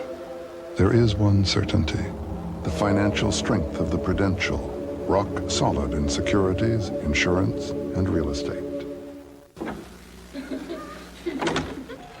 At 46 years of age, the man from Hope, Arkansas, the new president of the United States. Bill Clinton, the projected winner tonight in Ohio with its 21 electoral votes. That puts him comfortably over the top. California yet to come. He'll go well past the 270 required. Bill Clinton, who a year ago at this time was a little-known governor, 5 terms in that state. A lot of people believed a number of occasions that he was out of this race. He stayed in, and he has defeated George Bush. Moreover, he has broken a Republican hold on the White House that has gone on for 12 years now, going all the way back to 1968, only 1 4-year term for Democrats. There they are, 46 years of age and 44, I think. Here's what's going on in Little Rock tonight, outside the governor's mansion in the state capitol. And that town has been in gridlock for the past couple of days. Clinton himself said that the merchants of Little Rock owe him a great debt because they've done more business in the last year and a half than they'll do in the next 20 years. Andrea Mitchell.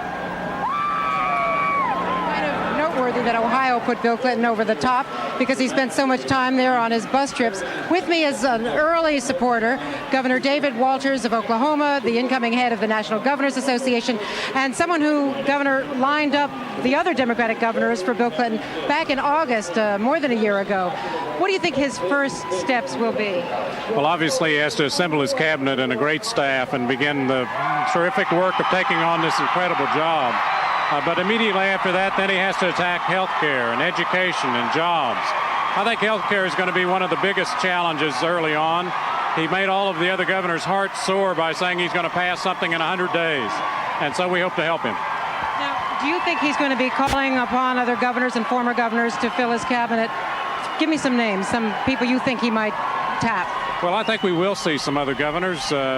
Dick Riley out of North Carolina, maybe Ray Mabus out of Mississippi, Bruce Babbitt out of Arizona.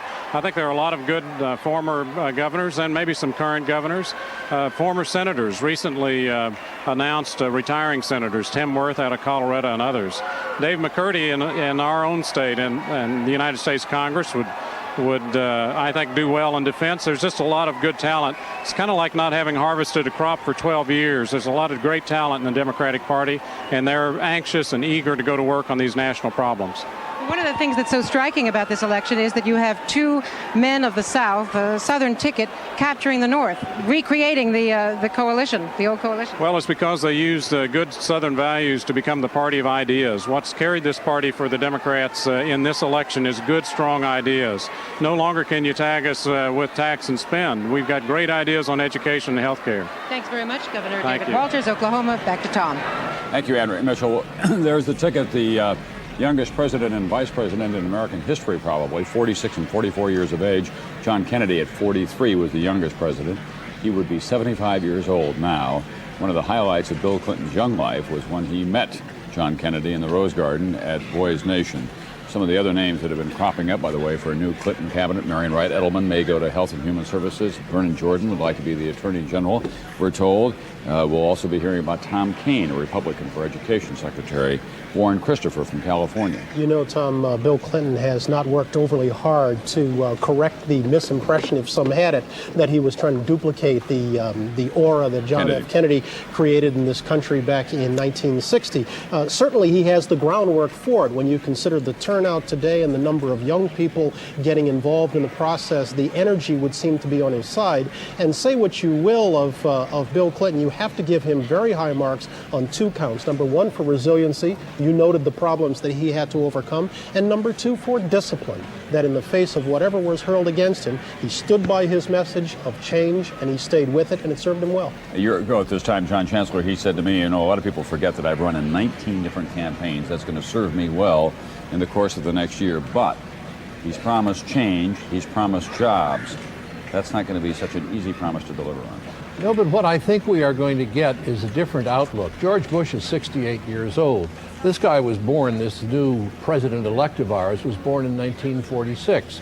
It means he was 14 years old when JFK was elected. He was 16 during the missile crisis.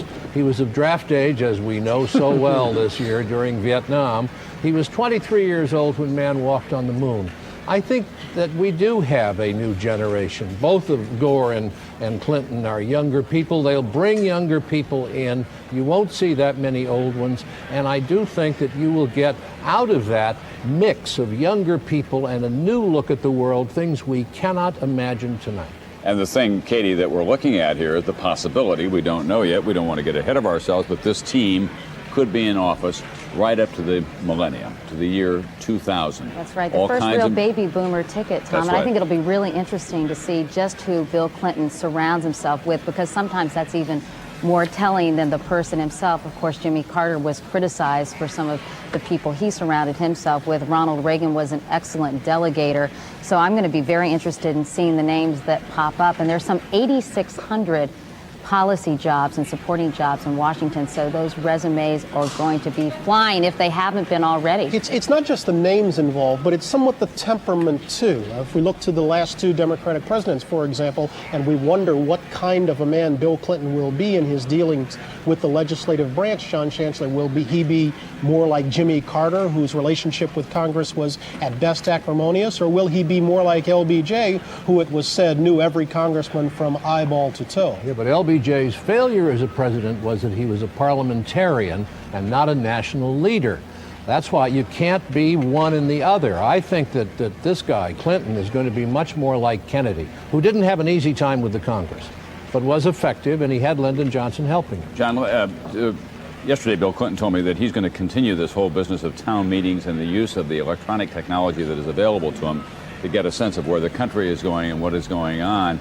And that, too, will reshape the presidency in a way that we have not seen it in recent years. And I think that there is a real feeling that the country has to be embraced. It can no longer be business as usual just within the Beltway.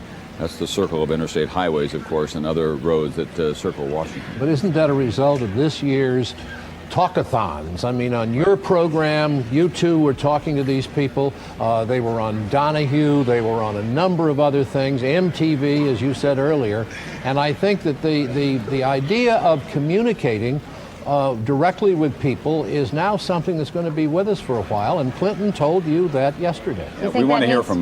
we're going to be seeing Bill Clinton on Oprah maybe next month? There's a good possibility of that. We're going to be seeing Tim Russert here in a few moments, but first we're going to go down to John Cochran, who's in Houston, Texas tonight. He's at the Bush headquarters, obviously. Do we expect that we'll see the president before too long, John? We will. The president sees no advantage in waiting until the wee hours of the morning. As soon as the California, the other West Coast polls close time, we'll be seeing him here shortly after 11 p.m. Eastern time, we suspect. And the mood here among his supporters is, I wouldn't say grim, I'd say resigned. They came here tonight expecting that the president would lose, and that's just what's happened.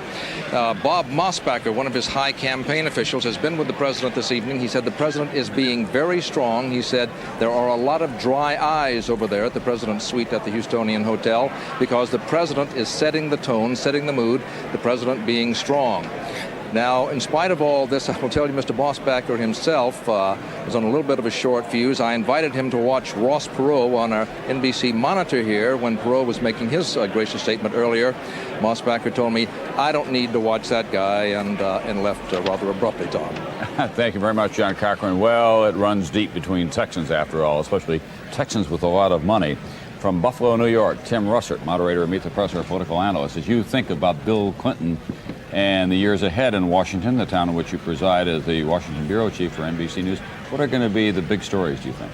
Tom, I think the first 100 days, the Democrats are now in power. Can they deliver? They know they must do it soon, or they'll pay a big price in '94. Tom, before we leave, for the nice anecdote coming out of Little Rock, I just talked to George Stephanopoulos, and he said a very trying moment, telling moment is, what do you call Bill Clinton at this moment? So he called him, and his stomach fluttered, and he said, Governor, what do I call you? President-elect, Governor, Mr. President? He said, for now, George, call me Bill. Right. Yeah. Well, as a matter of fact, there's a little group that you'll be hearing a lot more about. It's going to expand, I would think, in the next couple of days. They're called FOB, Friends of Bill. Most of those people are people who reach back to his days at Oxford and Rhodes Scholars, but there are going to be a whole lot of folks around the country now saying, yes, I'm an FOB. I've been a member of the Circle for a long time, just didn't want to talk about it, but I'm an old friend of Bill's, and I'll be going to Washington if I can help you out with anything. I'd be happy to. You have to pronounce that very carefully. You do, watch that. You do, right. You see that I chose not to. You talk about, Katie, you talk about 8,600 people going to work in Washington at last, making it. That's going to have, talk about the effect on the price of Chardonnay, on lettuce, on their attitudes toward children, the number of them that have already been divorced, the whole social attitude that these younger people will bring to Washington. Not that they're all so old down there now, but an older president tends to set an older tone. And I think the younger presidents, as we've seen in the past, Washington is not going to look the same. Chardonnay is very 80s, though, John. Is it? Yeah, well, you would know. I don't, Probably more Perrier and really less alcohol. How for the about, yuppies. is Ovaltine still in? Listen, Never it's heard of Arkansas, it. guys. It's Kickapoo Joy Juice is what they're going to be drinking down there in Grain some places alcohol. tonight. Right. No, well, as a matter of fact, there are lots of real estate agents who are aquiver tonight. There are hostesses all over Washington who are on the telephone working it very hard. It is a change in climate. It has to do with fashion and culture and music and entertainment as well as politics. We are about to enter a new era. It will be really interesting to look at Hillary Clinton's role in the White House. Of course, some people say it's now going to be Billary, critics of Hillary Clinton, but it's going to be very interesting to see just how active she will be now that he is in office, because she doesn't have to make friends with some of the people who don't think she should be that aggressive. We'll be hearing a lot less about her chocolate chip cookies and a lot more about her views on children and family and legal issues in the months to come, because she has been an important partner to his, and however she may have cut in the judgment of a lot of people, he wouldn't be there today without her help along the way. And the fact of the matter is that she's been an enormously important assist to him, and sometimes people in Arkansas thought that she was a better campaigner and more decisive than he was in a lot of issues. Well, there's a lot more to talk about, not just tonight, but of course in the days to come as we anticipate now the Clinton campaign.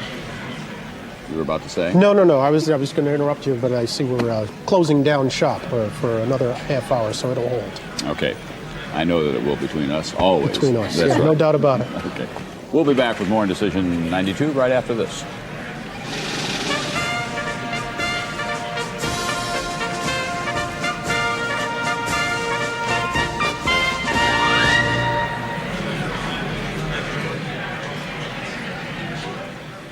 We're back now, and we have a whole run of presidential projections for you. They all belong to Bill Clinton. He has passed the magic number of 270. The governor of Arkansas, who was once described as being 40 at 16 and then 16 at 40 in terms of his behavior during those ages, he is now elected president of the United States according to our projection. So let us show you what is going on now. In California, 54 electoral votes. We anticipated that from the outset. Bill Clinton, the winner in California. Washington, 11 electoral votes up in the Pacific Northwest. They counted that as the cornerstone of the new Democratic Party. Also in Oregon, 7 electoral votes. Bill Clinton, the winner there. Hawaii, safe Democratic territory, 4 electoral votes for Bill Clinton. We color those in now. Red across the western rim, the Pacific rim of the United States for Bill Clinton, and just a few blue spots on that map for George Bush. 362 electoral votes so far, 64 for George Bush. And now here is the popular vote as we have it so far. We're beginning to climb toward the halfway mark. Bill Clinton is our projected winner. He's got a 5-point spread there. And the vote that has been counted so far, Ross Perot is holding at 17, and President Bush at 39% of the vote. By the way, for those of you who are interested, it was the last time that we had more than a 60% turnout was 1968. And there's a good possibility that we may have exceeded that today. Brian Gimble, you've got a lot of calls here as well. Okay, Tom, we've got some Senate projections that gets the Democratic total in the Senate now up to 58. Very quickly, in Hawaii, Daniel Inouye, a winner going back for a 6th term, defeating Rick Reed. In California, California becomes the first state to send 2 women onto the U.S. Senate. The short one for the long seat, Barbara Boxer, beats Bruce Horshenson. And the long one for the short seat, as they called it, Dianne Feinstein defeating John Seymour, the incumbent in California. And in Washington, the mom in tennis shoes, Patty Murray, a winner over Rod Chandler. That is 4 new women now in the Senate, bringing the total to a half dozen. Tom? Well, I tell you, that's important for Bill Clinton and the change in the climate. No wonder Bob Dole was talking so hard about Ross Perot voters. He's going to need all the help he can get. That's where it stands at this hour.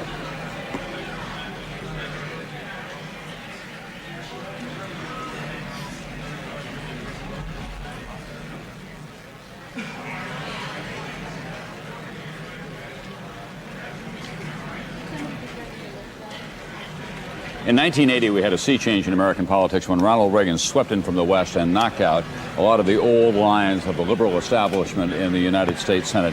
We've got a different kind of change in American politics going tonight. It is of equal seismic proportions, I believe, however. We have Bill Clinton, who is going to be the new president of the United States, and a much different face in the United States Senate, Brian. It's a difference. It's not only a different phase, Tom, it's different demographics altogether. I mean, we're going to go back to the Senate numbers in a second, but listen to some of these numbers on open House seats. 25 seats called, 21 of them have gone to the Democrats, 4 to the Republicans. 12 of the new black members are black, all of them are Democrats. 6 of the new women, all Democrats. 4 new Hispanic members, 3 Democrats, 1 Republican. We talked a little bit earlier about California sending 2 women on to the Senate. I had noted the short one for the long seat. Barbara Boxer is called that because that was to fill the vacated seat of Alan Cranston, so she gets a full 6-year term, defeating Bruce Hershenson. Meanwhile, the long one for the short seat was considered Dianne Feinstein's victory over John Seymour because she is serving out the term of John Seymour, who was appointed by Governor Pete Wilson, so she will have to go back to the polls in just 2 years. All right, thank you very much, Brian Gembel. By the way, among the other challenges for Bill Clinton, one that he'll happily accept is that there are 101 vacancies to be filled in the federal judiciary. The good possibility that he'll fill 2 to 5 seats in the U.S. Supreme Court in the next 4 years. Tim Russert. Tom, I'll tell you, the Democrats in Washington were probably more concerned about that than any other issue. They do believe there'll probably be 3 immediate or near immediate resignations on the Supreme Court, certainly within the next year or so, and that Bill Clinton is going to be directly involved in shaping that court for years to come. Roe v. Wade, as you know, is under siege, and the Clinton forces believe that a change of the court can guarantee a woman's right to choose in the future. That was a primary issue in the Clinton campaign. All right, thanks very much, Tim Russert. We'll be back with more on Decision 92, but first we want to tell you it's time to break the stations.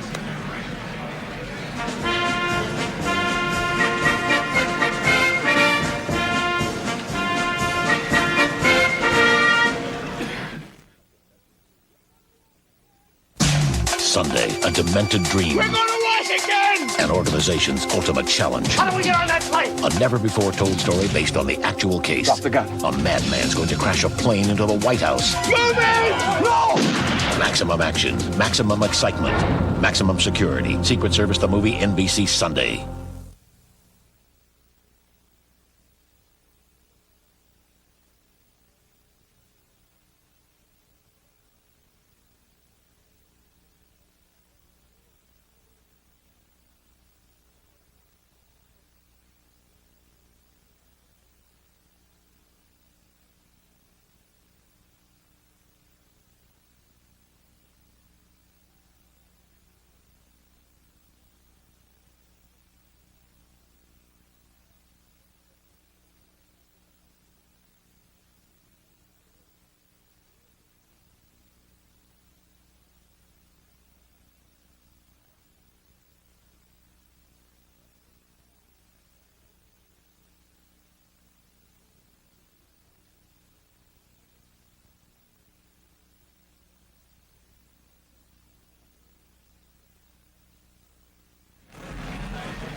We're back now, and we want to tell you that Bill Clinton has been elected president of the United States, but George Bush continues to pick up states tonight. We can project in the Midwest, the state of Kansas, for George Bush with its 6 electoral votes. It's voted Democratic in 64 and 32. It's always been a Republican state in years after that. So we'll put Kansas in blue for the president's got a little run going there now in the center part of the country. Not nearly enough, of course. And what does that mean in terms of electoral votes? Bill Clinton well beyond 270. George Bush hopes to crack 100, obviously, and go well beyond that and do the best that he can tonight. That's where that stands, the electoral vote. Now we're approaching 50% in the popular or raw vote. Bill Clinton still with a 5-point lead, and Ross Perot is hanging in there now at 17% of the vote. When Walter Mondale was blown out in 1984 by Ronald Reagan, he went to George McGovern, who was blown out by Richard Nixon in 1972, and he said, "George, tell me this, when does it stop hurting?" And McGovern looked at him and said, "I'll tell you when I know." It hurts for a long time, and you have to think about these politicians who put themselves out, work so hard, and then are crushed effectively. Katie Couric? Well, Tom, you know, we've been speculating about just how Bill Clinton will operate as president of the United States. In our national exit poll, we talked to about 13,000 voters today and asked them to look ahead to the next administration. We asked them, how would you feel about a Clinton victory? More than 4 in 10 said they have positive feelings about a Clinton victory. 1/4 told us they were concerned. Another 28% said they were scared of what Bill Clinton would do as president. But here's something that should hearten Mr. Clinton this evening. Voters told us they are willing to pay more in taxes for specific purposes. So that may be good news for Governor Clinton as he tries to enact some of his programs, although he has said he will not tax the middle class in order to enact some of his programs. See, I think he can thank Ross Perot for that. I think that Ross Perot put it on the table in a way that people understood, because he was not a conventional politician, and he said we are going to have some pain. And what he made it clear to people was that if we have a fair sharing of the burden, then we can make real progress. And I think that Clinton and other politicians in Washington can be grateful to Ross Perot for saying, okay, folks, we got to deal the cards. We've got a tough hand to play here. But, Tom, you wonder what people will accept in theory if they will really accept it in practice. Yeah, of course, they may tell the pollsters one thing, but then when their taxes are raised, they may start screaming. You know, it'll be not an easy time, and it's going to require some real skilled leadership on the part of not just this new president, but the congressional leadership as well. BG. It's been a big night for women. We noted that Patty Murray, Barbara Boxer, Dianne Feinstein, Carol Moseley Braun, all going on to the Senate. We cannot yet add Lynn Yackel's name to the list. We continue to watch that race going on in Pennsylvania. It is still too close to call. As you can tell there, a difference of some 40,000 votes, basically. 51 to 49. It is breaking Arlen Specter's way with 79% of the vote counted. And we continue to watch the House, although we are not giving you individual House races as they become available. It is interesting that on this night, when we are talking about incredible change in the United States, that the House will have two members that come from different sides of the political spectrum over the past 20 years. George Wallace Jr. in Alabama has won, getting 80% of the votes to go on to Washington. And from Illinois, Bobby Rush, once the defense minister of the Black Panthers, has also won. His compatriots say he's sold out. He says he's evolved. He'll be serving alongside George Wallace Jr. And if that ain't changed, I don't know what is. This is absolutely the case. By the way, the big money started to bet early on in the course of this campaign. In the last 6 weeks or so, the health industry, for example, gave $280,000 in soft money to the Democratic National Committee because they think that there's a big change in health care coming if Bill Clinton gets elected president. And almost everyone plays both sides of the fence. Sony gave $100,000 to the Democrats, $100,000 to the Republicans. Peter Guber, who runs the Columbia Studios for Sony, gave $120,000 to the Democrats. In Little Rock, Michigan, that's where my head is right now. Little Rock, Arkansas, there with Doug Wilder from the Old Dominion state of Virginia's NBC's Andrea Mitchell. Andrea. Tom, Governor Wilder was just commenting on Bobby Rush. He was just out there campaigning in Michigan in Illinois. Right. We've all got our states mixed up, but there's a lot of excitement here in Little Rock. What do you think is the biggest significance of this kind of victory? I think today the American people are speaking and delivering the kind of message that they truly want change. And I don't think it's a Democratic victory just for that sake. It's a people's victory. And I think the people have been mad, they've been excited, they've been exercised, they turned out in record numbers, and they truly want to see change. So it's their victory. Do you think that Bill Clinton and Al Gore, in pursuing the strategy of going after white men, suburban voters, Catholic voters, white Catholics, ignored the minority constituency? No, I don't think they did at all. I think they had to appeal to all voters, and in the process of doing that, some get the impression that they're not giving special attention. I ran through the same problem when I ran for governor of Virginia. It's not that you're not giving special attention, it's that you have to reach out if you want to win. They wanted to win. I knew they wanted to win, and any number of African Americans likewise felt that and voted in overwhelming numbers for them. So no, they weren't ignored. We will make our claim at the appropriate time, but in the instance of making certain that victory comes about, we had to be there, and we were. What about the role of Jesse Jackson? A lot of people feel that Bill Clinton went out of his way, Governor, to distance himself from Jesse Jackson. Jesse Jackson, among everyone else, feels that way. Well, I don't know that that's necessarily so. I know that Bill Clinton regards Jesse very highly. I do. Jesse has a very special place in American politics and American life, and there's no one like it. To the extent that there are any number of other people that need to be consulted, Bill Clinton did that, and there's nothing wrong with that at all. Andrea. Thank you very much, Governor Doug Wilder. Tom? Thank you very much, Andrea Mitchell in Little Rock, Arkansas, with the governor of Virginia, Doug Wilder. Now let's go to Houston, Texas. And at the podium is Jim Baker, who is the stealth campaign manager and had the great chief of pleasure staff. of introducing him in almost all of the many different capacities in which he has so ably served this great country of ours.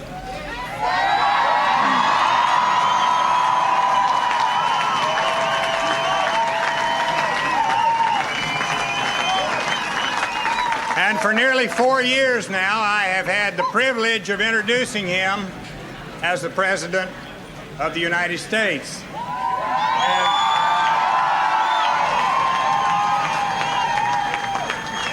Ladies and gentlemen, there is only one way to introduce the President of the United States, and that is to say to you, ladies and gentlemen, the President of the United States.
Should see it, that the people have spoken, and we respect the majesty of the democratic system.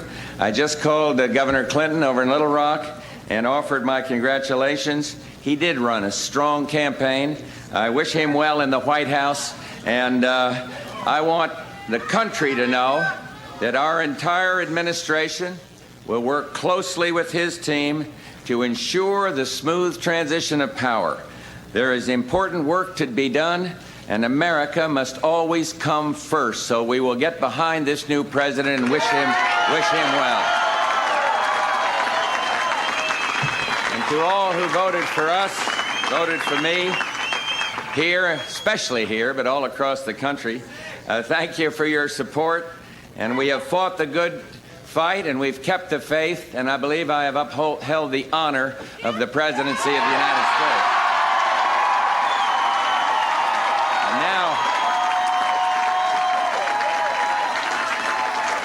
Now, I ask that we stand behind our new president, and regardless of our differences, all Americans share the same purpose, to make this, the world's greatest nation, more safe and more secure, and to guarantee every American a shot at the American dream. And I would like to thank so many of you who have worked beside me to improve America and to literally change the world. Let me thank our great Vice President, Dan Quayle. You know,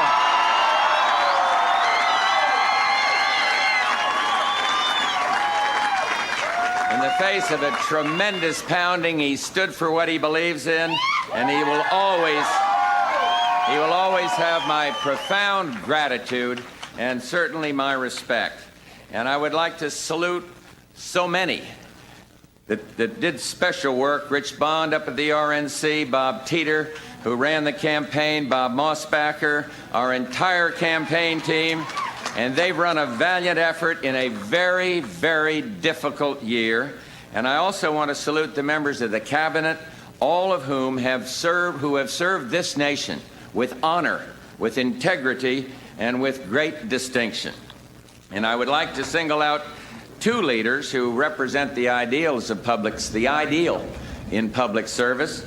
Together, they've helped lead the world through a period of unprecedented transition. I'm talking, of course, about my National Security Advisor, Brent Scowcroft, and Jim Baker,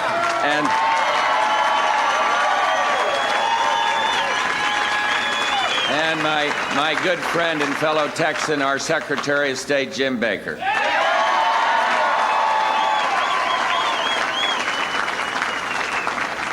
Finally, of course, I want to thank my entire family with a special emphasis on a woman named Barbara.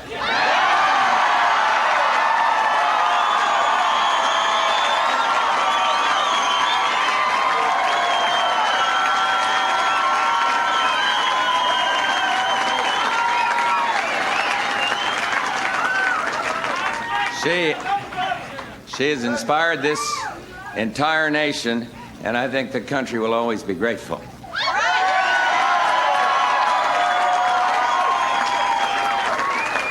But tonight is really not a night for speeches, but I want to share a special message with the young people of America. I am absolutely... You see, I remain absolutely convinced that we are a rising nation. We have been in an extraordinarily difficult period, but do not be deterred, kept away from public service by the smoke and fire of a campaign year or the ugliness of politics. As for me, I plan to get, I'm going to serve and try to find ways to help people, but I plan to get very active in the grandchild business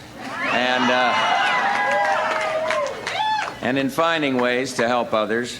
But I urge you, the young people of this country, to participate in the political process. It needs your idealism. It needs your drive. It needs your conviction. And again, my thanks, my congratulations to Governor Clinton, to his running mate, Senator Gore, and my special thanks to each and every one of you, many of you who have been my side in every single political battle. May God bless the United States of America. Thank you very, very much.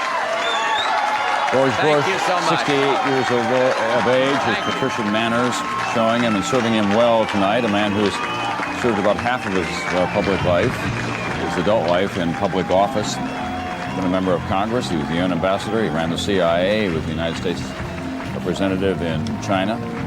Barbara Bush at his side, a very effective political ally. She once said, "I married the first man I ever kissed, which makes my children throw up when I tell them that." We've got to deal with the fact that he is the first elected Republican since Herbert Hoover to lose an attempt to be reelected. Right. We've only had... Jerry Ford didn't count. He was never elected. Yeah. That's right. And for a man who put such a premium on loyalty throughout his career, a lot of what's happening tonight has to hurt, including, as you noted, Tom, his three homes, Connecticut, Texas, and Maine.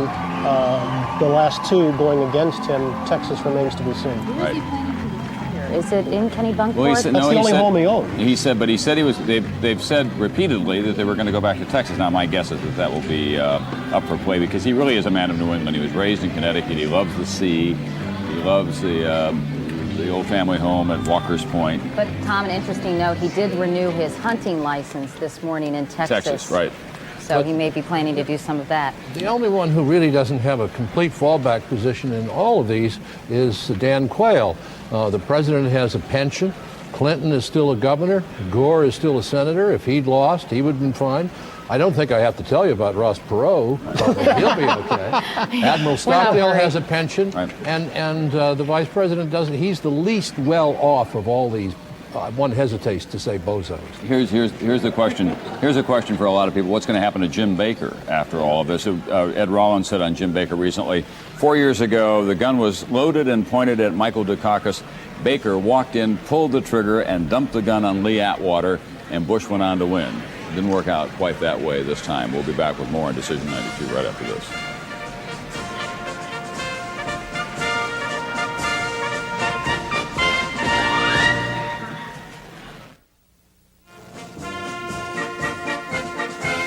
Here from Washington is Bob Kerr. And we are back in the newspaper, the Washington Post, soon to be Bill Clinton's hometown newspaper, just delivered here, tells the story. Elected 42nd president, sweeping victory over President Bush. So, our latest NBC tally shows Mr. Clinton with 362 electoral votes, compared with 70 for George Bush, 0 for Ross Perot. More than 100 million voters cast ballots in this election today. Bill Clinton got the national mandate he wanted. It was the economy that was the engine driving the victory tonight. Exit polls showed conclusively that it was the economy that mattered most to the voters, not family values, not character, not international affairs. And we are going to take a look at one indicator. There's been a lot of talk about change this year, but clearly it's not limited to government itself. There is a societal component, really, of change in administrations. And for example, with Bill Clinton living at 1600 Pennsylvania Avenue, some say buses will be in, cigarette boats will be out, Elvis will be in, Lee Greenwood out, baggy pants in, Brooks Brothers out, saxophone playing in, horseshoe pitching out. Lois Romano is here. She's a columnist at the Washington Post, and she keeps track of things like that for the Post in her column. Lois, how is life in this capital city likely to change as soon as tomorrow? Well, the first thing, Bob, you have to realize is don't get lulled into thinking that the race is over. The real race has really just begun. They said this was about jobs, and it is about jobs. In Washington, who gets the big ones? So for the first couple of months anyway, we're going to see some real hand-to-hand combat here. There is always an A list, and people push and shove, or some people do anyway, to make sure they're on a list that get invited to certain parties.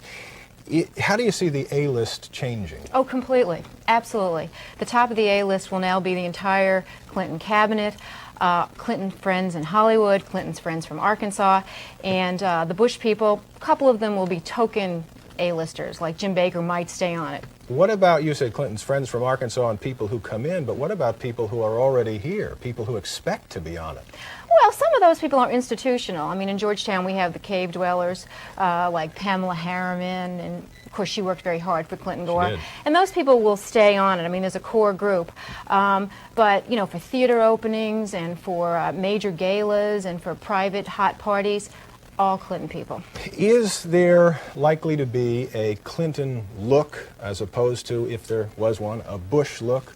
Are things going to look different? They'll probably look a little bit more casual, a little bit more eclectic. I mean, I don't think that Hillary will, you know, adopt a designer from 7th Avenue like some of the other first ladies have. I mean, she doesn't seem to favor any designer. She likes kind of trying on different personas, different hairdos, and I think you'll see a little bit more of that. This is really different. Oh, it'll be completely different. Then you go back to Nancy Reagan, and I suppose, although I don't know, almost everyone else, they didn't exactly buy off the rack, did they? Well, and I don't know that Hillary can do that, I mean, realistically, but I think she'll try. I mean, I look at Hillary as someone who's still trying to define her look and who she is and doesn't want to get locked in. And do you suppose there will be a different atmosphere around town? I mean, will the Clintons be out more than the Bushes, or certainly out different places? I think that's the expectation. I mean, the Clintons have, in every way possible, tried to tell us they are young, they are dynamic, they are energetic. I think it will go from a sleepy southern town, which it has been for the last 12 years. I mean, the Reagans went to bed at 8 o'clock with their TV trays. I mean, these people will go out. I think Bill Clinton, I mean, we couldn't pull him away from, you know, autograph lines. All right, you'll be watching those indicators, and there's another indicator, Lois Romano, that we're looking at tonight.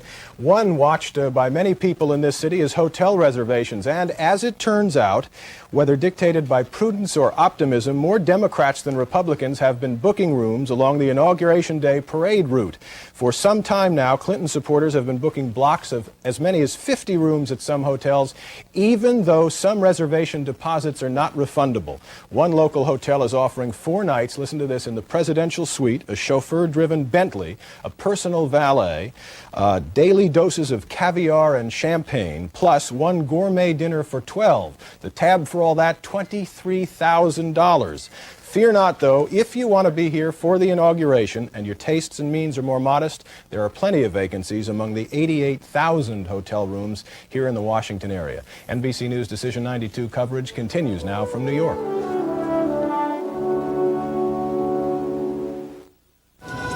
Wednesday, it's a woman's fear. Her doctor assaults her.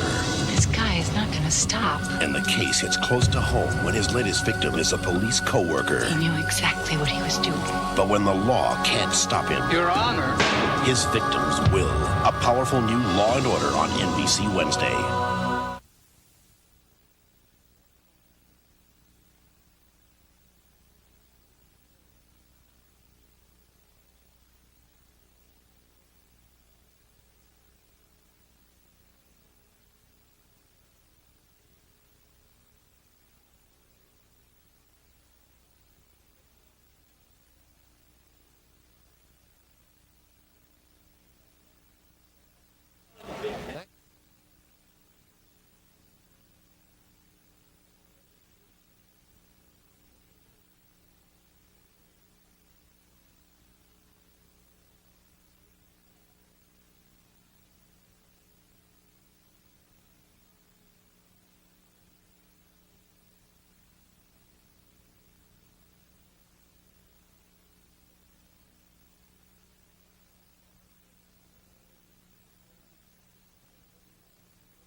From NBC News, Decision 92 Election Night, here are Tom Brokaw and Bryant Gumbel. Good evening and welcome back to Decision 92, where NBC News has projected Bill Clinton, the new president of the United States, the first president born after World War II, the first president from the state of Arkansas, a man who protested against the Vietnam War. And it pains me only in a small way to say personally the first president in my lifetime who's younger than I am. He's 46 years old, and he is the second youngest president ever to have been elected to that office. There is just a smattering of good news for George Bush tonight. We have a couple of more states that we can put in his column now. The state of Mississippi, with its 7 electoral votes, took a lot longer for us to call that than we anticipated. Big relief to Clark Reed, who is the Bush chairman in that state. And in North Dakota as well, 3 electoral votes will go to George Bush. So let's take a look now at our map. Most of the Bush states, of course, in the South and in the nation's heartland in the grain belt up there, North Dakota down through Kansas and Nebraska and Oklahoma. What does that mean in terms of electoral votes? Well, Bill Clinton is safely home, having passed 270. George Bush now at 80. He wants very much to crack 100. He has an opportunity to do that with some of the states that are still outstanding. Big part of this race tonight, however, is Ross Perot down there at the bottom of your screen with 18% of the nationwide popular vote and running at 20% in a number of states across the country. The Bush people believe that the Perot folks took away a lot of what might have been their constituency. You'll recall that they just simply couldn't decide on how to deal with him. At one point they were praising him. The next point, Marlon Fitzwater was calling him a crackpot of one kind or another. Bryant Gumbel. Okay, Tom. We know what the executive branch is going to look like for certainly at least the next 2 years. Let's see if we can get a picture of what the legislative end of our government is going to look like. NBC News is projecting that in the next House of Representatives, there will be 252 Democrats, 182 Republicans. That is a net gain of 16 for the Republicans. But putting that in context, it is not nearly what they envisioned when this campaign started. They were hoping to pick up 35 to 40. We would also note that this projection has a margin of error of a plus minus of 9 seats. But right now we are looking at 252 to 182 Democrats. As for the Senate, the numbers right now are at 58 Democrats, 34 Republicans, with 8 seats yet to be determined. The Democrats have realized a net gain of 1, and of those seats outstanding, the Democrats have none left to defend. The Republicans, on the other hand, have 8 left to defend. And to that end, let's bring you up to speed on a couple of the races that we have been watching, starting with the one in New York. You heard us talking to Geraldine Ferraro a little bit earlier. Some polls had already projected a winner here and had projected D'Amato, but we have not done that yet. This continues to be close, with 74% of the vote counted. Alphonse D'Amato, a.k.a. Senator Pothole, continues to lead Attorney General Abrams, the margin 52-48. Also in Pennsylvania, another one too close to call, 82% of the vote counted. Arlen Specter has surged ahead of Lynn Yackel by just about 60,000 votes, but there are still lots to be counted there. In Missouri, Kit Bond, with a 99% name recognition, having a very difficult time with Jerry Rothman Surratt, a lady with no national experience, only a little bit of local experience, but she's giving Bond all he can handle as he tries for a second term in the Senate. And in New Hampshire, Judd Gregg, the state's governor, is having a very difficult time, as you can see, with a retired professor, John Rao. He is leading by just 3,000 votes there. Brady, the independent, is said to be taking some votes away from Gregg. That state that always goes New Hampshire and went Democratic tonight may in fact wind up with a Democratic governor before the night is done. John? What we also have tonight, we've finally broken the New Hampshire curse. That's no right. president has ever been elected in modern times who has not won the New Hampshire primary, and Bill Clinton lost it. So you know what's going to happen, though? That one in the wastebasket. The New Hampshire legislature is going to pass a bill saying it doesn't make any difference. They still get to be the first the first presidential primary. We've been talking a lot today about turnout. It does now appear that turnout is up about 10% over what it was just 4 years ago. Over 100 million voters, maybe more before we're all through. In 1988, it was 91.5 million voters. Now we'll be eager to see what percentage of the registered voters in the country. We'll be back with more right after this. Decision 92 Election Night is being sponsored in part by IBM. Today, all over the world, helping businesses meet new challenges. And by the Business Services Division of MCI. And by Ford and your Ford dealer. Have you driven a Ford lately? It's more than a question. It's an answer.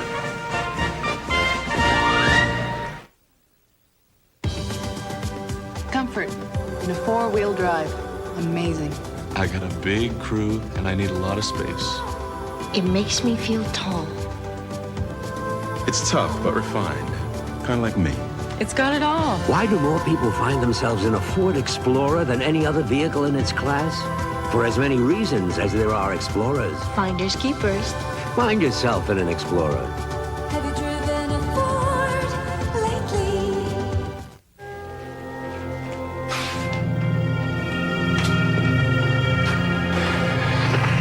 This can't go on. Let me see that. There's got to be a better way. It's time to rethink everything. Where do we start?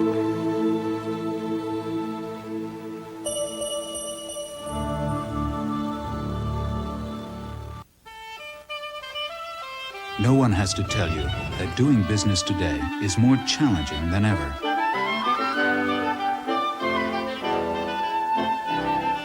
But all over the world, one company is helping you meet those challenges head on,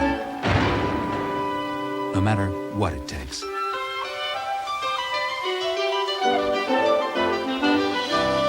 New challenges, new thinking. Con man Thomas Johnson has been elected to Congress. It's the con of a lifetime. And he's speaking out on gun control. Men like a nice warm Uzi. On taxes. Read my lips. On the economy. And on sex education. Hey, hey, hey, hey, hey, hey, hey. Eddie Murphy, the distinguished gentleman. Yeah, I'm the man. This film is not yet rated. Coming December 4th to theaters everywhere. Wednesday, we have your ticket for a night at the opera. Pagliacci, he laughs, he cries, he sings. And he does kung fu. When a killer clown stalks Seinfeld. Excuse me! Are you still scared of clowns? Yeah. It's an all-new, all-clown Seinfeld. NBC Wednesday. That is one angry clown.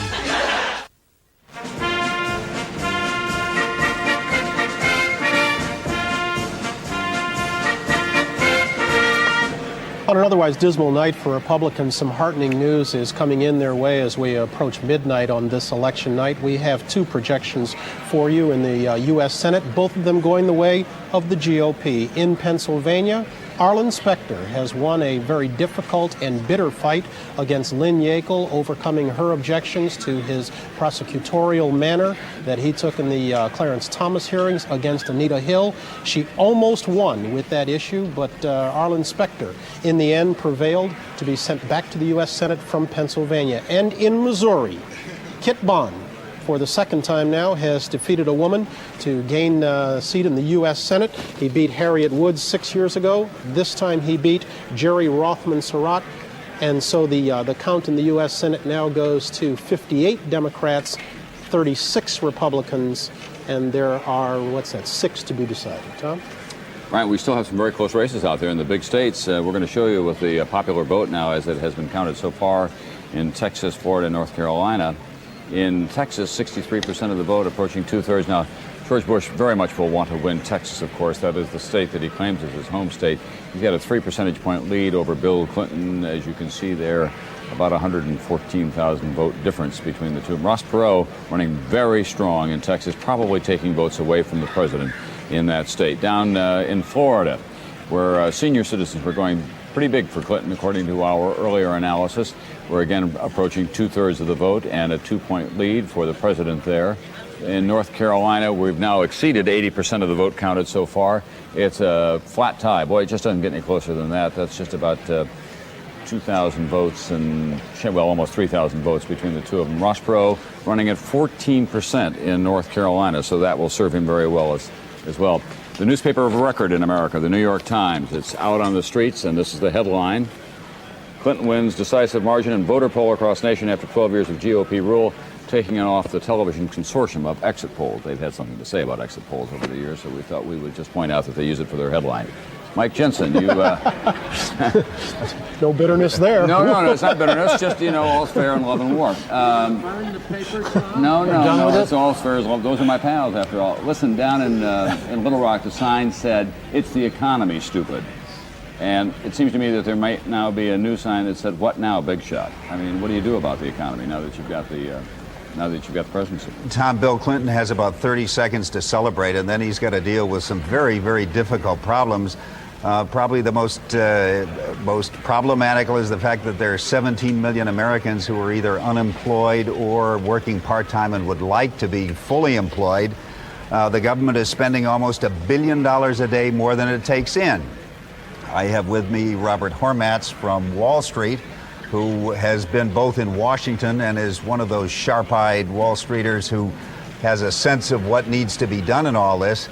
Mr. Hormats, what do you think Mr. Clinton can do right off the bat to try to get things turned around in this country? After all, that's what the voters expect of him now. Well, there are no quick fixes to this economy. I think most people realize now from this campaign that the economy suffers from deep-seated problems: debt, deficits, restructuring, foreign competition, and unemployment. He can do two things. One, in the medium term, he can deal with the structural issues. Over 4 years, he has a chance to turn this economy around, deal with the inflation problem that we don't have now, but we're concerned about in the future. The education problem is particularly important, but the big problem is unemployment. He has got to put people back to work, and that requires education, it requires investment in new infrastructure, it requires helping the private sector to generate new jobs. All these things are very important. Big Business was surveyed recently, and according to the survey, about 25% of all the companies in America still have more layoffs and more cutbacks to do. What are we going to see in terms of some kind of an attempt by the Clinton people to bring along public confidence? Well, there's again, that we can't do this overnight. The economy won't turn around on a dime. I think Big Business and indeed the entire public wants him to address the budget deficit, but gradually, not like Perot would have done it all at once, gradually, and perhaps at the beginning institute a bit of stimulus just to get the economy going again, which will create more jobs, and then turn his attention to the budget deficit over a 4-year period. I talked to one of his personal advisors, a close advisor, who said that what they're really hoping for is that the public will have such confidence as a result of this election that they will begin to go out and spend a little bit. Of course, if they spend more, then companies will have to hire more, and then there'll be more jobs and there'll be more to spend. It's the chicken and the egg. Do you think that's just sort of the Hail Mary approach, or do you think there's some possibility of that? I think the fact the election is over, Clinton has a program, he's going to give leadership to the economy, that should boost confidence, together with some of the incentives for investment, for education, and a number of things that he wants to do to boost the private sector, and also the fact that there won't be this gridlock between the executive branch and the Congress. The two of them working together, so long as they can control spending and provide incentives, that's very positive and should help business confidence a lot. Very important. Robert Hormats, thanks a lot. Back to you, Tom. Thank you very much, Mike Jensen and Bob Hormats. At the moment tonight when Bill Clinton was projected as the presidential winner, the national debt was $4,386 billion, $910,440,000. It was going up at $13,000 a second. So congratulations, Governor. It's time to go to work. We'll be back with more after this.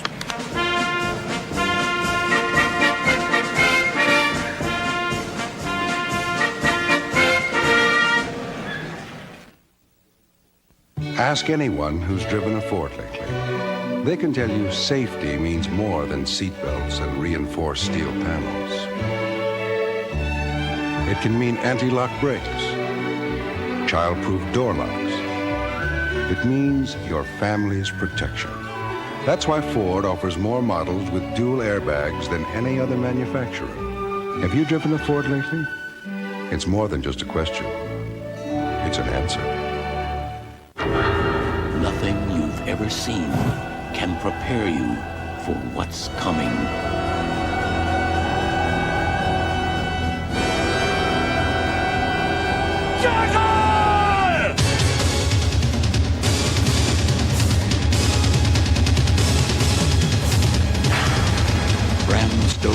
Dracula, a Francis Ford Coppola film, rated R, at theaters Friday the 13th of November. Toothpaste to me was basically boring. I used the same stuff for 15 years. And then my daughter brought home Arm & Hammer dental care gel from a slumber party. And what a wonderful feeling. My teeth felt fresh, clean from the dentist, and my mouth felt so healthy. And then I read more dentists recommend Arm & Hammer than any other baking soda toothpaste to help promote healthy teeth and gums. I still see my dentist twice a year. But now I get that fresh from the dentist feeling twice a day. All of a sudden, toothpaste isn't boring anymore. Get Arm & Hammer dental care for that healthy, fresh from the dentist feeling of clean. This symbol outside means you have the standard inside that an entire library of software has been written to.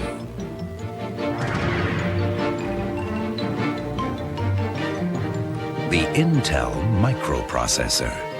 Think of it as a library card that lets you run the software of today and tomorrow. So check out computers with Intel, the computer inside.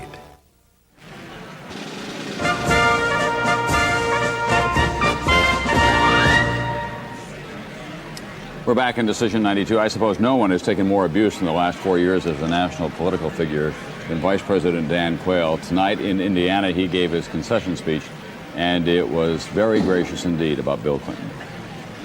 Tonight is Bill Clinton's night. And I congratulated Bill Clinton, and we must all pull together now.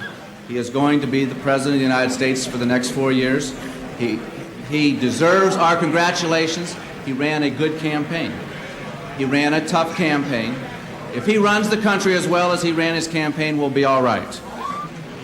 Dan Quayle tonight in Indiana. A lot of questions, I suppose, about what's the future for Dan Quayle. Everyone would expect that in 4 years he'll take a crack at the Republican presidential nomination.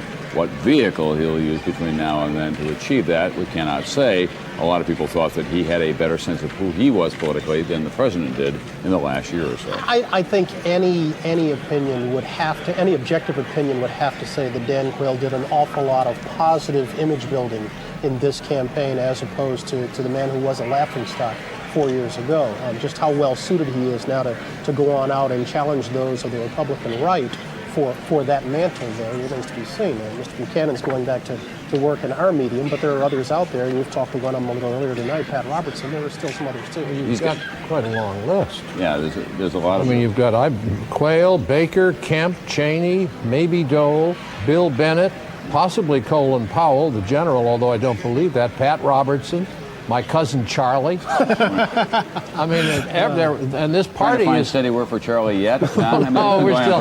Government work is what he likes. But the party is splitting apart, and all these people are going to come rushing in, and Dan Quayle is going to find those lectures pretty crowded with all these other people. Well, we're going to go through something very much like '64. I mean, there's going to be a great contest for the soul of the Republican Party again. I mean, the conservative elements of the party never, ever let go. And they're going to reclaim it, saying the reason we lost this time is that George Bush was truly not one of us. He zipped himself into the skin, but he didn't believe. And you know, I think the great division is going to be between the religious right and the secular conservative. We're going to move on over to Katie in just a moment, but as I do, just a quick note, a rundown on this so-called Year of the Woman for the Senate. The totals are these: 11 ran, 5 won, 4 new women are moving on to the Senate, added to Nancy Kassebaum and Barbara Mikulski. That brings the record-setting total to 6, and 6 lost, including the 1 Republican.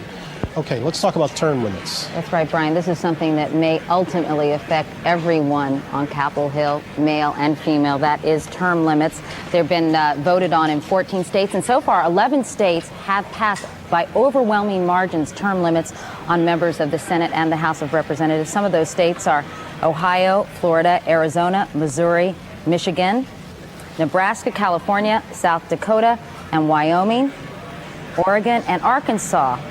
Now, we're still waiting to hear from Montana, North Dakota, and Washington State. It's interesting that it passed in Arkansas. Governor Clinton opposes term limits. He says the best way to limit terms is to go to the voting booth and to pull the lever, and that's the easiest and best way. We want to update you on a couple of other initiatives. One which passed tonight is a Martin Luther King holiday in the state of Arizona. It was on the ballot in Arizona for the third time. It's an initiative, as I said, that would create a holiday on Martin Luther King's birthday. Now, Lincoln's birthday and Washington's birthday were combined, so this does not really add any additional paid holidays in the state of Arizona, which, by the way, has paid a heavy price for not having an MLK holiday before. It's lost something like $50 billion in tourism, including the 1993 Super Bowl.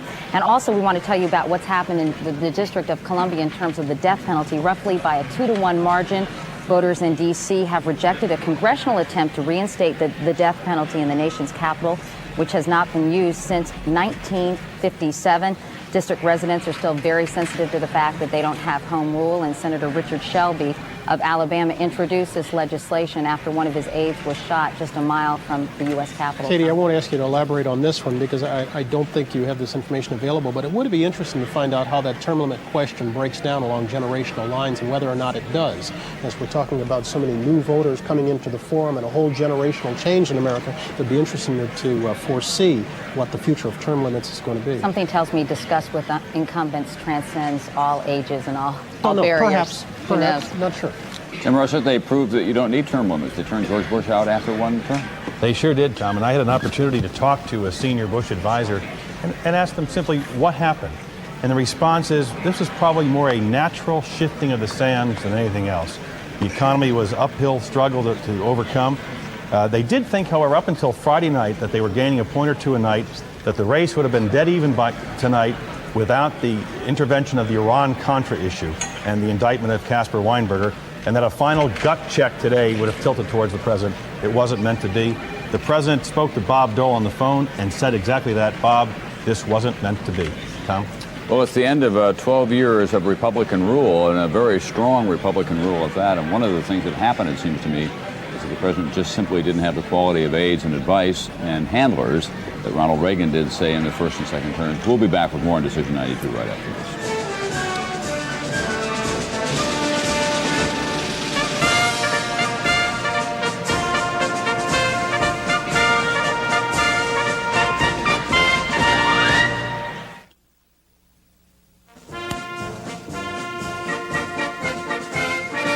Here from Washington is Bob Kerr. Back now here in the nation's capital, a few minutes before midnight. Blowout, landslide, a national mandate. These are just a few of the words that can be used to describe what happened in this country today. It wasn't close, not at all. Bill Clinton and Al Gore, the big winners. Washington will start preparing for a new government, so will the country. Voters, by the way, did not forget the check bouncing scandal on Capitol Hill. Early indications show trouble for four incumbents who were big check bouncers. Tom Downey, the congressman from Long Island, New York, Joseph Early from Massachusetts, Mary Rose Okar in Ohio, and Jerry Sikorsky, the congressman from Minnesota. All were stung by the check bouncing scandal and may well lose their seats, although the those votes have not really been called. Let's turn our attention now to the economy for a moment or two. By most measures, it's the key issue of this election. And at Clinton headquarters in Little Rock, there was a sign on a wall, a perpetual reminder to the campaign staff, and it read, "It's the economy, stupid." Well, knowing it's a powerful campaign issue and knowing how to keep it under control are two very different things. Nobody at NBC News knows that better than our chief economics correspondent, Irving R. Levine, who joins us tonight. Irving, good to see you. Good to see you, Bob. Well, there's a new term of art here in town, Clintonomics, Irving. Is it well thought out? Will it work? Well, it is well thought out. More detail in it than has been true in most political campaigns. The earmark, the characteristic of Clintonomics is greater government intervention in trying to solve the nation's economic problems, health care, unemployment, education. But the big question is how to pay for it. And that is not clearly spelled out in Clintonomics as yet. If he wants to, as he says, stimulate the economy, pour a lot in, invest, as he calls it, some people say invest equates to spend, how does he then deal with the deficit? Or does one stop the other? Well, that's a big dilemma. In order for Governor Clinton to implement his programs, it has to involve government spending. Government spending means pushing up the deficit. Pushing up the deficit involves the possibility of increasing inflation, of driving the stock market down, of driving up interest rates. If he doesn't spend, then he can't solve his problems. I suppose the solution is to accept some kind of an increase in the budget deficit for a period of time in the hope that this will stimulate the economy, enable you to solve some of the problems, which will bring in, by creating more jobs, more revenue. Let's talk for a minute about luck. Some folks were impressed by the recent spurt in the gross domestic product of the nation. Is it likely that Bill Clinton is going to walk into what's more than a honeymoon, what is a burgeoning economic recovery, and that he won't have the trouble that George Bush had? Well, I don't think you could call it a burgeoning economic recovery, but the fact is that this economy is now coming out of the dumps rather than going into the dumps. It is coming out slowly. The growth is not robust, and consequently, whoever would have been elected, in this case Governor Clinton, does benefit from the fact that there are significant signs that the economy is coming out of the trough. How tricky is that, though, for him to navigate? I mean, if the economy is coming on now, starting to, how easy is it for him to stop it? Well, he wants to have the economy come out of the trough, so the problem for him is to gather momentum, to create jobs, to do all the things that he has promised to do without increasing the budget deficit to the extent that that in itself arrests the recovery. Consumer confidence has been at a very weak point, possibly even at an all-time low. Is the election itself likely to do something to turn that around? I think it is. For months now, the populace, the people, the consumer have been hammered with all kinds of expressions of our problems, hammered not least of all by Governor Clinton. And that has depressed consumer confidence when day after day they've heard of how bad things are. Now, with the election over, there will be expressions, as we've heard tonight, from Perot and from President Bush, calling on the people to rally, calling on the people to get together, and that should provide some kind of a spur to consumer confidence, which would translate into the all-important consumer spending. Irving, very quickly, he bragged all campaign about how many Nobel Prize winners liked his economic program, how business leaders liked it. How is business likely to react? Business traditionally likes Republicans, but Clinton is a Democrat who has not been hostile to business, who recognizes that profits are necessary to create jobs, and the stock market has been anticipating a Clinton victory for some time now, and we have not seen a stock market plunge. Irving, thanks very much, and we know you're going to keep a watch on all this. We'll thanks try. A lot. Okay.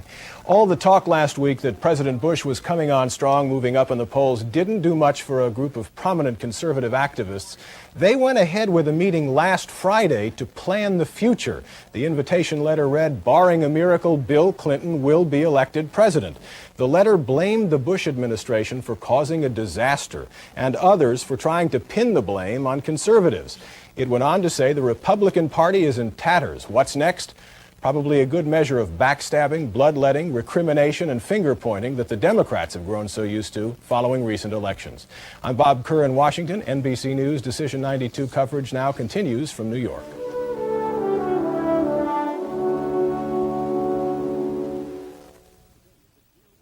Today is a clear winner, says the New York Times, the morning show that handles hard news best. Join Brian Gumbel and Katie Couric and find out why today has become America's #1 morning show.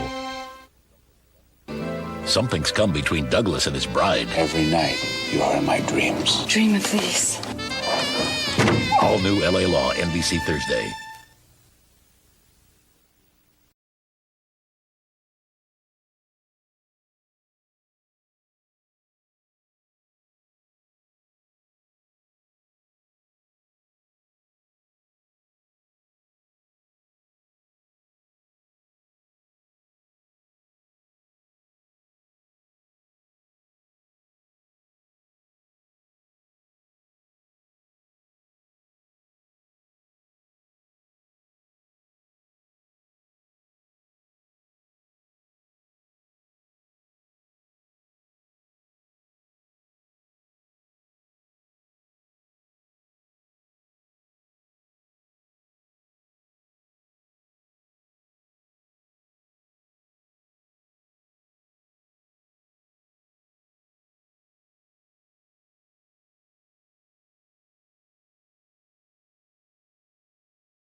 NBC News, Decision 92 Election Night. Here are Tom Brokaw and Bryant Gumbel. Good evening. We're back in the capital of Arkansas tonight. We want to show you the scene as they await the arrival of their governor, the new president of the United States. That is Bill Clinton. There's an enormous crowd outside the state capitol, and Bill Clinton is the projected next president of the United States by all accounts. We want to tell you, first of all, well, we're going to see it or not. Oh, we're not going to see it. Well, we know that he's there, and we will be very shortly. Let us show you, first of all, the electoral vote. 270 required to win, 362 for Bill Clinton, 80 for George Bush, and so far none for Ross Perot. This is the national vote now with almost 2/3 in. A 5-point lead for Bill Clinton over George Bush. Ross Perot holding at 18% of the vote. And that's been the margin throughout most of the polls are closed in these states, but we still cannot call them. It includes Montana and Wyoming. Big surprise in Wyoming.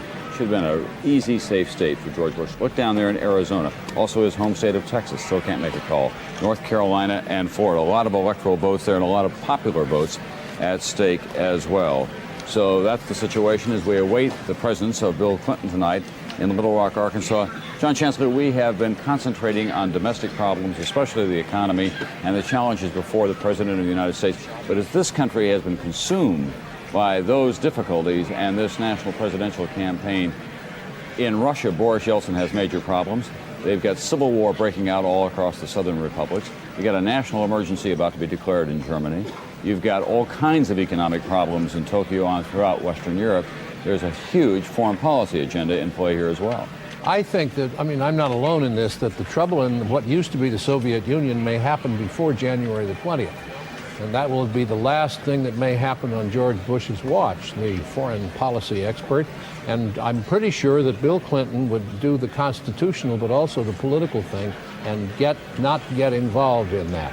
At the same time, you're absolutely right. You didn't mention this huge agreement on world trade that's been stalling around, the GATT agreement. And if that falls apart, we are going to have hair-curling recessions in a lot of the exporting countries. So that the new president is going to have a very full plate in terms of foreign policy measures. Even little Slovakia, one of the 25 new countries that we've all got to learn about, is now damming the Danube and infuriating everybody in Central Europe. It just goes on and on. To say nothing of the continuing tragedy of Bosnia. Do you get the impression, any of us, that there has been an uptick in world problems outside of this country because we've been so preoccupied with our own here at home? No. I don't make that as a political accusation, but it did happen while we were consumed with our own election. Well, I think it's the natural outgrowth of the profound realignment of borders and ideologies and changes that have occurred in the last 4 years. Realignment of really, truly historic proportions, not just because it happened on our watch, but we've seldom been through anything like this in which the world really was just taken and shaken upside down, and the pieces fell back into place where warring tribes were butted up against each other once again in the latter part of the 20th century. The Cold War didn't end with a bang. It didn't end with a whimper. It ended with a hell of a mess. Yeah, it sure did. Okay. Brian Gumbel. All right, Tom, let's try to give you some more Senate projections. We have two more to report on from Alaska and Idaho, and both of them going the Republicans' way. In Alaska, Frank Murkowski, the incumbent, won a third term. He turned back the challenge of Tony Smith, who was the state commissioner of commerce. Murkowski goes back to the Senate. And Dirk Kempthorne wins in Idaho. The mayor of Boise, he defeats Congressman Richard Stallings in a race that was expected to be close and was, but that brings the Republican total in the Senate up to 38. The Democrats are still at 58, and as you consider where they might still get to the magic number of 60, let's look at the races that are outstanding in New York.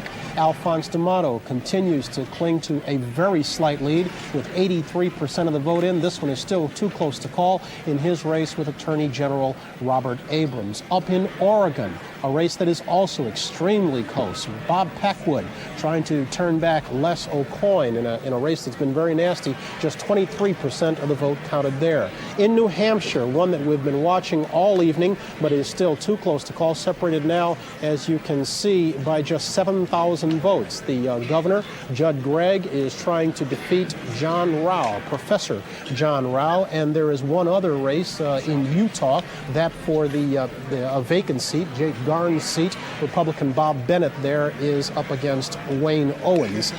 Democrats still seeking 2 more seats in order to give them a filibuster-proof 60. And Tom, just to correct myself with something I said a little bit earlier, I had noted that George Wallace Jr. had won his seat in Alabama. He has not. He has been defeated. There's certain symmetry to this John business. You began the evening by calling I me John, know. and you're ending the evening. No, I start off each day with it, Tom. That's That's all right. okay. We're past midnight. Right. John Chancellor weighing in with the idea that it's a wonderful name. I agree with him on that. As a matter of fact, it's my middle name, John. Let's take a look now at the race for governor in the state of Washington. We can make a projection there. The Democrats hold the seat. Governor Lowry is elected in the state of Washington. In North Dakota, the Republicans gain a seat. Governor Schaefer is the new governor in North Dakota. He replaces one of my favorite governors in the country for his name alone. George Sinner was the governor out there, but he is retired. In Rhode Island, a man who's been through a lot, a former broadcasting executive for an NBC affiliate, Bruce Sutherland, is reelected in Rhode Island. The Democrats will hold the seat. We'll be back with more, and we do expect to see Bill Clinton, now that he's been elected president of the United States, the moment that he's been waiting for. We can't understand why he's keeping us waiting. We'll see after this.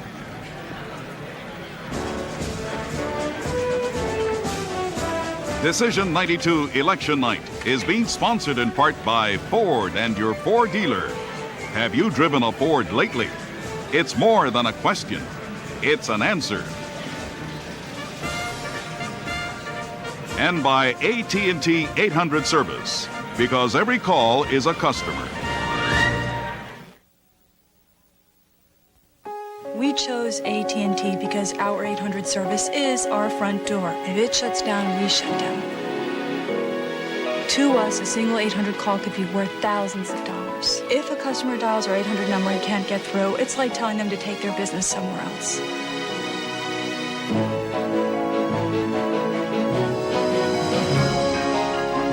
When you have competition like I do, you better be there for your customers. Comfort in a 4-wheel drive. Amazing. I got a big crew and I need a lot of space. It makes me feel tall. It's tough but refined, kind of like me. It's got it all. Why do more people find themselves in a Ford Explorer than any other vehicle in its class? For as many reasons as there are Explorers. Finders keepers. Find yourself in an Explorer. Have you driven a Ford lately? Introducing a different air freshener. New Glade Nature's Collection. Give me fresh, give me clean, give me Nature's Collection. Glade's collection of nature's freshest fragrances in a spray and a carpet deodorizer. It's different, never heavy, always light to freshen any room. So fresh, so light. Give me fruit, give me green, give me Nature's Collection. New Glade Nature's Collection from SC Johnson Wax. Nature's Collection, yeah. Earlier this year, Dateline NBC presented the shocking story of the damsel of death. They were going to kill me. I killed them. This is probably the meanest woman I ever met in my life. Now, Dateline uncovers startling new evidence. I am innocent. It was self-defense. What really happened? Dateline NBC, 1 week from tonight.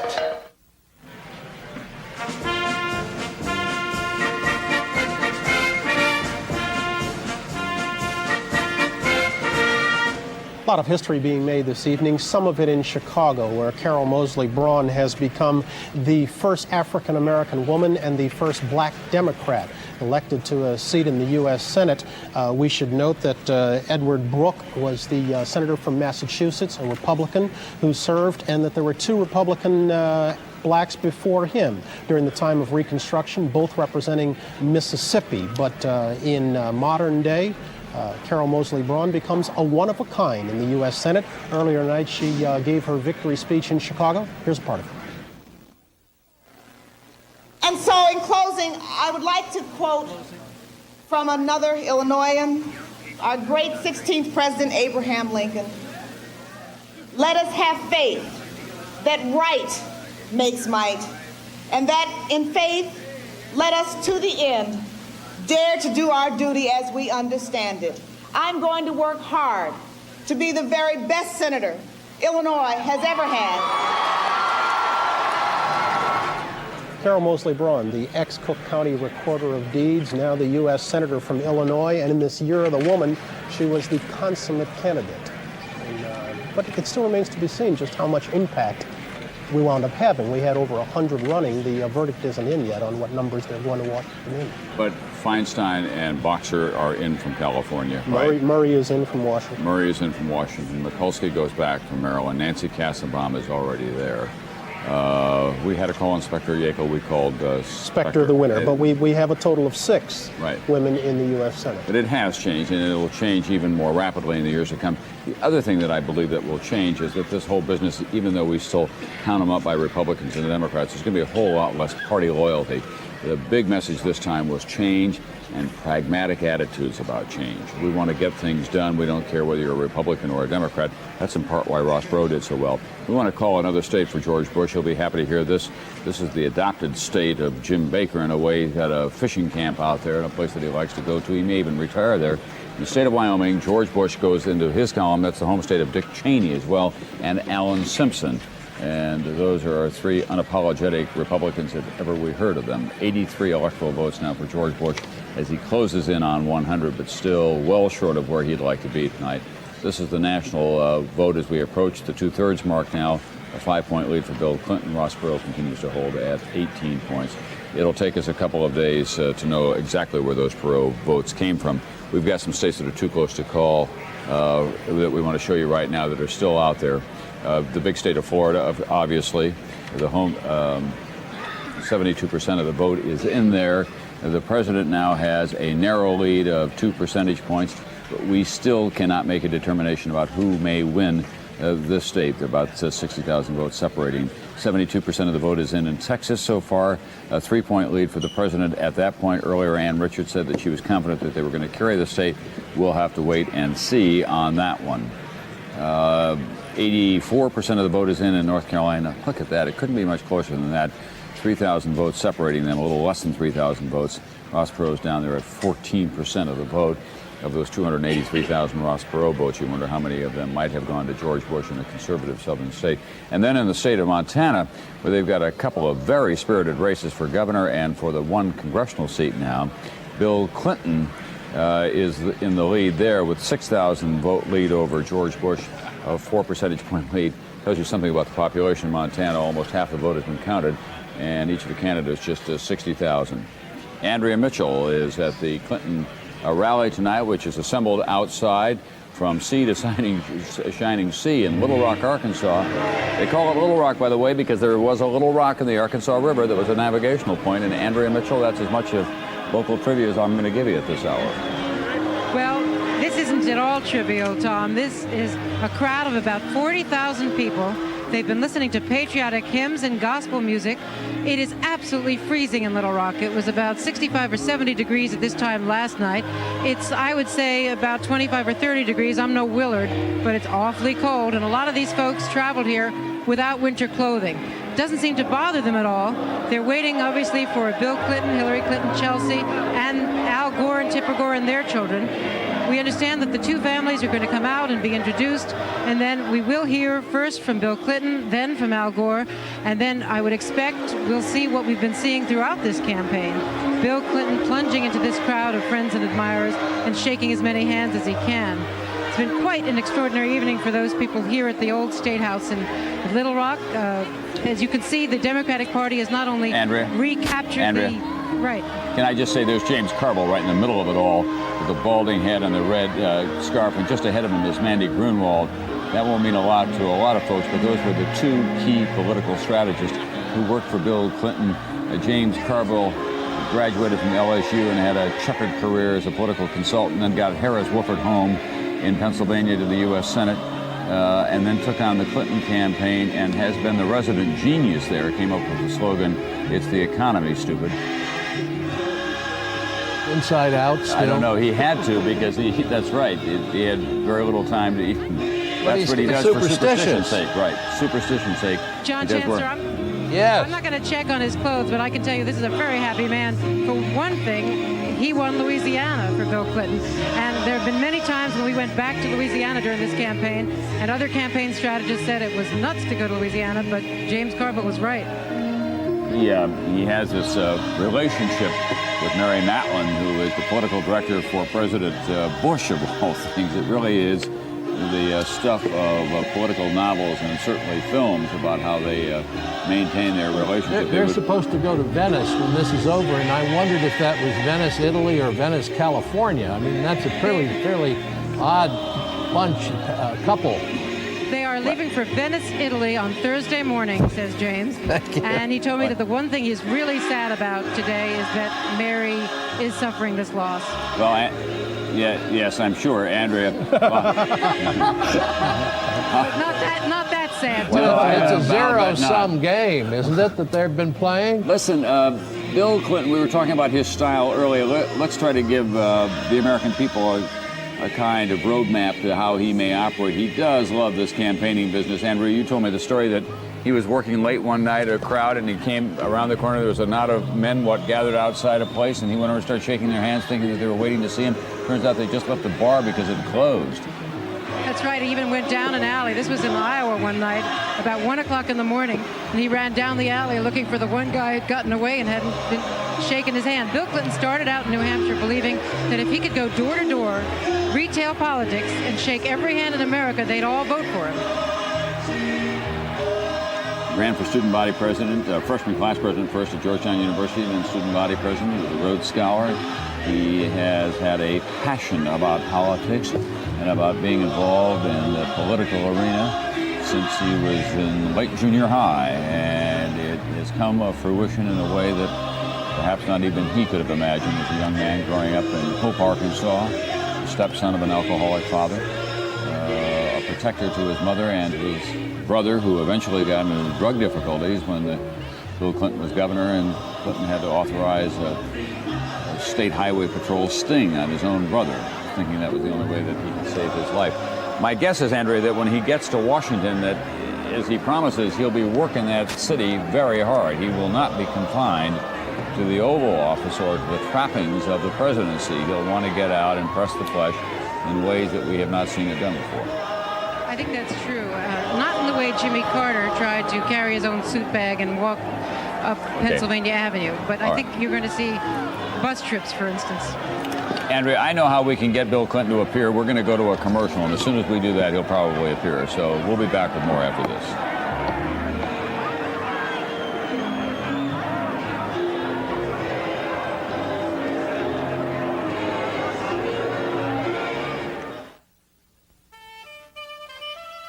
No one has to tell you that doing business today is more challenging than ever.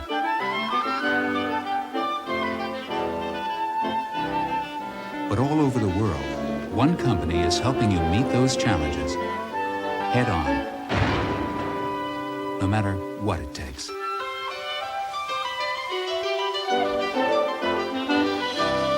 New challenges, new thinking.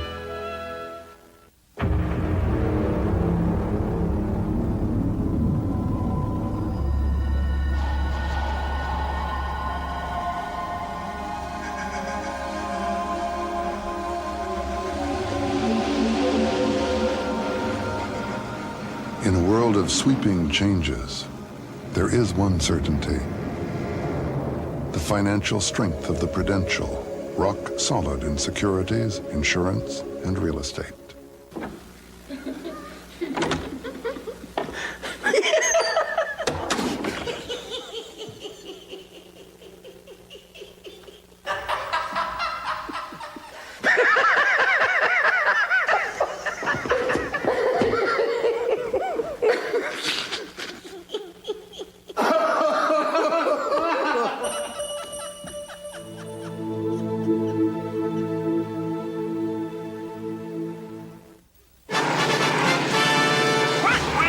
Introducing new waterproof formula bathroom duck.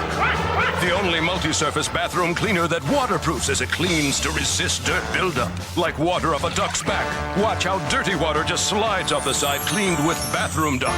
Its unique waterproofing formula resists dirt buildup to make cleaning easier. New bathroom duck. Nothing fights bathroom dirt like duck. From S.C. Johnson Wax. Here are two television pictures that tell it all tonight. This is in Houston, Texas, at President Bush's campaign headquarters. The Bush quail sign being removed as he is being removed from the White House by Bill Clinton.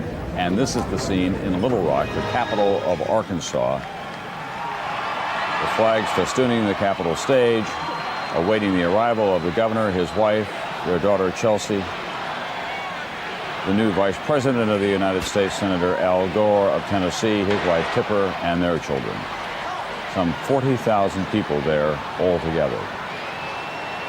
Live at the old State House in Little Rock, Arkansas, on what Andrea Mitchell says is a very cold night down there, some 25 or 30 degrees, she would guess, claiming that she's no Willard, but then Willard wouldn't know either. Ladies and gentlemen, let us all join together. We want to remind our affiliated stations along the line that we'll be staying with this scene right through. We don't want to miss the President-elect of the United States, Bill Tom Clinton. Brokaw, Bill Clinton's being introduced right now. Okay. Thank you, Andrea. Very dramatic entrance. 12:20 in the morning. Wednesday, 11:21 in Little Rock, Arkansas. The new President of the United States, his wife Hillary, their daughter Chelsea.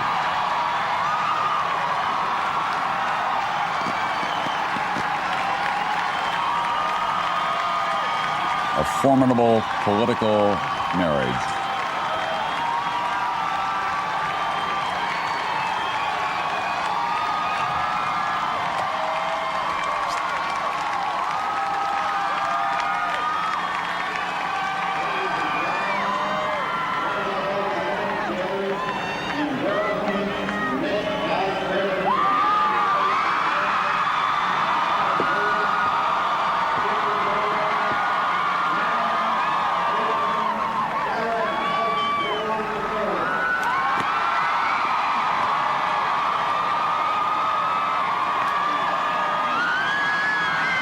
The first decision that Bill Clinton made after getting the nomination, securing it, was to select this man as his vice president, and it was one of the best decisions that he could have made, it turns out.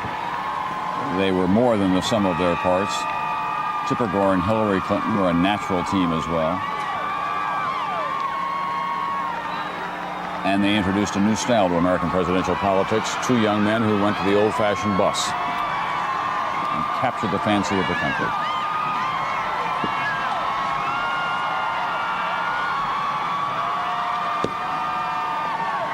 Both couples have lived virtually all of their married life in politics. Al Gore, born in Washington, D.C., the son of a distinguished senator, served in Congress after having served in Vietnam. Bill Clinton and Hillary met at Yale Law School. He persuaded her to come to Arkansas and join him there. They both taught at the University of Arkansas Law School. And then he began his political career running first unsuccessfully for Congress, then successfully for Attorney General, then elected governor at the age of 34, defeated, and then returning to be elected altogether 5 terms.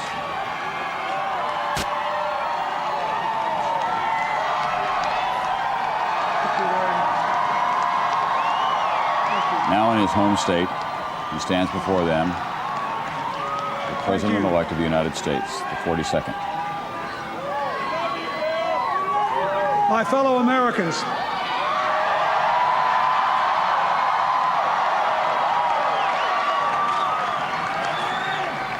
on this day, with high hopes and brave hearts, in massive numbers, the American people have voted to make a new beginning.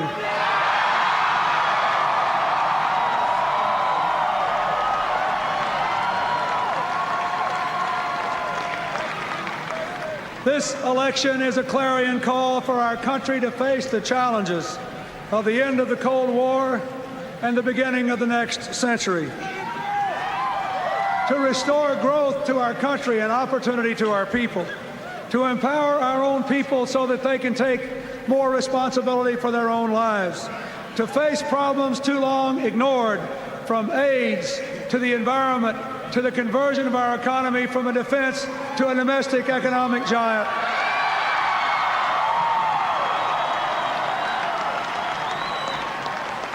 And perhaps most important of all, to bring our people together as never before so that our diversity can be a source of strength in a world that is ever smaller, where everyone counts and everyone is a part of America's family.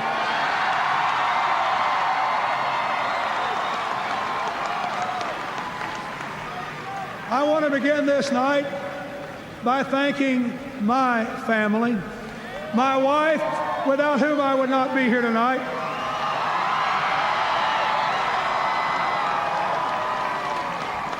and who I believe will be one of the greatest first ladies in the history of this republic.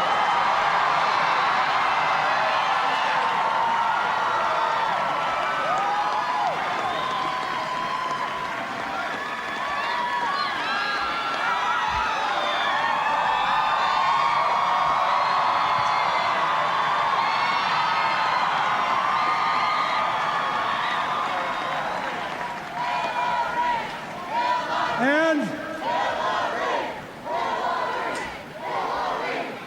you can cheer for her. I also want to say a special word of thanks to our daughter for putting up with our absence, for supporting our effort, for being brave in the face of adversity, and for reminding us every day about what this election is really all about.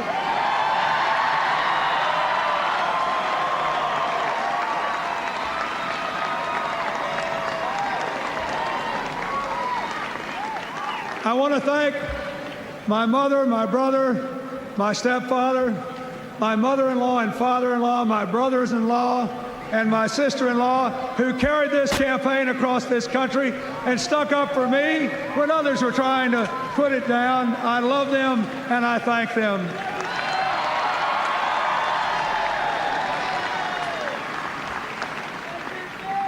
I want to thank the people of this wonderful small state.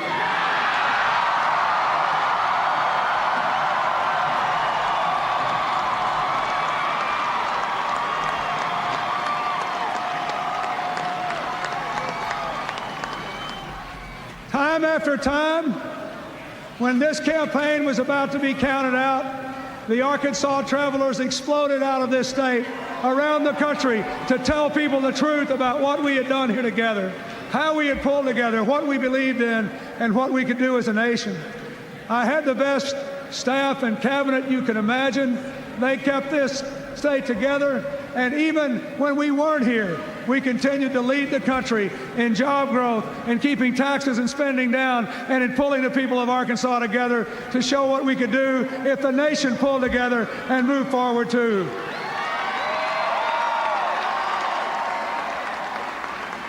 I want to thank the people who are in that infamous group, the FOBs, the Friends of Bill and the Friends of Hillary.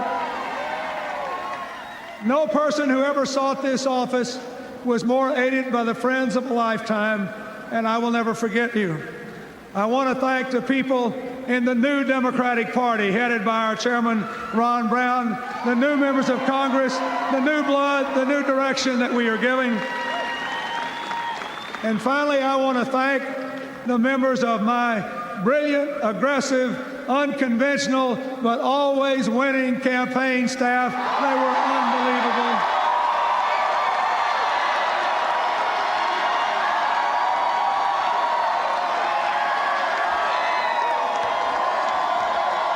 And they have earned this.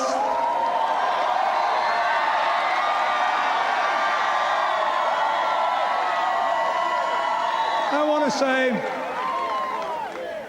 if I might, a special word of thanks to two people who lost their lives in the course of this campaign. without whom we might not be here tonight. Our friends Paul Tully and Vic Razor, our prayers are with them. They're looking down on us tonight, and they're awful happy. Not very long ago, I received a telephone call from President Bush. It was a generous and forthcoming telephone call of real congratulations and an offer to work with me in keeping our democracy running in an effective and important transition. I want all of you to join with me tonight in expressing our gratitude to President Bush for his lifetime of public service, for the effort he made from the time he was a young soldier in World War II to helping to bring about an end to the Cold War, to our victory in the Gulf War, to the grace with which he conceded the results of this election tonight in the finest American tradition. Let's give Mr. Bush and his family a hand.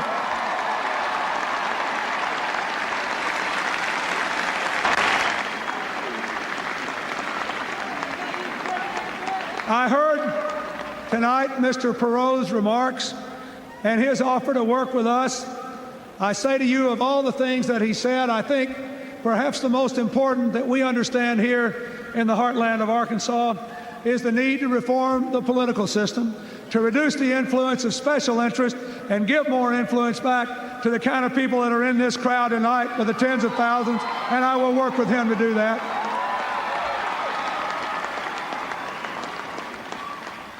And finally, let me say how profoundly indebted I am tonight, beyond the folks at home, beyond the wonderful people who worked in this administration, the Lieutenant Governor and others to keep our government going, beyond all the others, I have to say a special word of thanks to my magnificent running mate, Senator Al Gore, and his family.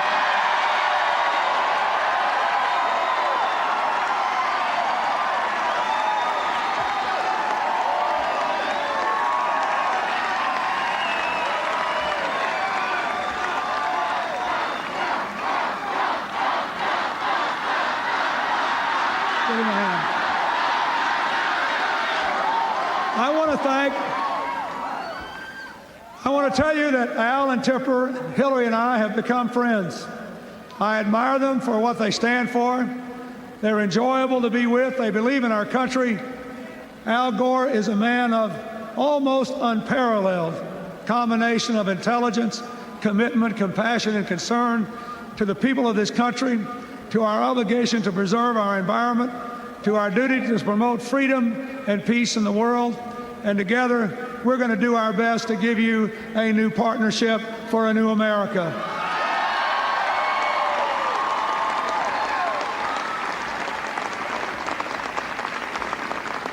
I want to thank Al's children, his brother-in-law, and his wonderful parents. They made about as many votes in some states as we did.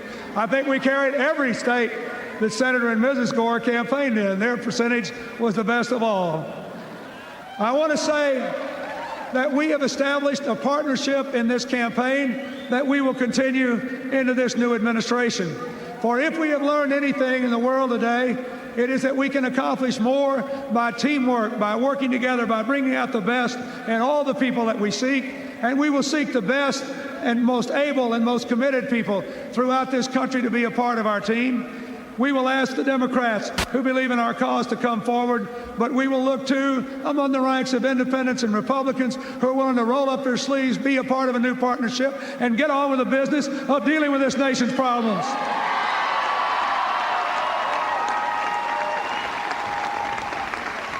I remind you again tonight, my fellow Americans, that this victory was more than a victory of party.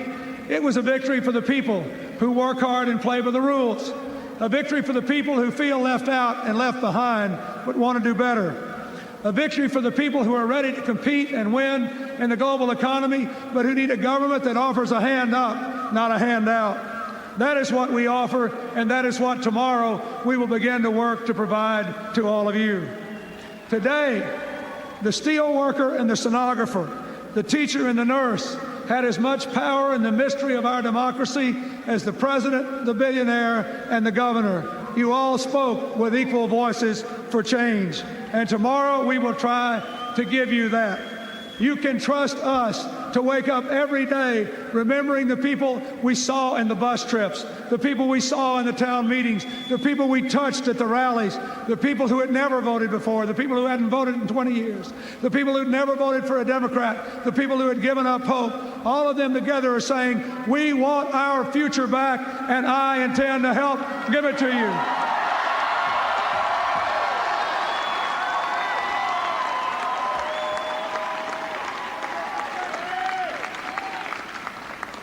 I say to all of those who voted for us, this was a remarkable coalition for change.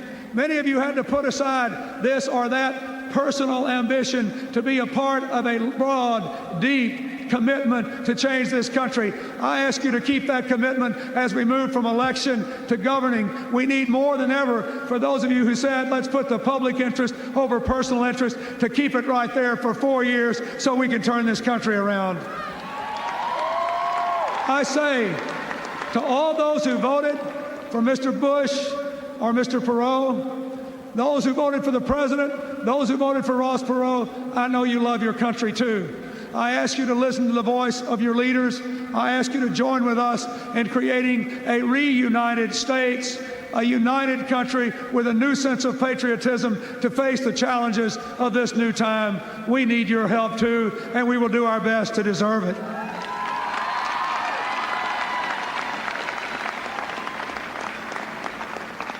When we seek to offer young people the opportunity to borrow the money they need to go to college and the challenge to pay it back through national service, when we challenge the insurance companies, the drug companies, the providers and the consumers, the government to give us a new health care system, when we offer those on welfare new opportunity and the challenge to move to work, when we ask companies to take the incentives we offer to put American people to work and export American products, not American jobs, all of this is a part of a new patriotism to lift our people up and enable all of us to live up to the fullest of our potential.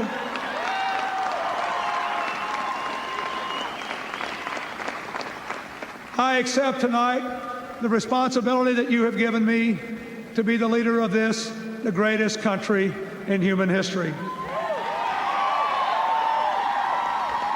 I accept it with a full heart and a joyous spirit. But I ask you to be Americans again, too. To be interested not just in getting, but in giving. Not just in placing blame, but now in assuming responsibility. Not just in looking out for yourselves, but in looking out for others, too. In this very place, 1 year and 1 month ago today, I said, we need more than new laws, new promises, or new programs. We need a new spirit of community, a sense that we're all in this together. If we have no sense of community, the American dream will continue to wither. Our destiny is bound up with the destiny of every American. We're all in this together, and we will rise or fall together. That has been my message to the American people for the past 13 months.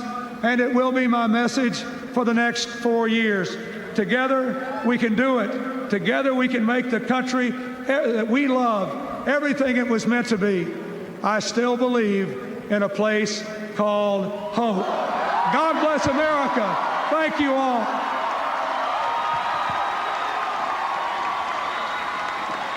Bill Clinton, a new timbre in his voice now that he's president-elect of the United States. I would like to ask Senator Gore to come up here and say a few words as we begin our new partnership for a new country. Please welcome him to the platform.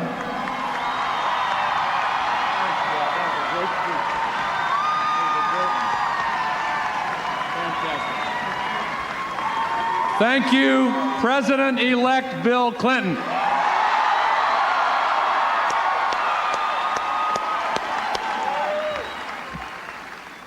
For Tipper and me and our 4 children, this has been an extraordinary journey.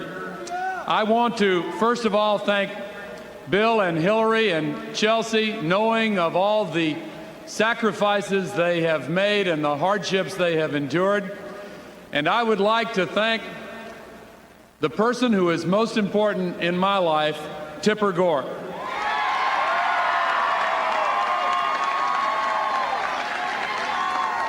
To our four children, Corinna, Kristen, Sarah, and Albert, to my parents, Albert and Pauline Gore, and to my brother-in-law, Frank Hunger, I can never express the thanks that I feel in my heart. This has been a time of discovery, a time of restored dreams and renewed hope, a time when the strength and promise of America has revealed itself, poised to meet the challenges of a new day. None of this could have been possible for me without the people of the state of Tennessee, and I want to thank them from the bottom of my heart. I also want to thank the wonderful men and women on the staff who have helped us secure this victory, and I want to say to all of you who have helped us reach this moment that I look forward to the high challenges of national office, and I consider it a matter of tremendous honor and pride to work in behalf of Bill Clinton to be successful in leading this nation toward a new and brighter future. Bill Clinton spoke sensibly and honestly to the American people. As the attacks against him became more and more desperate, he remained calm. He believed in the American people and kept faith that hope would indeed triumph over fear. Bill Clinton won because he was willing to lose. He refused to mislead voters. He stuck to his beliefs.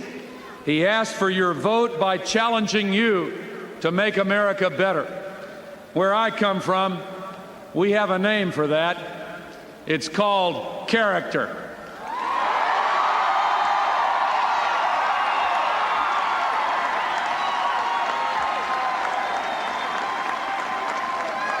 Bill Clinton will govern this nation in the same way. He truly is a new generation of Democrat. He believes in the rights of people, but he believes in the responsibilities of citizens as well.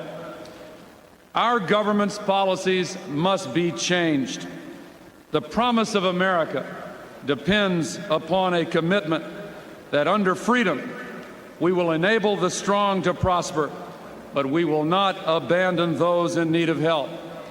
While we give supreme value to the rights of the individual, we expect that freedom to be exercised with respect toward others and with decent restraint.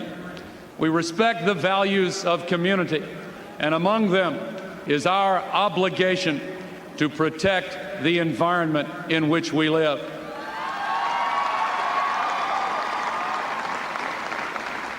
We feel good tonight having won an election, but think of how we're going to feel when we change a country. There is a sense of excitement and possibility this evening. We have won, and many of you will be able to tell your children about it one day. But if we change this country, if we restore it to greatness, then we will have given them something much greater than the memory of this evening. We will have restored the basic thread in the American dream, the responsibility of one generation to the next. We will have given them back their future. This election is not simply a change of leaders. It is a change of generations. For the first time, the executive office will be occupied by leaders born after World War II. I don't want to overstate the dimensions of this difference. After all, neither Bill Clinton or myself are as young as Teddy Roosevelt or John Kennedy when they took office, nor does that change of generations represent a difference of belief. We share, as did our predecessors, an unyielding commitment to the principles on which this country was established over 2 centuries ago. But we will bring a different perspective and a renewal of energy. We are the children of modern America, close to its desires and to its difficulties, charged with the exuberant optimism which so often characterizes a younger generation of leaders. And only the optimist, only those who believe that constructive change is within our powers can hope to achieve it, and we intend to accomplish that achievement. Although this is not the first time we have witnessed the elevation of a new generation of leaders, it is the first time that both candidates have come from the South.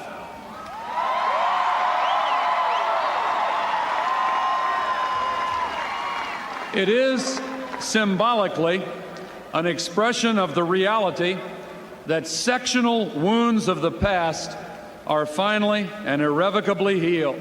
We are one country now, and merit, not geography, will from this time forward be the only test for the highest offices our nation has. And we pledge to you to work toward the day when gender and race will also be totally irrelevant to the selection of our leaders.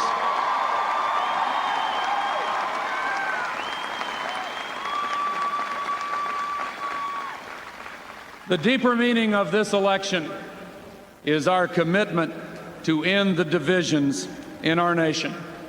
Those who helped us to win this victory represented an astonishing diversity of interests and opinions. They were willing to put aside those differences in pursuit of a common cause. Let us now bring the same spirit of accommodation which won this election to the far harder task of governing this nation. We all have a common stake in national growth, in justice, and in the strengthening of freedom. Surely, if we could bridge our differences for the sake of an election, we can put them aside on behalf of a far greater cause, the future of the American nation. The election is a mandate for change. It is good to remember that this election also affirms certain fundamental things about our lives together as Americans.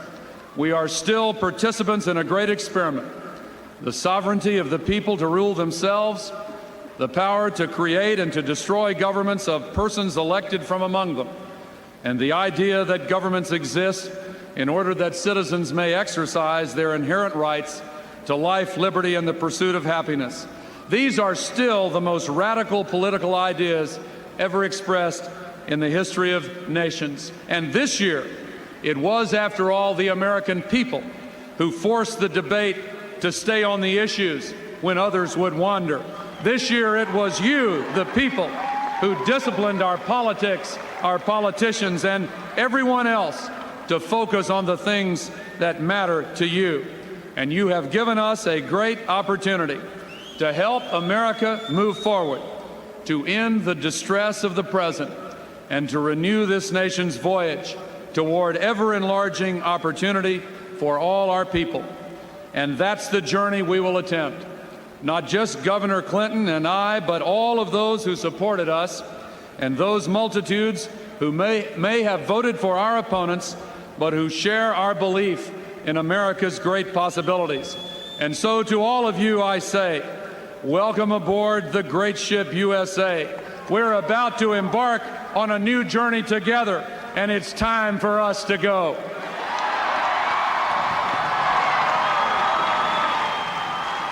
Al Gore and Bill Clinton, the ticket, the President-elect of the United States and the Vice President-elect of the United States. Bill Clinton talking about high hopes and brave hearts, a new beginning, empowering people. Al Gore referring to their generation as the children of modern America. Welcome to Spaceship America. Welcome to the next 4 years of Clinton-Gore oratory, into which they put poise, intelligence, and the entire kitchen sink. The tradition was in good shape, John. The record will show the two combined acceptance speeches totaled out at about 25 minutes, 24:20 by my inexact count. And since I'm the only true yuppie in the crowd, I'd like to point out that they are shaking hands to the strains of Fleetwood Mac, the same song that they played during the Democratic convention when the two couples came out, and even Hillary and Tipper Did a little dancing together, if you'll remember. There are even those among us who are past the half-century mark who recognize that. and we know as well that before you get too high on all of this, that there were younger members of the Clinton campaign who thought that song was outdated. So there. We're going to hear a whole new brand of music coming out of the White House. No more of the Oak Ridge Boys and the Gatlin Brothers. It'll be much more contemporary rock and roll. Lyrics read in advance by Tipper Gore. We'll be back right after this. Yesterday's gone. Yesterday's gone.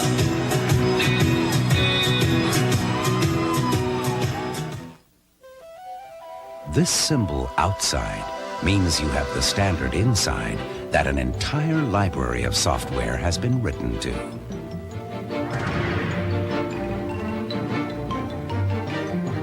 The Intel microprocessor. Think of it as a library card that lets you run the software of today and tomorrow. So check out computers with Intel, the computer inside. Introducing Ford Taurus and the look. Look at this and this. In fact, when you look at all the ways we continue to improve Taurus, you'll see why it's still without equal. Ford Taurus. To me, toothpaste was just a habit, and I bought whatever was on sale. When we were on vacation, I tried the Arm & Hammer Dental Care toothpaste, and I thought it was dynamite. Such a clean, healthy feeling, like the dentist just cleaned my teeth. And then I read that more dentists recommend Arm & Hammer than any other baking soda toothpaste. When I come out of the dentist office, my teeth feel as perfect as they're going to be. And that's the feeling I get every time I brush. And that's a wonderful feeling. Get Arm & Hammer Dental Care for that healthy, fresh from the dentist feeling of clean. All 4 Escort LX models equipped with air conditioning, AM/FM stereo, power steering, and more. Now share the same low price of just $10,499. 4 Escorts, one price. It's that easy. A killer is on the loose in New York. The cops can't stop him, but guess who can? There's no way on earth I am going to babysit some Hollywood rump wrangler. James Woods and Michael J. Fox are not on HBO. Somebody call a cop! Not on Showtime. Need another cop besides me! Only on NBC, the television premiere, The Hard Way, Sunday.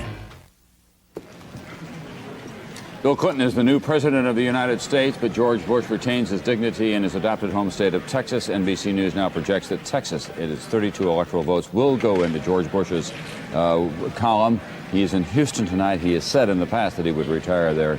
Also in the state of South Dakota, which has been strong Republican territory the last 3 times, George Bush, the winner of the 3 electoral votes in the great state of South Dakota. So this now is how the electoral, this is how the map is shaping up as we color in blue. First Texas and then South Dakota. The president just could have expanded the middle stripe of the country. He would have done a lot better tonight. He has 118 electoral votes.